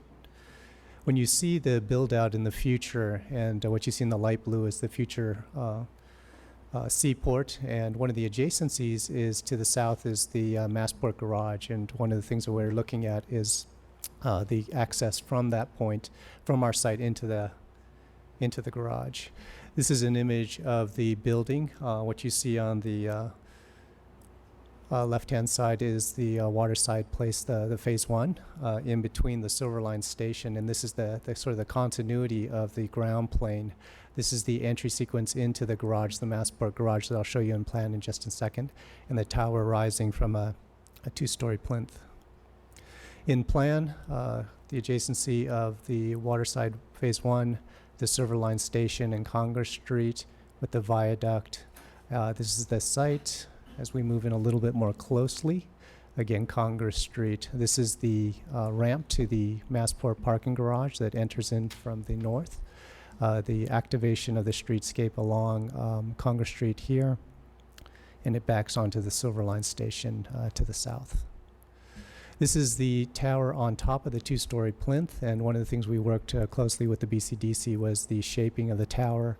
One of the really great outcomes of this was a real pedestrian connection that I'll show you in just a second. The other thing that we were looking at is really pushing the massing back so that we were trying to avoid the continuous wall along Congress Street, and as a scaling element. We spent a lot of time on the ground plane and looking at activating Congress Street. As we move in a little bit more closely, we were faceting the building itself to create more dimension on the sidewalk, more gracious entry sequence into the building. And one of the great outcomes was the combination of the suggestions by the BCDC and the BRA and Massport, and now this physical connection from the Congress Street up to the viaduct level. So this is looking down at the project, looking at Congress Street here, and the viaduct, which you see in blue from the convention center coming down and being able now to access Congress Street from this location adjacent to the Silver Line Station. This is what the massing would look like in the rendering, with the Silver Line on the right-hand side, the physical connection up to the viaduct level, and then the tower coming down to the ground, and the activation of the retail at the base of the building. The materials of the building, the facade treatment, really looking at taking some of the cues from the history and the heritage from the seaport, sort of that maritime feel, looking at a darker metal panel. This is a precedent image of sort of the crafting of the facade that we're looking at. This is an image from the convention center looking back towards the Massport garage, the building, the adjacency to the Silver Line Station, and then in conclusion back to Congress Street. Thank you. Great, thank you very much. Does that conclude your presentation, Phil? Yes, sir, Okay, it does. thank you. Are there any questions from the board at this time? Yep. Okay. So what exactly is driving the change that you're proposing today from the original plan? What are we kind of foregoing now from the first plan and giving up, for lack of a better word, to this new plan? I can speak to an overview. The development team can get into a little additional detail if you'd like. But the original proposal was to have the Phase 1A building on the left, and next to it, I believe, a two-story grocery store. They were unable to find a grocery store. However, Phase 1A did extremely well, so they wanted to match that with another residential building. So it is a very different proposal than what was originally proposed, which is why we took them through the entire Article 80 process, even though it was a notice of project change. Okay. And the lack of does this area, are there other grocery stores in the area? I know it used to be grocery store and parking, is the way that the neighborhood is being kind of putting more housing and then not putting their kind of amenities that's going to build a neighborhood and please. I'm not an expert at the area. I know there was some desire originally from a grocery store throughout the community process. I know the public was supportive of this proposal. I'm not sure if you are more familiar with that, or if I could pass that question off.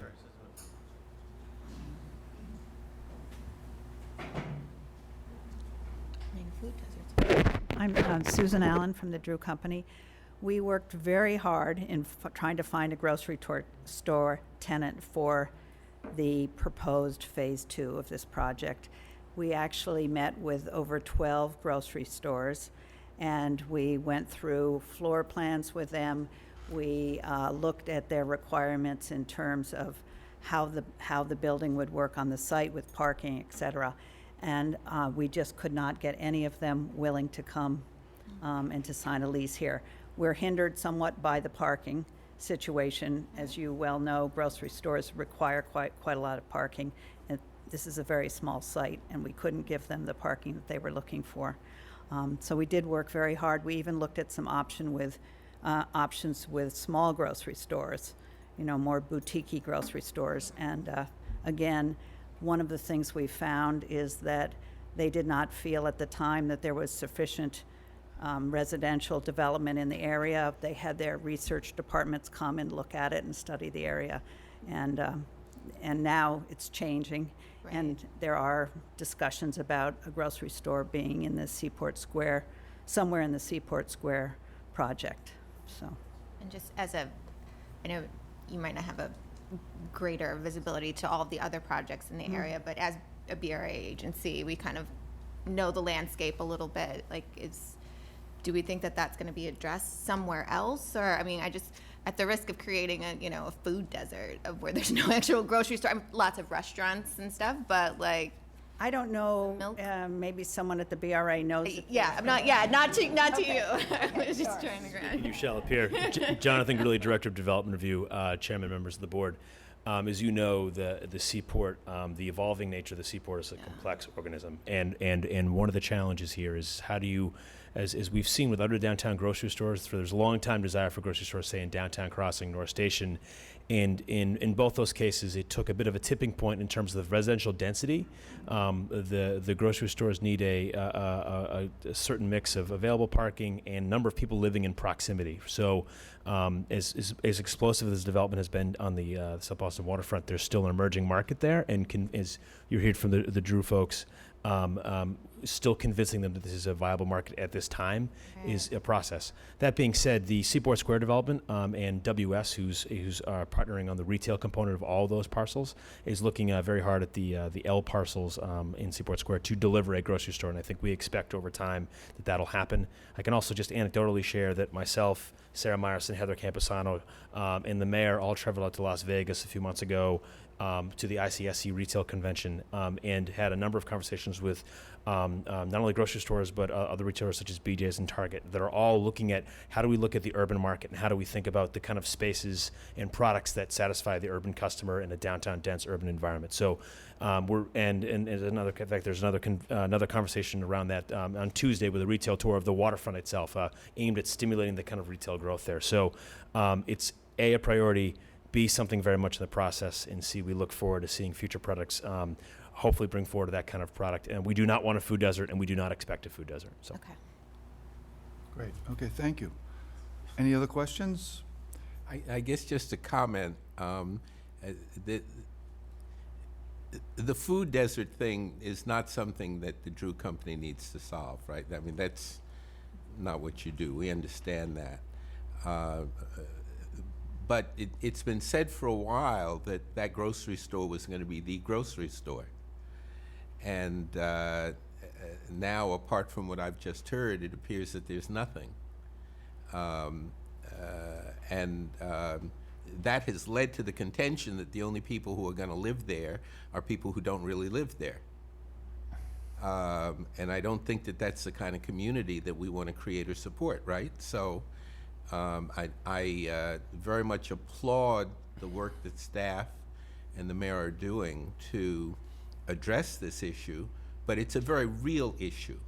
And it's an issue that often sits at the lap of the BRA. Because people ask, how could we plan so much housing and not plan for someplace to eat other than, restaurants, or someplace for people who are in those 4-bedroom condominiums to send their children? And we do need to think about that, and I know we're giving thought to it, but I think we need to acknowledge openly, very openly, that that's part of our planning process.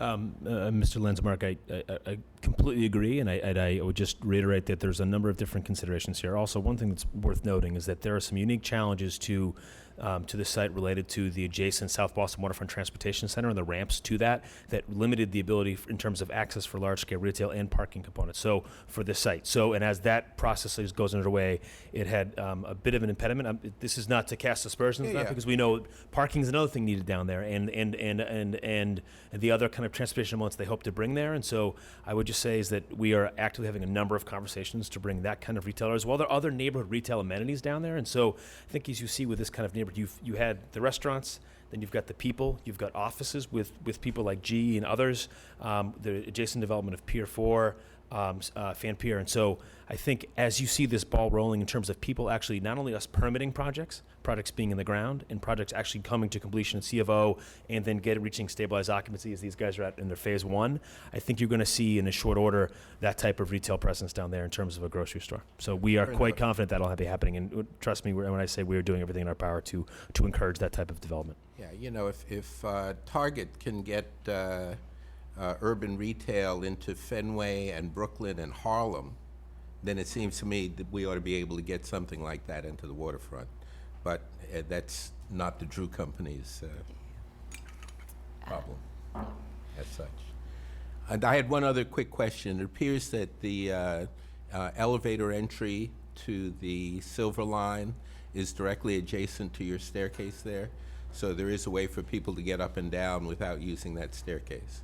I think one of the things we're excited about from a planning perspective for the South Boston waterfront is enhanced pedestrian connectivity from the BCEC down to points beyond to the actual waterfront itself, and that the pedestrian connection today largely feels closed. So I think a combination of enhanced pedestrian signage indicating the preferred accessible path, as well as this kind of open stairway, I think enhances that connection. And one of the challenges down there is making the walk feels like a long way, really isn't. And so we're excited about that element of the project, and was something that we were glad to partner with the team on. That's good. All right, and one more question. So regarding the IDP, and so I know IDP is one of many tools that we have towards reaching our goals of affordable and middle income housing and creating mixed income neighborhoods.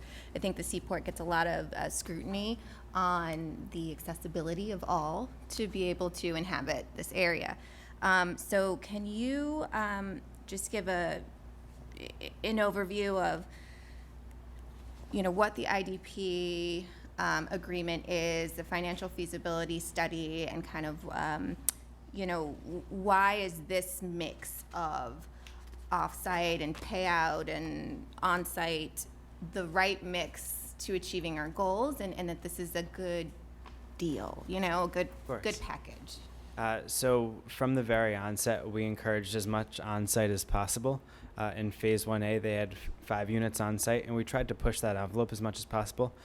The reason why we came to 15 was really just trial and error.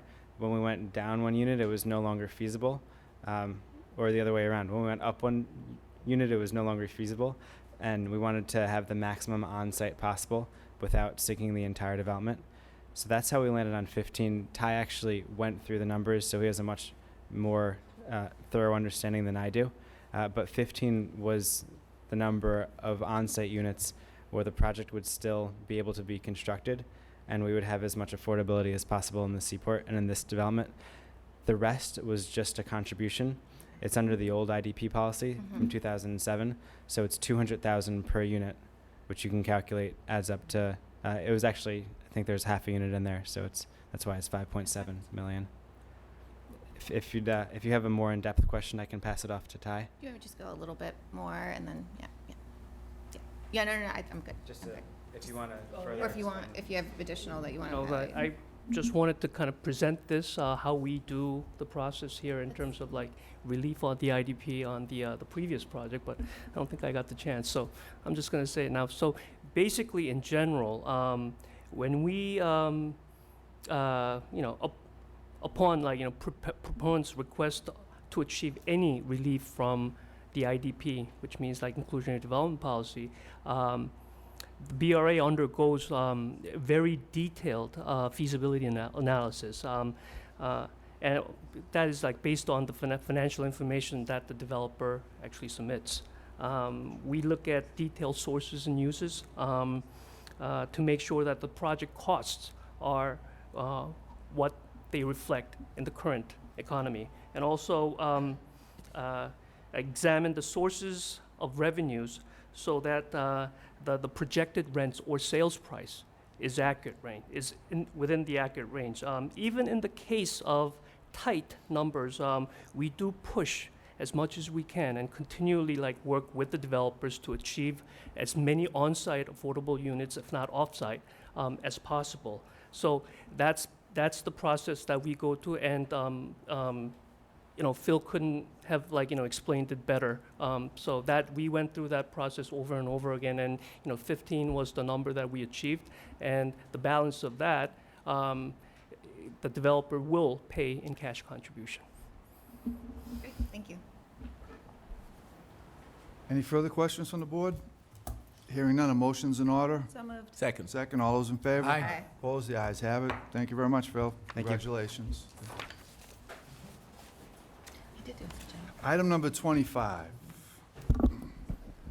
Request authorization to adopt a demonstration project plan under Massachusetts General Laws 121B, Section 46F, as amended for the proposed project located at 301 West Broadway, also known as 247 D Street, and to adopt certain findings related to the demonstration project plan, to petition the Public Improvement Commissions for the discontinuance of portions of West Broadway and D Street for the proposed project, and to adopt an order of taking for the discontinuance areas, and to execute all necessary documents to transfer said areas to 301 West Broadway LLC, and to take all related actions. John?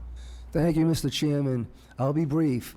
What this board action will do will allow the developer, with the taking of the air rights, to provide bay windows on West Broadway and D Street. The project is, it's not Article 80, but it's completed its design review back in February of this year. I have the developer here if you have any questions for us. How far out are the bays sticking? We don't normally have to do this, so why do we have to do this on this project again? We don't normally need to do a taking for a building design, so I'm just wondering why we have to. I'm sorry, I don't have that answer for you. Over the sidewalk. John? They're past the limit where they can just do it through the process, so there has to be a taking to give the air rights to the developer. You said up to 2 feet they are? They're up to 2 feet. They're past the limit? What do you mean they're past So the limit? there's procedures with PIC where a certain size can be done without a taking, but theirs are projecting more than that. Similar to EMI's. So that has to have a taking in order to put them. And so this went through ZBA and it required design review. And I think our people worked with you on the projecting bays, did they? Correct. Okay. Did you want to say anything?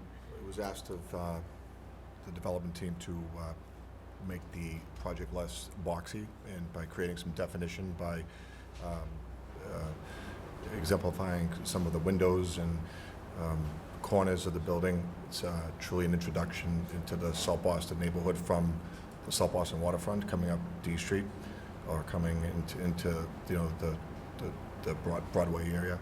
So there was a lot of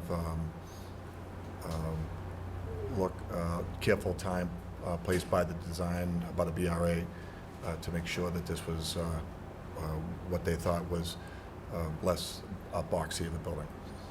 Okay, thank you. Are there any? Good. Mr. Chairman, if I could, years ago I was on the zoning board, ZBA, and we did something similar, Amrines. Is it going to be similar to Amrines that stick out? Correct. So we had to go back and actually, that building's ancient, but it's similar, because it's over the public way, we have to approve it. But it looks, I think it'll look better than a box, no doubt, a flat face, you know. Correct. That was part of some of the feedback as well from the community. I have a, go. Yeah. I was just gonna say, when people walk along the sidewalk, how far out is it sticking? Like, It's about 2 feet out. But it's an upper level. It's above where they're walking, and PIC PIC will check on all those things when they get to it. Yeah. Thank you. Yeah. Okay. I just have one question. I always want to be a little extra cautious when we're using eminent domain takings and the amount of scrutiny. We say here that it's in order to overcome urban blight and things like it's in the public interest of both the authority and the city. Kind of what are we using to support that designation of there's some urban blight involved.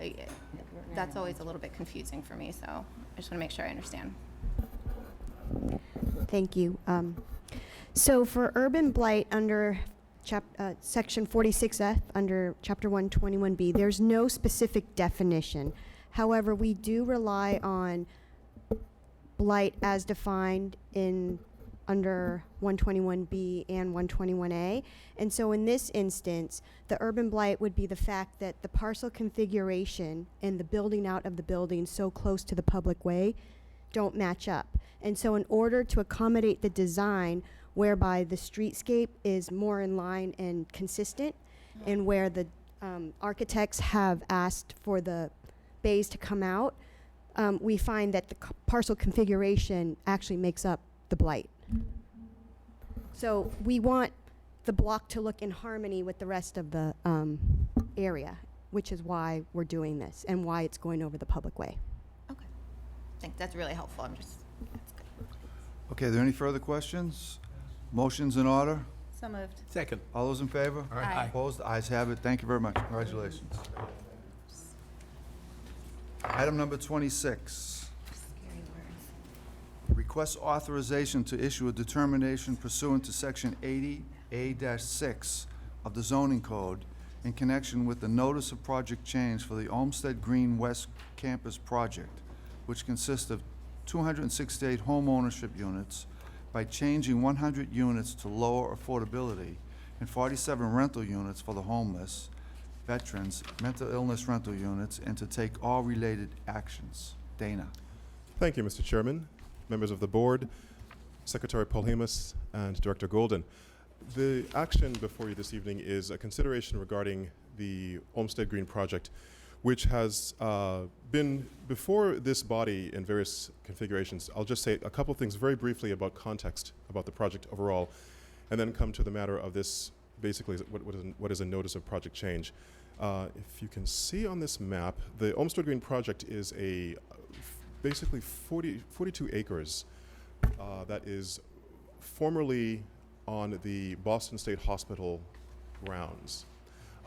Those properties are under the auspices of now the Department of Capital Asset Management with the Commonwealth. And while that particular agency has responsibility for the land, we as an agency have responsibility for the regulatory processes related to development. This is a multi-phase project which is focused primarily on housing, but has some other components as well. There are a number of approvals that have already gone into place with this project. Most notably, in January of 2006, the overall Article 80 approval was given by this board. In addition, there was an approval for a planned development area for the overall project. And then subsequently, and I should say that was the planned development area was approved in, February of 2006, with a subsequent amendment in November of 2010. In addition, there was a motion approved by this board and the Zoning Commission for the city's first smart growth overlay district, which is managed by the Commonwealth's Department of Housing and Community Development, to provide support for the creation of affordable housing on vast projects like this. And I should also note that this project is, again, it's 42.5 acres all told, but it's divided into two sections, Olmsted Green East here, and I just point out this is dividing line, and I also have trouble holding this thing steadily, on Morton Street, and Olmsted Green West on the other side. Olmsted Green West is about 24 acres. Olmsted Green East is about approximately 14. A little easier to see here. Eastern campus, Western campus. The action before us this evening is with regard to the West Campus, which under its original approvals consisted of 268 home ownership units. Those approvals were also, I should back up and say that the approval was for all affordable home ownership units, a great benefit obviously to the city. The developer in March of this year requested a notice of project change simply to adjust the number of units so that 147 of those homeownership units could be changed to rental. And the process that was recommended by this agency, ourselves, and also working with the Department of Division of Capital Asset Management, was to go through a process whereby we worked with and managed with the Community Advisory Committee, which is managed by DCAM. And we also held a community public forum to more fully discuss not only the updates on the project, but more specifically this particular change in the rental, rather the home ownership or the housing structure. The CAC, or Community Advisory Committee, that's associated with this project articulated its support for this change. And what this board action allows us to do is to move forward with further design review and then the completion of the various Article 80 agreements that are attached to this particular site. I'll stop my presentation there and can take any questions if you'd like. And also I want to acknowledge the presence of Eric Van Duzen, who's Senior Vice President of the New Boston Fund, which is partnered with Lena Park CDC on this project. Okay, great, thank you. Are there any questions from the board? Hearing none, a motion's in order. So moved. Second, all those in favor? Aye. Aye. Opposed? Ayes have it. Thank you, Dana. Thank you. Item number 27. Request authorization to execute an amendment to the land disposition agreement with TUDC LLC and South Union Station LLC dated March 21st, 2007, as amended for the South Station Air Rights Project. Gary. Good evening, Mr. Chairman, Director Golden, Madam Secretary, and members of the board. The proponents are before us to request an extension of the adverse condition clause within their land disposition agreement until April 30th, 2017. The adverse condition clause was most recently extended on June 30th, 2014, and it sets the monthly fee at $10,000 paid to the agency every month. I am here with John Redigan, from the development team, should you have any questions. Okay, thank you, Gary. Are there any questions from the board at this time? Do we know who the architect will be, or if not, how that firm will be selected? The architect, Mr. Chairman, John Radigan from DLA Piper, representing the developer. The architect was Pele and Associates in cooperation with a Houston architectural firm whose name I'm forgetting as the architect of record. And they prepared the design back in 2007. This project stalled. It's now coming back, same team, same architectural team. Kendall Heaton is the other architectural firm, sorry. Thank you. Any further questions? Hearing a motion's in order. So moved. So second, all those in favor? Aye. Opposed? Ayes have it. Thank you, Gary. Thank you. Thank you. Item number 28, over in Charlestown. Request authorization to execute an amended and restated land disposition agreement with Allison Berglund to allow the construction of a single-family house on parcel R-74 located at 14 Lawnwood Place. Michael. Good evening, Chairman Burke, Madam Secretary, Director Golden, members of the board. The Boston Redevelopment Authority entered into a land disposition agreement with a past owner of parcel R-74 located at 14 Lawnwood Place on May 28, 1970, allowing the then existing building to be constructed, repaired, and remodeled. That building has since been demolished, and the property is now a vacant lot. The current owner, Allison Berglund, acquired the property on June 25th, 1999, and is now looking to construct a single-family home on the site. We, the BRA, recommend the director be authorized to execute an amended and restated land disposition agreement to allow for such construction. I'm joined by Janet Carlson if you have any questions. Okay, thank you. Are there any questions from the board? Hearing none, a motion's in order. So moved. Second, all those in favor? Aye. Opposed? Ayes have it. Thank you. Item number 29.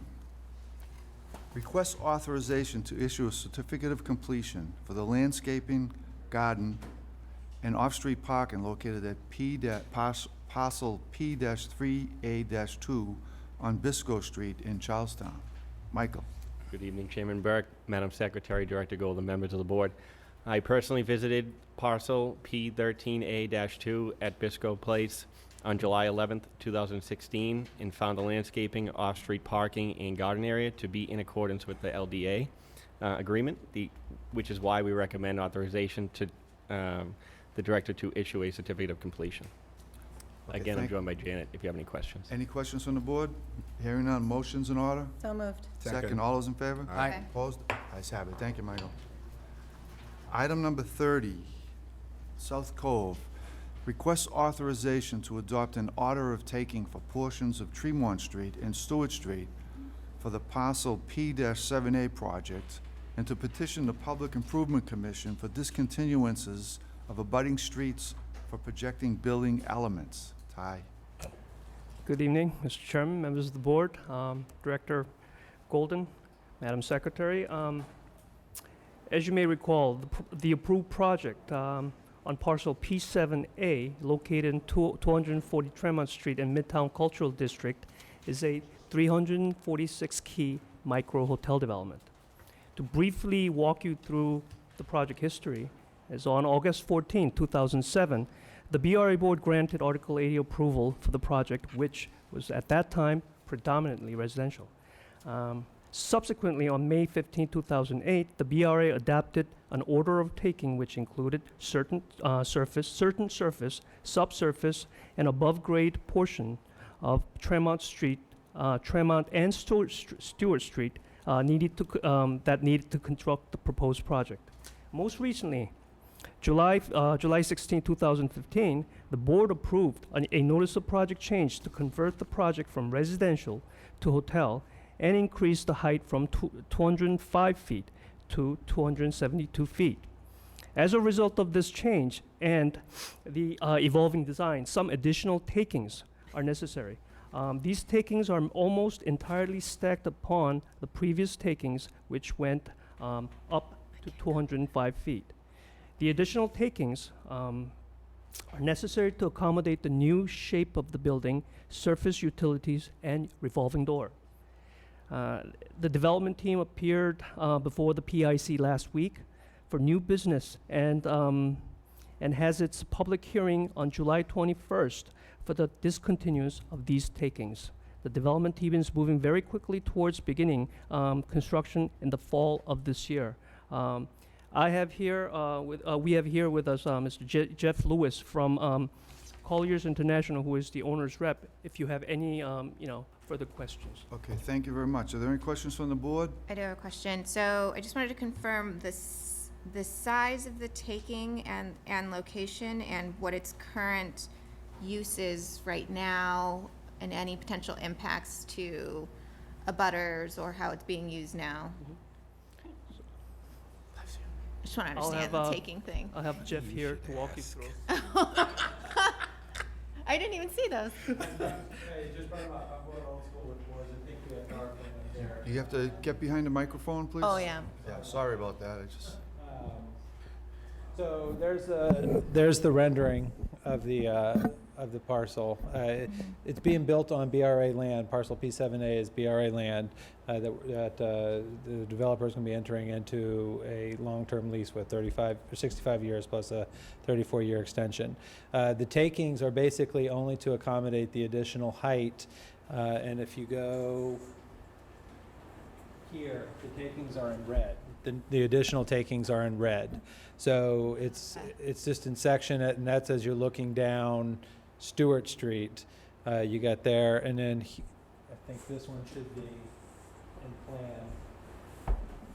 And as those don't even reach the ground mostly. Most of them are kind of stacked. For example, we have an overhang over the sidewalk that used to go 39 feet.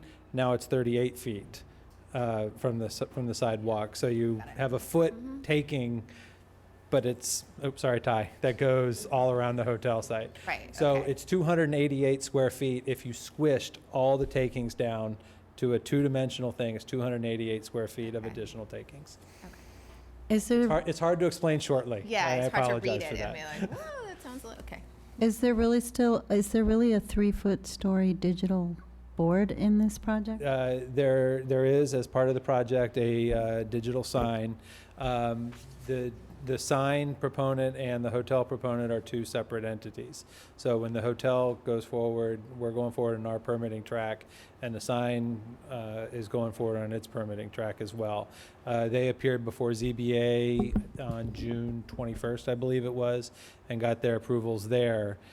We still need to go through still need to go through the outdoor advertising board to get their approvals. But in the lease commencement agreement between the BRA and both the hotel developer and the sign developer, it's recognized that there will be a sign there, and there will have to be incorporated some sort of easement on the hotel to accommodate the sign. Can you show where that is on the hotel? Certainly. I wasn't around when, I'm just curious. When that vote was taken, I wasn't around, so I didn't get to see it.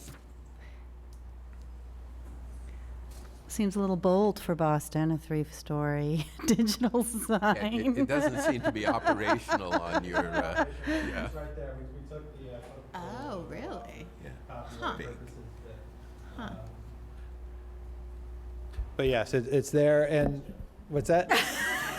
Thank you, Mr. Greeley. Yeah, I guess. I was torn between holding that and dealing with the microphone.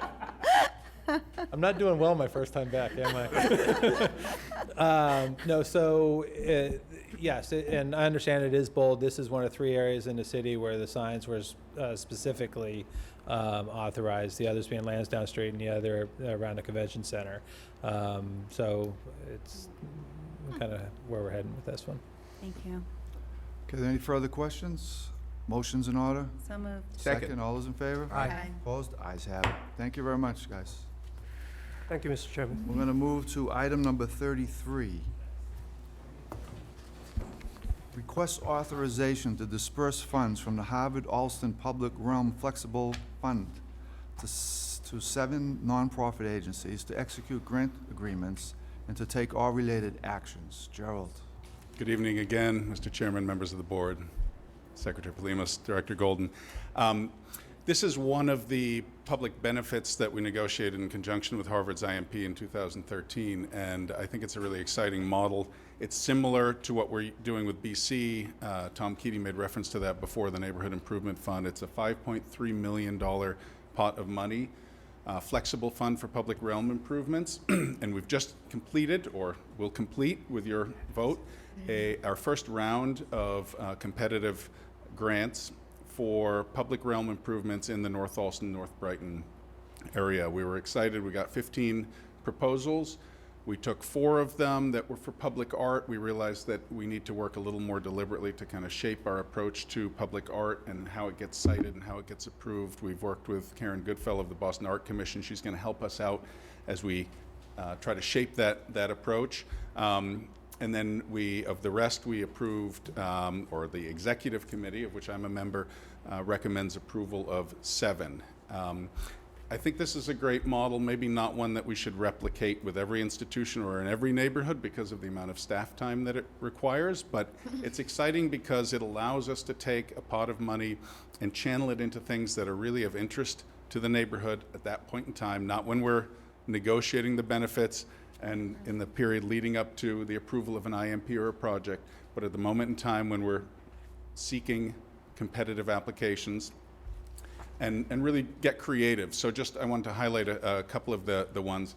Herder Park on the river in Alston, the public theater there, it's an amphitheater, was built in the 50s, it's fallen into disrepair. It used to be used for outdoor theater.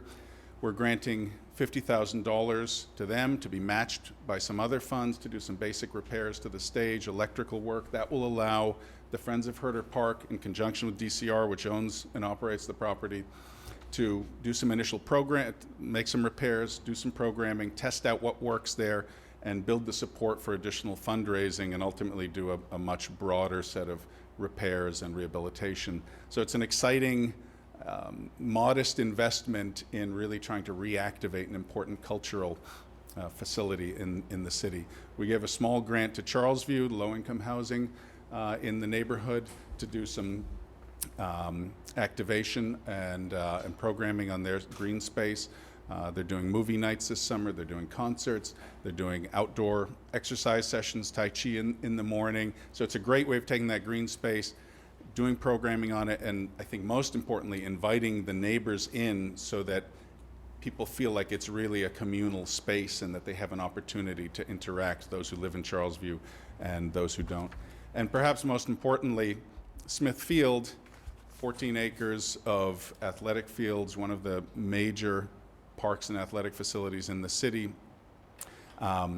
They've undergone a master planning process. They have a really ambitious plan to improve the athletic facilities, but also do what many of the neighbors have been asking for years, which is to make that park serve the neighborhood more. Right now it serves as a citywide and even regional resource for Little League teams and so on.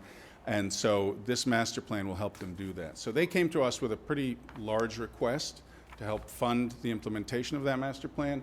We're granting only a small portion of that in this first round. That will help them fund the design process, and we expect them to come back to us. There's money from the city's capital budget, and we expect that there will be other sources of funding that arise in the meantime. And so it's exciting. I think that is one of the highest priorities for this fund and for the executive committee, and this is only the beginning of our work with the Parks Department and Smith Field. So if you have any questions, I'm happy to answer them, but I think, again, this is an exciting model for how we can create a pool of community benefits and allocate it to exciting, innovative, creative projects that really have broad community support. Okay, are there any questions at this time? Hearing none, a motion's in order. So moved. Second, all those in favor? Aye. Opposed? The ayes have Thank it. you. Thank you, Thank you. Gerald. This is really good. Yeah. Item number 34. Yeah. Request authorization to enter into a memorandum of agreement with the City of Boston to utilize its contract with Ernst & Young to provide financial review of the responses to the 115 Winthrop Square request for proposals for the redevelopment of the former parking facility and to be reimbursed by the City of Boston for the services from the proceeds of the sale. Edward. Thank you, Mr. Chairman, members of the board, Director Golden, Secretary Polhemus. I'll try to be very brief. February of this year, the board authorized the release of an RFP for the redevelopment of 115 Winthrop Square. Section 5.2 of that RFP specifically referred to the fact that we may avail ourselves of the expertise of external advisors. This proposed vote before you this evening represents the next step in what has been an open and very transparent process. In response to the RFP, we have received plans from 6 teams. We have posted all 6 of the responses online. We have also made available the proposed acquisition prices. Last month, we had a very successful open house involving all 6 of the teams. Many of the board members were able to join us. So this is the next step of that logical process. We have at the staff level completed at least our initial qualitative and quantitative assessment. Ernst & Young will help us do that deep dive. They are a firm that is very well known to us and well able to do the work. They are pre-qualified and appear on the Commonwealth's contracts list. So accordingly, we seek authorization for the BRA to enter into a memorandum of agreement to utilize the city's existing contract at a cost not to exceed $150,000, and to reemphasize, we anticipate as part of the MOA, those costs will be reimbursed from the sale of 115 Winthrop Square. If there are any questions, I'm happy to try to answer them. Okay, thank you, Ed. Are there any questions from the board? Hearing none, a motion's in order. So moved. Second, all those in favor? Aye. Opposed? Ayes have it. Thank you. Super move. Item number 35, Carol Downs is going to recuse herself from this proposal. Request authorization to submit applications to the Massachusetts Executive Office of Housing and Economic Development Mass Works Infrastructure Program in support of various projects, and to enter into a grant agreement for said funds with the respective development entity, and to take all related actions. Dana. Thank you, Mr. Chairman. Members of the board, Secretary Polhemus and Director Golden, I'll be brief in this presentation. I will, I'm sure you'd appreciate that. But what I will say with regard to this particular action is it is a request for us as an agency to seek MassWorks funding from the Commonwealth's Executive Office of Housing and Development. The total number of funds or grant funds which we'll be seeking is approximately $11.4 million. What that represents is funds at no cost to this agency that will enable us to support important development projects in the city. We have, if I do say so myself, have a fairly good track record of not only receiving funds from the state for this process over the last several years, but also successfully executing these funds with development teams for the projects at hand. This particular year, we're looking to seek funds for actually 4 projects, and our track record in receiving these funds in the past has been fairly good, so we're hopeful to have the same level of success this year. The 4 projects are as follows. Briefly, I'll say. The first is Jackson Square in Jamaica Plain, for which we're seeking approximately 3.5.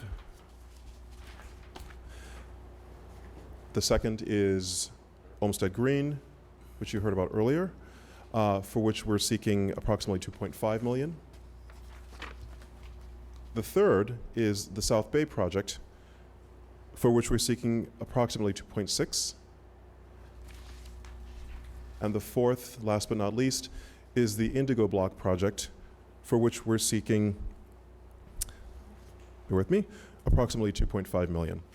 And the one thing I will say about all of these projects and their importance, the priority for the state with regard to this particular year is housing creation and job creation and business development writ large. In addition, the state looks at projects that will have not only impact for the city in which they are housed, but also the region. And it is our belief, and I should also say that we work very closely with our sister agency, the Department of Neighborhood Development, in thinking about the priorities for this project, these projects for the city. It is our collective belief that these projects will have significant impact because of the number of housing units that are going to be created in total.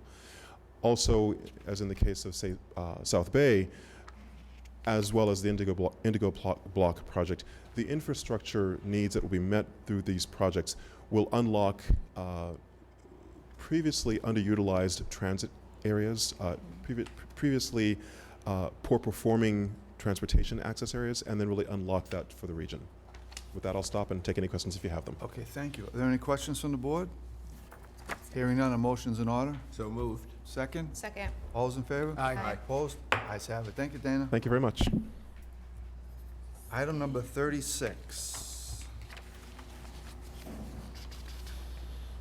Request authorization to amend the contract with the Cecil Group to produce the I-90 Olson Interchange Placemaking Study in an amount not to exceed $22,000 and to extend the term of the contract. John. Good evening, Chairman Burke, Director Golden, Secretary Plemus, and members of the board. The redesign of the Alston I-90 interchange by Mass DOT will set the stage for an entire new neighborhood in Alston on land primarily owned by Harvard University. The purpose of the placemaking study is to evaluate the proposed interchange design to ensure that it does not preclude the ultimate development of a vibrant, walkable, transit-oriented mixed-use neighborhood similar to many other established neighborhoods in Boston. As you may recall, the board authorized the director to enter into a contract with the Cecil Group to prepare the placemaking study last September. And you may also recall that Mass DOT generously agreed to provide $100,000 to pay for the contracted work, which the BRA is overseeing. And since the fall, the Cecil Group has been working closely with us, BTD, Mass DOT, Harvard, BU, and the Community Task Force set up by Mass DOT to evaluate the design and to identify specific modifications to the design that will improve placemaking opportunities. Together with the city and the BRA staff team, the Cecil Group presented its recommendations to the task force in late June, and then continued discussion and comment on those recommendations last night at a task force meeting. The recommendations were very positively received by the task force and the community. The 2-month contract extension that we're requesting would allow us time to incorporate public comments and finalize the placemaking study by the end of August. We're requesting an increase of $22,000 to the contract for the following reasons. 1, the project design period was extended from March to December, protracting the need for consultant services over a longer period of time. Two, the volume of work has increased. Instead of reviewing a single design, 4 design alternatives, 2 created by Harvard and 2 created by community stakeholders, were added to the mix, which required review by the consultant team.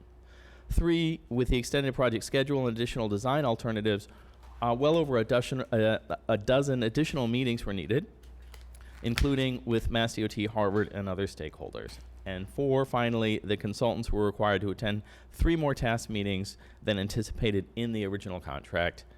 The additional contract amount of $22,000 will be paid for by the BRA. That concludes the staff presentation, and I welcome any questions. Okay, thank you.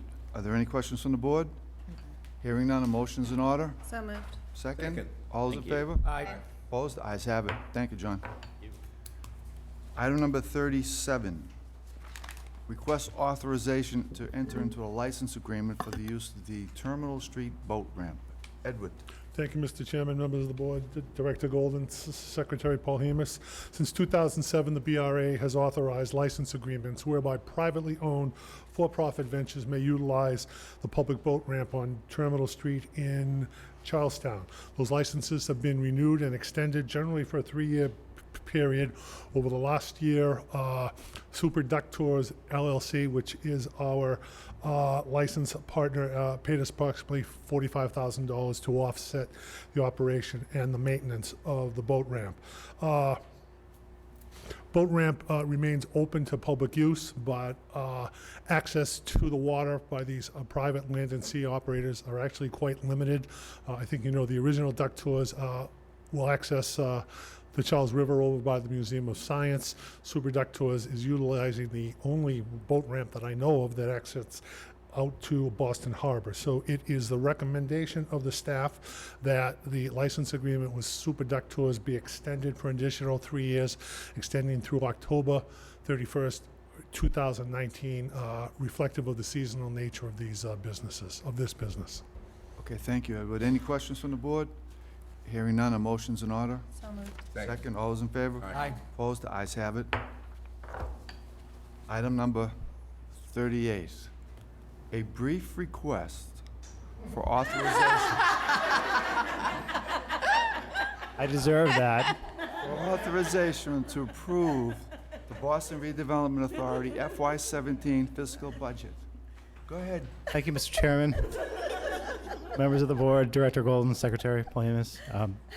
As per the earlier presentation, I'd like to request approval of the Boston Redevelopment Authority's fiscal year 2017 operating budget and the expense amount of $21,014,384 and related approvals and authorizations. Thank you. Are there any questions from the board? Hearing none, a motion's in order. So moved. Second. All those in favor? Aye. Opposed? Ayes have it. Thank you. Thank you. Contractual, we need a motion to pay the bills. I move that we pay our bills. Second. All those in favor? Aye. Opposed? The ayes have it. Item number 40 is personnel. Moran? Thank you, Mr. Chairman, members of the board, Madam Secretary, and Director Golden. We have a few items for your consideration on the BRA agenda.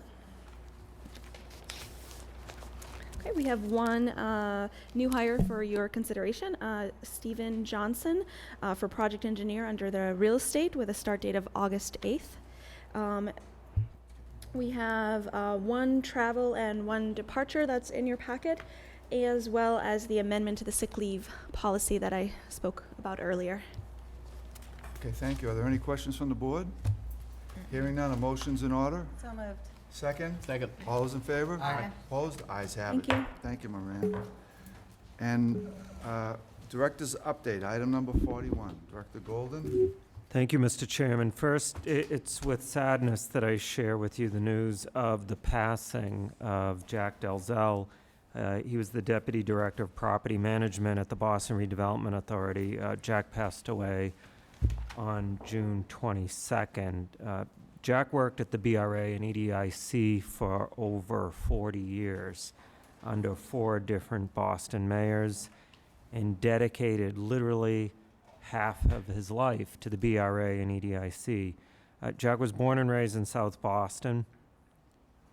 He was affable, outgoing, and fun-loving. Jack wrote in his high school yearbook that his ambition was to be the caretaker of Castle Island. And it may have been the romantic notion of a young Southie teenager, but it was a bit prophetic because Jack went on to become the engineering manager for the Boston Marine Industrial Park, not so far from Castle Island. And he later became the deputy director of property management for the agency overall. Jack served proudly as a staff sergeant for 6 years in the National Guard and was a member of the Sheet Metal Workers Local Union number 17 for the past 45 years. Jack was good-natured, helpful, skilled, and intelligent, and all-around nice guy. Jack's friends and colleagues at the BRA will certainly miss him, and our thoughts at this time are with Jack's family. So, farewell to Jack.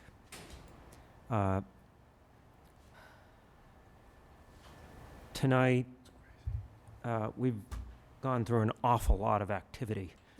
It was dizzying, and the complexity and the differentiation among the projects would make your head spin all over the neighborhood, residential, commercial. It was all here, and it continues this very robust pace of development in Boston's historic building boom. So tonight, the actions you've taken have yielded over 1 million square feet of permitted development. The total cost associated with these developments is almost $600 million. 462 residential units have been approved tonight.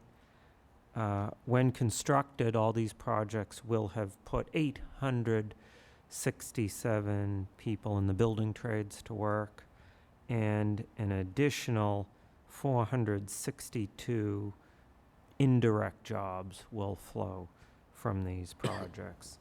So the pace of permitted development by this board remains roughly double what it was in the calendar year 2015. So even in the doldrums for lots of other sectors in society, but the midsummer months, when things tend to settle down, continue to generate an awful lot of activity at the Boston Redevelopment Authority and in the real estate development realm in the city of Boston. So with that, thank you and good night. Okay, thank you very much. And now we need a motion to adjourn. I move we adjourn this meeting. Seconded? Second. All those in favor? Aye. Aye. All those opposed? Ayes have it. $600 million tonight. 590.